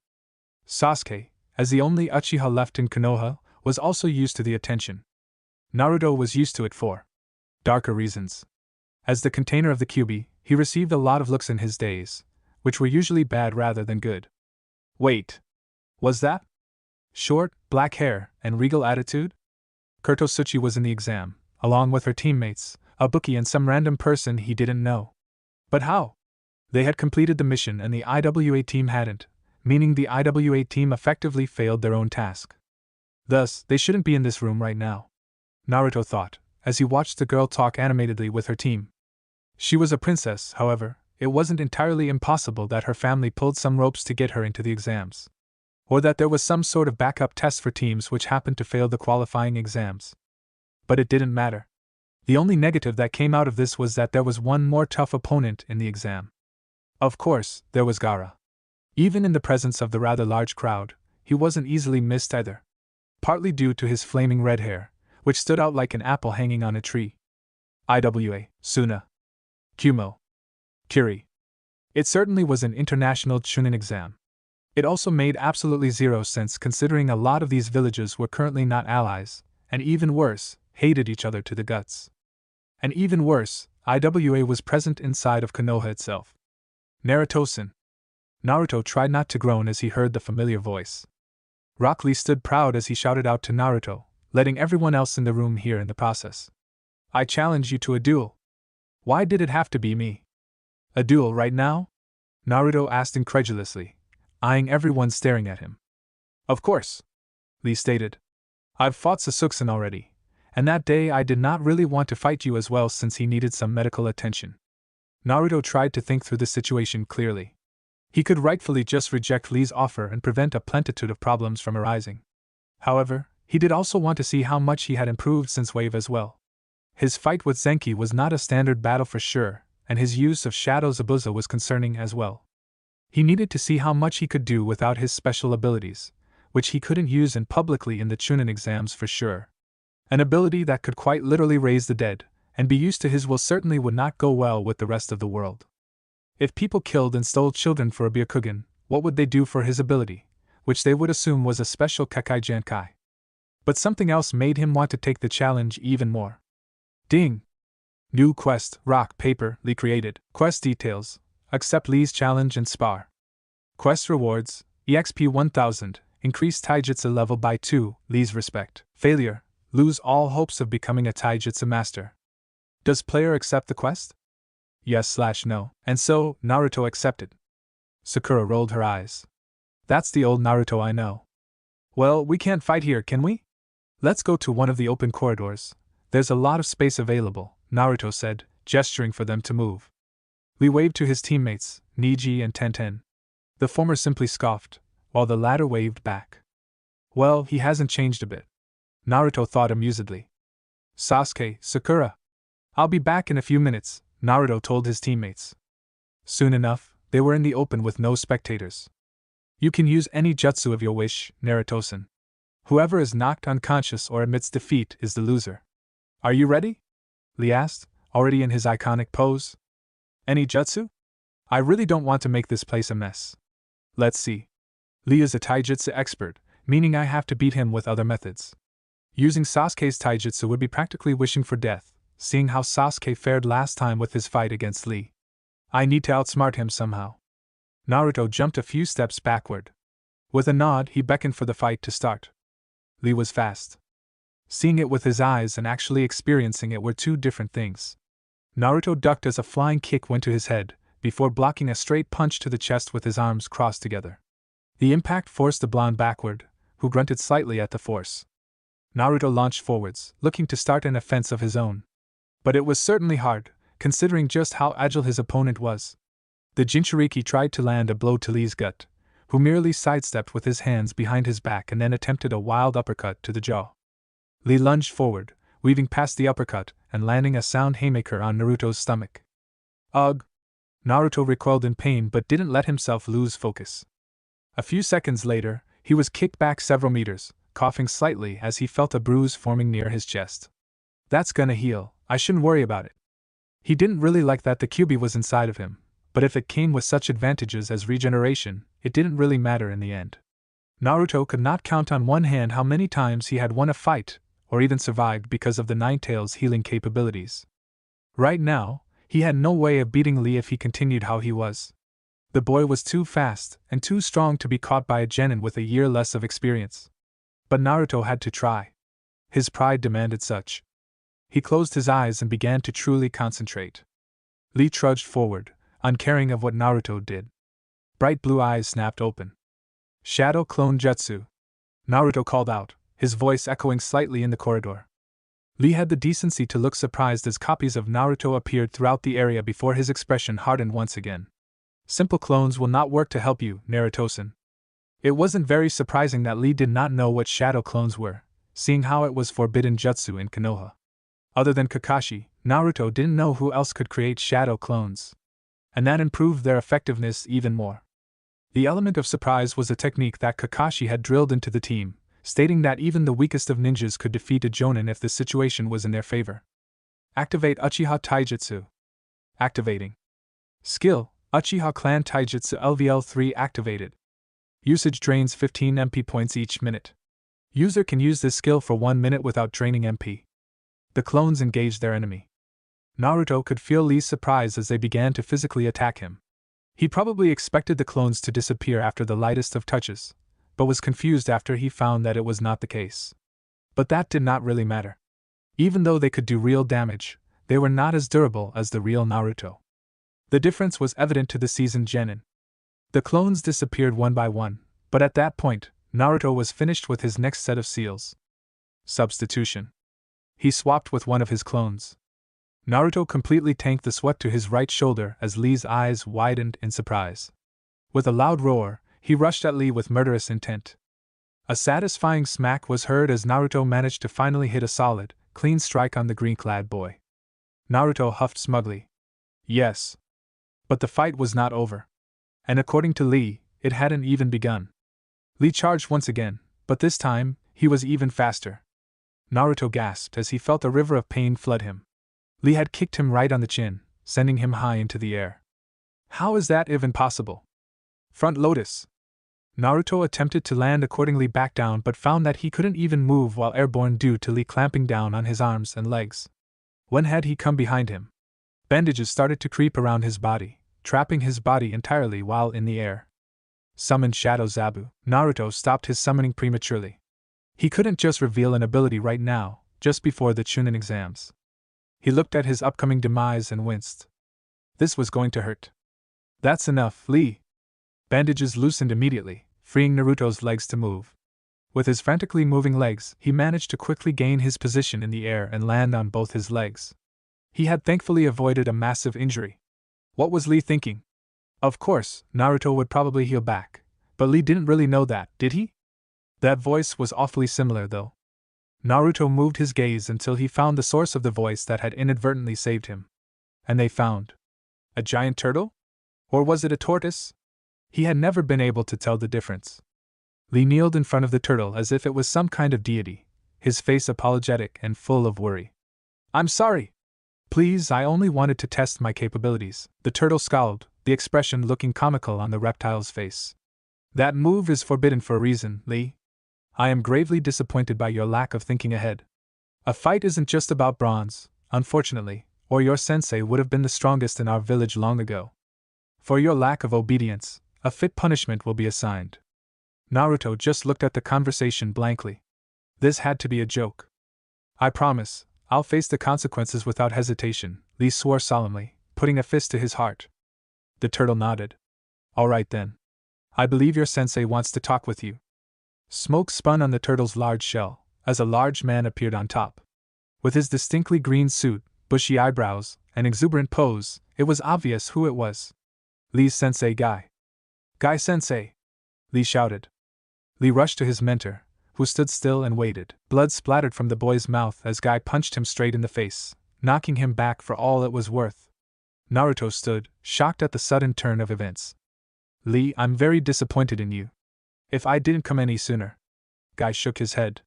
Well, let's not talk about that. I'll make this quick since both of you need to leave soon. The first examination will be starting. Once the exam is done, I'll make you run around Konoha 100 laps. Lee grinned widely, putting a thumbs up. Sure, Guy-sensei. The two hugged each other for eternity, or that was what Naruto assumed happened. He had left the moment Guy had mentioned the Chunin exams. How did I manage to get so distracted? Naruto thought bemusedly. Hopefully, I didn't miss anything if I did. I don't even want to imagine Sasuke's or Sakura's reaction. Naruto-san, please wait a second. Lee shouted from behind him.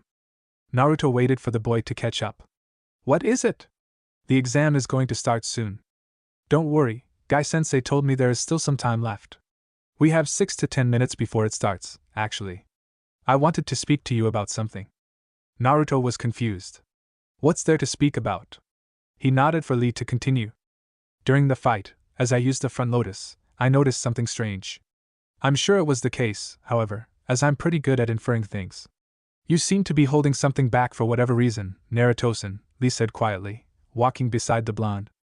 The blonde was slightly impressed. Was it the brief moment of hesitation that set him off? Either way, it didn't matter. Naruto had nothing to say back because what Lee said was true. Lee rightfully took his lack of response as confirmation. So I was right. I won't judge you for holding back against me, since I've done the same thing. But I urge you to not try to do this during the exams. Especially against me of all people. Holding back against an equally strong opponent is considered an insult for me and many others. That's all I wanted to say. Thank you for accepting my spar. Naruto wasn't sure why, but he started to feel guilty all the same. Lee headed off first, saying goodbye, leaving Naruto his own thoughts. The blonde could only sigh. There's really no way to show my necromancy, is there? But if he had to fight Lee, Naruto promised himself that he would try his damn hardest even without his shadows for help. He made his way back to the room, to the rest of the teams gathered. The villages seemed to have naturally separated themselves, each of them in their own corner of the room. Naruto made his way to the Konoha section, eager to meet all of his friends from the academy. Inside the Konoha section, all of the ninja teams were separated by year groups from the academy. Yo! Naruto greeted. There was Shikamaru and the rest of his team, Kiba and the rest of his, and Naruto's own. Oh, Naruto is here. You look a bit different, Kiba announced, looking at him up and down. Naruto looked at himself doubtfully. Did he really? Maybe he grew an inch or less. Just kidding. Haha. You should have seen your face, the Inuzuka said, laughing uncontrollably. Naruto felt his eye twitch. Well, you don't seem to have changed much either, still as stubborn as ever, huh? Kiba froze, before nodding smugly. That's right. Shikamaru hit him lightly on the neck. It wasn't a compliment, idiot. Hey, Naruto. Shikamaru, I'm surprised to see you here, to be honest. I thought you wouldn't have wanted to compete in the Chunin exams, Naruto mentioned, looking at the spiky-haired genin curiously. You'd be right, actually, Shikamaru admitted, scratching his head. But I don't think Ino or Choji would have let me live if I didn't come. You bet. Ino shouted from a different conversation with Sasuke and Sakura. Naruto almost felt bad for the Uchiha. Almost. He looked at the rest of the teams. Yo, Hinata and Shino. Naruto was tempted to use Observe on all of the ninjas, but he had already done that a month prior. Hinata had improved at drastic bounds but still wasn't at the footsteps of the heights he was currently at. Shino was at a similar rate of improvement, but was probably stronger than Hinata if she did not use her Byakugan. Or that was what he assumed from their individual stats. Shino's bugs weren't a well-known secret within Konoha, and his last name would probably be recognized by some older ninjas from other villages. They all knew how deadly his bugs could be. Hinata stuttered, as usual, red creeping up to her cheeks. Hi, Naruto-kun. It's nice seeing you again, Naruto-san, Shino said. His voice wasn't very quiet, but it still sounded like a whisper for some reason. The rest of the conversation went on similarly, with everyone running some sort of small talk here or there. 9 rookies straight from the academy. It's certainly a rare sight. Naruto's ears perked at the new voice. The tall boy looked unusual, to say the least. Longer, silver hair was tied up in a ponytail, and circular glasses surrounding his eyes. He looked like the typical smart student back at the academy. He was from Konoha, at least. He continued with his haughty voice. If I'm being honest, you guys seem kind of naive. You really shouldn't be taking these exams so lightly. And who are you? Ino asked, annoyed. Kabuto.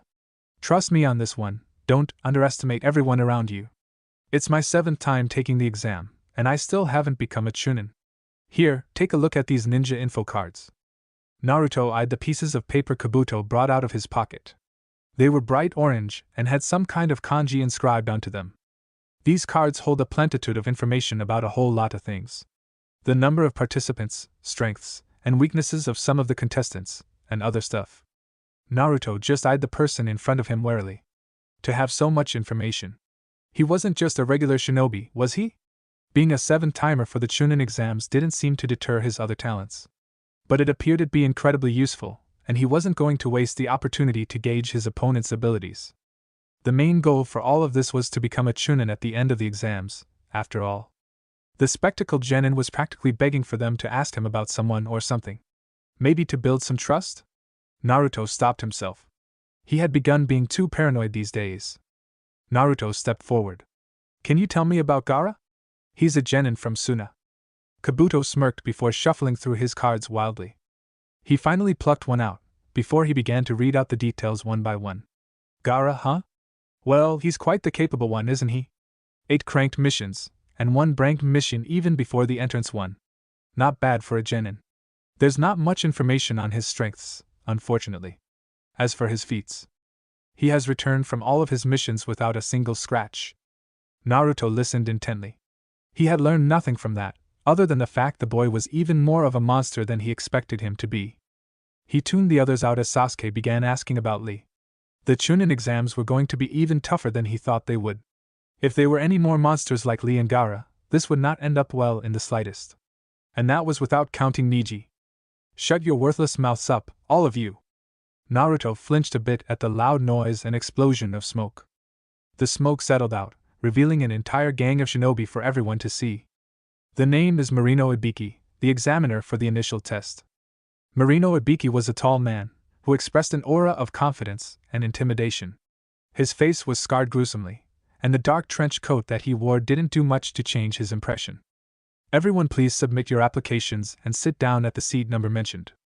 Naruto slowly did so, making sure to eye everyone he saw. He tried not to look too long at Kuratsuchi, who was the only foreign genin that he actually recognized. He wondered what exactly they were going to do for the first test. Looking at the tables in the classroom, it was almost like they were going to write a test of sorts. Naruto froze. No, they won't make us write a test, right? Naruto thought, chuckling nervously. He had invested a lot of points into intelligence, But that didn't make him learn new information at all. It had only changed his way of thinking a bit and improved his level of understanding. Naruto looked at the students beside him, Hinata and some random genin from Otogakure. If it was a test, why make them sit so close to each other? Ibiki explained the rules of the exam even further, talking about the point reductions and furthermore the team reductions made if someone happened to cheat or attempt to do so. The chunin surrounding them were there just to monitor each student, and to call them out if they were cheating. And then the final point. If anyone was to lose 10 points, the entire team would be disqualified. Naruto laughed hysterically in his head. Of course, we will all be disqualified. He could tell Sakura and Sasuke were thinking similar thoughts if the stunned looks on their faces were any indication. He continued to brood as the papers were passed out. They had an hour to solve only 10 questions, which wasn't a good sign at all. Every student knows that it's the tests with fewer questions to be more worried about, as they had the most effect on your grades overall. Naruto went through the questions one by one. Maybe at least one of them would be easy, right? Question 1. Assume a kunai was thrown at an enemy shinobi perched on a tree at a distance of 20 meters away. The angle between the kunai with respect to the ground was 20 degrees. If the shinobi has the standard speed of a chunin, at what angle and velocity should a second kunai be thrown to hit the enemy? You may assume some circumstances for yourself as long as they are realistic. Naruto felt his eyes bulging out of their sockets. What kind of question even was that? Was that even possible to solve? What even was the use of being able to solve such a problem on the battlefield? Could someone casually calculate it all in the blink of an eye in the middle of a fight? Shaking his head, Naruto went to the next questions. They were all the same. He tried not to bang his head on the table in frustration. No. I have to think through this. These are questions I don't think even Sakura could solve confidently. If she can't, then most of the people in the room can't either. Naruto's eyes widened in realization. Why does cheating only cost 2 marks? Shouldn't it result in disqualification? And why are the seats so close together? It's almost like they made it easier to cheat. Wait. They want us to cheat without being caught. The ability to do things secretly is a staple of all shinobi. But then came the next problem. Sasuke had the Sharingan, both Hinata and Neji had their Byakugan, and the others had special abilities of their own. He did not have any special abilities that could help him cheat without having one of the proctors realize it immediately. As he thought about that, genin teams were being eliminated one by one. Hinata seemed to understand his predicament. Looking ahead, she slightly tipped her paper so that it was visible for Naruto to see some of the answers. Apparently, Hinata was smarter than she let on, as she already had 4 or 5 of the questions filled out. The temptation was there, and it was begging him to look. An invisible force was pulling his head towards the paper even as he tried to look away. Naruto-kun, copy these answers, Hinata whispered as softly as possible, which wasn't very different from her regular voice. Okay, maybe it was, but to the blonde, it felt like such. With the number of people leaving already, there's no point in attempting the risk. I wouldn't be surprised if Hinata and I have already lost some points by now. No, I need to refuse. I have to wait for the last question. He shook his head slightly, before looking back at the paper. She must have gotten the message by the way she shuffled her paper back to a normal position. 40 minutes passed, each second a tantalizing wait for the final question. The 10th question will now be announced. The final rule for the 10th question was even more horrifying to hear. Naruto sweated as he felt the pressure build. Should he accept or reject the question now? Considering he did not write a single answer, it was only expected for him to leave. That left only one crazy option. Naruto raised his hand. Before you say the final question, I need to go to the restroom, please. He could feel the judging stares of all the genin on his back. Kankuro had done the same thing several minutes before. Proctor, take this boy to the restrooms, Ibiki said disdainfully. Naruto was placed in cuffs and dragged along with ropes. The cuffs were probably in place to prevent him from doing any jutsus, which was an appropriate enough handicap. The blonde made his way into the restroom and to one of the stalls. They were not very well maintained nor clean, but it would do for now. He didn't come there for such a purpose, after all. Make it quick, brat. You've wasted enough as it is. The proctor barked from the corner of the restroom. He was attempting a wild risk, but it was certainly better than the expulsion of him and both his teammates. And for it to work, he would have to be willing to do something dirty. Naruto took a deep breath. Observe. The chunin that brought him out was incredibly weak. Naruto was surprised at just how weak Yuta was. It brought up the question of what the Chunin exams exactly tested if someone of a mere level 13 was able to become Chunin. Naruto knew he was not that high leveled either, but his level was completely skewed by the number of abilities the system had given him was not taken into consideration. His real level would be at the very least 5 or 4 higher. The genin was also very lucky for Yuta to be considered the textbook genius. He zipped up his pants. The cuffs would prevent jutsus, all right. But Naruto's abilities never needed his hands, did they? Summon Shadow Zabuza. Shadows arose from behind the Chunin, who stood motionless as the atrocity behind him continued to grow. Wispy darkness materialized into human form, and the dark form of Kubikura Bocho made its place on the proctor's neck. Yuta froze as he felt the familiar feeling of steel pressed against his neck. Naruto glared at the Chunin menacingly as Yuta dropped the leash to the cuffs in shock. What are, shout, move, or try anything and I'll kill you right here and now, Naruto interrupted coldly. You can't. You and your team will be disqualified, Yuta whispered in fright. Naruto chuckled slowly. It was an incredibly odd sound to hear from the small boy, which made it all the more terrifying. That was the effect he was going for, after all. Naruto took a step closer to the sweating man. The deal is simple. Tell me all the answers to the exam, or else you die. You won't hurt madame. Do you not know who I am? Naruto asked, grinning evilly. I'm the container of the Kyuubi. Even now, it's begging me to kill you, tear you apart, and feed on your flesh. Should I answer it Yuta Hanami? Yuta gasped at the mention of his name. Please, I can't willingly let you cheat. They'll kick me out. How is this willingly? I'm forcing you to tell me, Yuta-san, it's practically cheating just like the others. This jutsu of mine, it's not an illusion, it's a curse. Mention that I cheated during the test, and that sword will come down. I don't care whether I do it in the middle of the classroom, and neither does the Nine Tails. Now, will you reveal the answers or not? Naruto focused all of his intent on Yuta, willing him to answer. Ding! New skill achieved, Bloodlust LVL1. Yuta nodded hesitatingly. Naruto smirked. That wasn't so hard, was it? Now, the second question was especially hard. All have you passed the exam? Naruto tried not to yell in frustration as the real intent behind the mission was revealed by Ibiki. According to the rules, he didn't even have to write anything and he still would have passed. Regardless, he had passed the test. Naruto walked out of the classroom, sending a thumbs up to Yuta, who refused to acknowledge his existence. Well, I couldn't really expect anything else. Phew, acting like a psychopathic murderer really takes a toll on me. The first exam was over. And he had passed with flying colors and threats. Ibiki began another long speech to inspire the students, but was interrupted as a ball of purple flew through the glass window and into the class. Fragments of glass erupted onto the floor before the purple figure slowly unveiled. Herself? I'm Anko Mitarashi, the chief exam officer for the second examination of the Chunin exams. This is going to be annoying. Naruto wasn't sure what to think when the purple-haired woman came out of nowhere, but he was certainly surprised. After introducing herself quite terribly, Anko led all of the genins to Training Ground 44, otherwise known as the Forest of Death. It looked like a dreadful place, with tall, irregular trees that looked like the perfect hiding spots for all sorts of creatures, or other genin, Naruto noted with a grimace. Someone could die in that forest, and no one would even notice. The Forest of Death has a reason for its infamous moniker. The first exam was a boring, lame old written test, am I right?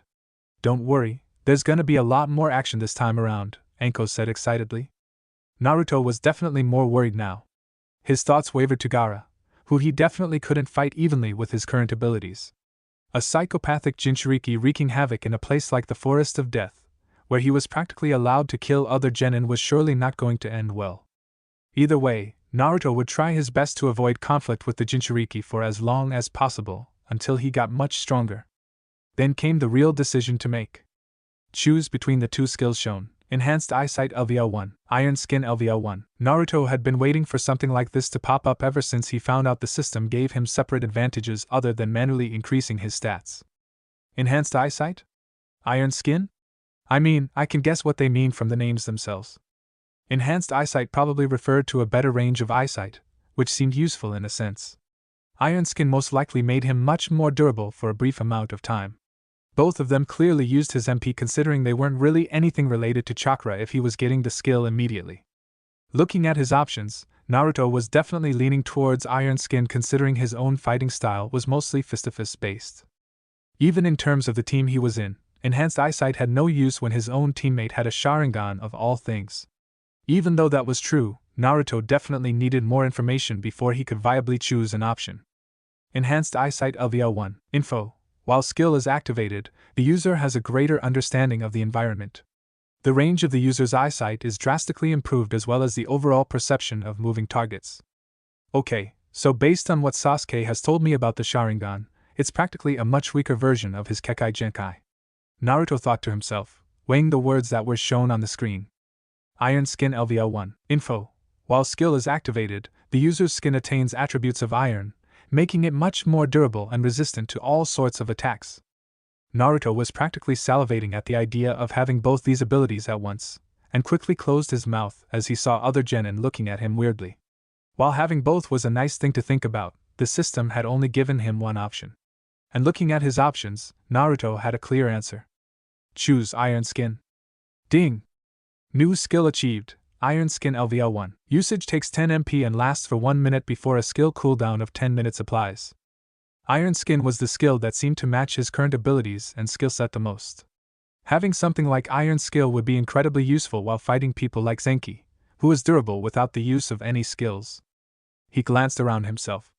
With the monsters surrounding him, Iron Skin would be extremely useful in the near future. Enko had finished her intimation speech and was starting the instructions for the next exam before she was interrupted by someone else. Alright. Can you just start the next exam already? Naruto, and the rest of the crowd, swerved their necks at great speeds at the girl who said that out loud. With short, green hair, and a tanned complexion, the genin in question looked very exotic. Enko laughed loudly. Then threw a kunai at Dazzling, so fast that Naruto could barely even keep up. The girl caught the kunai with her bare hand, before rolling her eyes in disbelief. Enko looked slightly impressed but schooled down her features right after. The proctor for the second exam crossed her arms. Kids these days, so impatient. Do you think I want to explain this much to y'all? Of course not. But someone has to lay down the ground rules, and that unfortunately has to be me. So, on to the rules of the second exam. Then came an explanation of the second stage of the Chunin exams, which only told Naruto that the exams seemed to want conflicts for whatever reason. The goal of the mission was to enter the center of the forest with both the Heaven Scroll and Earth Scroll, which sounded easy enough on its own. However, each team only had a single scroll. That meant only half of the teams would end up qualifying for the third stage of the exams, and to qualify, you had to be aggressive. There really was no best game plan, except to avoid being seen first. Enko raised a pile of papers. You'll have to sign this waiver, just for some assurances. The group of genin slowly moved towards the proctor, who put the sheets onto a table in front of them. Hey Blondie, move aside. Kuratsuchi made her way past Naruto as she went for the flyers. Naruto was slightly bummed that he was now the same height as the girl when he was around a foot taller in his Ruji form. For a second, he thought she would recognize him for whatever reason, but he pushed the stray thought away. It probably wouldn't do well for her to realize he was Ruji anyways, seeing how he had practically robbed of her mission entirely by himself. Naruto and the rest of Team 7 signed their papers with a spare pen that Sakura had. It seemed that not everyone had a pen, however, as others began to ask Naruto for the pen as well. The green-haired girl was the first person to ask. Oh, can I borrow a pen? Naruto looked into her strange, bright orange eyes and handed it over. Sure. Curious, he cast an observe at the genin who was able to catch the kunai that Enko had thrown so easily. Observe. Observing. Observation failed. No. Target's level is too high. Not again. Would player like a partial observation? Naruto just stood, shell-shocked at the turn of events. When he had cast the observe, he had assumed that the girl, Fu, would be a rather strong genin, somewhat similar to Rock Lee if not less. Who would have thought that she was a Jinchuriki just like him and Gaara? There was not one, not two, but 3 Jinchuriki in the Chunin exams. Counting Kuratsuchi in the pile, there were more than a few monsters in the exams. It would be tough winning it all. And thus, only one solution came to mind. If they were all monsters, Naruto just needed to become a bigger one. Naruto handed over the Heaven Scroll to Sasuke, who he trusted a lot more with items of such high importance. So, do we even have a game plan? Naruto asked the rest of his teammates. Yes. Our main goal is to enter the center with both of the scrolls, correct? Meaning right now, we need the Earth Scroll. Therefore, We need to scout our enemies beforehand and find out who has the Earth and Heaven Scroll each. There would be no point in fighting a group with a Heaven Scroll, after all, Sasuke said, putting a hand on his chin. Naruto, we're going to take full advantage of your clones. Naruto nodded. It was a good start, sure, but depended entirely on the strength of their opponents to actually work. If the opponent groups that had the Heaven Scroll happened to have someone like Gaara, who most likely was already killing people to the fullest by now, the plan would completely backfire. We can't have them recognize Naruto either, Sakura mentioned with a thoughtful glance towards the blonde. The clones can henge themselves as something else while they scout, and come back to me for reporting, Naruto supplied. Putting his hands together, he summoned 12 shadow clones exactly, sending them each in different directions. The clones hinged themselves as some random civilian kids Naruto had remembered seeing, to prevent anyone from targeting a blonde brat who was in the forest with them. Naruto looked at the sun, tilting his head up. Alright, I think it's time we. Ding! Warning, bloodlust detected. Naruto paused. What happened, Naruto? Sakura asked anxiously. Sasuke looked alerted as well. Naruto didn't have any time to notice that his eyes were already red. Wind erupted with a shriek from the treetops above as Naruto yelled move. For the entire world to hear. The cyclone of wind scratched and tore at his clothes, but fortunately was mostly avoided by his early understanding of the situation. Once the jutsu was finished, Naruto scanned his surroundings. Is everyone okay? Both Sakura and Sasuke shouted affirmatively, despite the wrecked trees and earth around. On top of one tree stood a masked genin, his spiky blonde hair and pale green coat easily visible in the scattered tree line.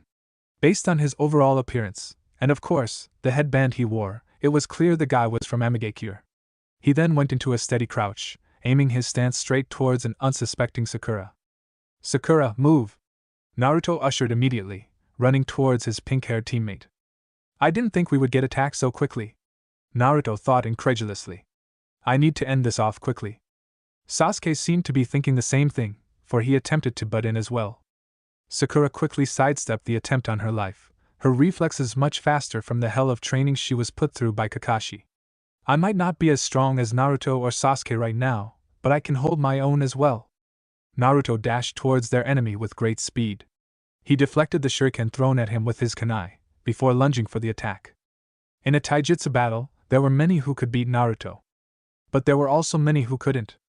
Before the Amigakure genin could even respond properly, Naruto feinted a hook kick to the face, before using his other leg to latch onto the genin's heel and bring him down to the ground instantly. It was an efficient if not a cheap move to make, but that was what ninja did. Naruto brought his kunai and stabbed it into the knee of the opposing genin who erupted into water. Damn it! Naruto yelled in frustration. To further the annoyance, his pants were completely wet. Sakura looked equally pissed but managed to quell it down. Well, we couldn't be the only ones who decided to use clones. Well, it's good that they weren't shadow clones, at the very least. Naruto thought, trying to be optimistic about the whole thing. Let's not dwell on this too much. We need to move as quickly as possible. It's possible our location has been revealed from all the ruckus, and we definitely don't want any more attention on us. We can find a place to set up a tent as well, Sasuke said, attempting to reel the group back into action. Naruto, did the clones reveal anything? Not yet, apparently. That was neither a bad sign nor a good sign. It meant that there weren't many opponents nearby, which meant that there was less of a chance of them finding an enemy to beat and gain an Earth Scroll. Team 7 walked for another 20 or so minutes, trying to cover as much distance as quietly as possible. His clones had yet to disappear, which was starting to become very, very unusual. You would have thought that a dozen clones he had sent would have found anyone by now. The walk was uneventful, except for the few large creatures that showed up from time to time, but was easily scared by a few fire jutsus that Sasuke threw at them. And then it began. Ding! Warning, extreme bloodlust detected. Naruto's blood froze. Guys, there's an explosion rang through the forest, launching Naruto and every nearby obstacle with absolute force, bringing trees out of the soil and breaking boulders into pebbles with a single shockwave. He felt his body fly like a ragdoll into the air, before falling onto the grassy forest floor painfully. He rolled and tumbled with the resulting momentum, before finally stopping at a tree that gave a helping hand and stopped his movement. Naruto stood up with a dizzied look at his surroundings. He needed to get back to the others. Whatever was facing them at that time was far different from anything they had ever faced. The sheer bloodlust radiating from that person was something Naruto had never experienced in his life. SSSS. His eyes widened.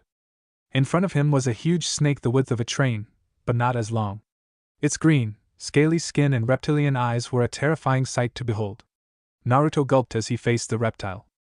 It lunged with another spine-trembling hiss, missing its target scarcely as Naruto jumped into the air and landed on the snake's back. The blonde tried to dig his kunai into the snake's skin for some kind of leverage, only to find that it was almost impenetrable to get through, and his attack barely left a scratch on the animal. He dodged another strike from the back, the snake's tail not willing to leave itself so vulnerable like that. The blonde eventually had to leave the snake's body entirely. Any attempt to try and balance on the creature's slippery, scaly skin was to no avail. With every second that time passed by, his teammates were in more and more danger. He needed to find a way to quickly get rid of the snake. And he had just the idea. Summon Shadow Zabuza. The person in question appeared in a swirl of darkness beside him, as stern as ever. Again? Naruto winced, knowing that would happen. I know I'm relying on you a lot, but I seriously need to get rid of this wretched animal. Plus, I don't really need you, just the sword. Sure, but make it quick. And you better not call me for another weak brat. Of course. Naruto lied through his teeth. There was no way he wasn't going to summon Zabuza again for an entire week. Zabuza tossed him the sword. Normally, this would have been a breach of tradition to do. But considering I'm already dead, I don't really care too much anymore. Awesome. Naruto caught the black Kubikuribocho with care, the large sword requiring 2 hands from Naruto to properly use. He grinned widely at the incoming snake. You shouldn't have done this, poor snake. It's time for execution. Naruto exclaimed loudly, clutching the sword and bending his knees. He pushed with all of his might, over the snake's fangs and near its head. With a heave, he brought the sword down onto the snake's head. The metal cleaved through the snake's skin like butter, beheading the reptile in a single stroke of metal. It was a gory sight. Red blood and snake vessels blew out from the disconnect in the snake's body, covering Naruto with blood as well.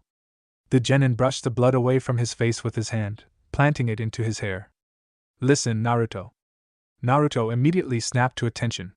Was that the first time Zabuza had called him by his real name?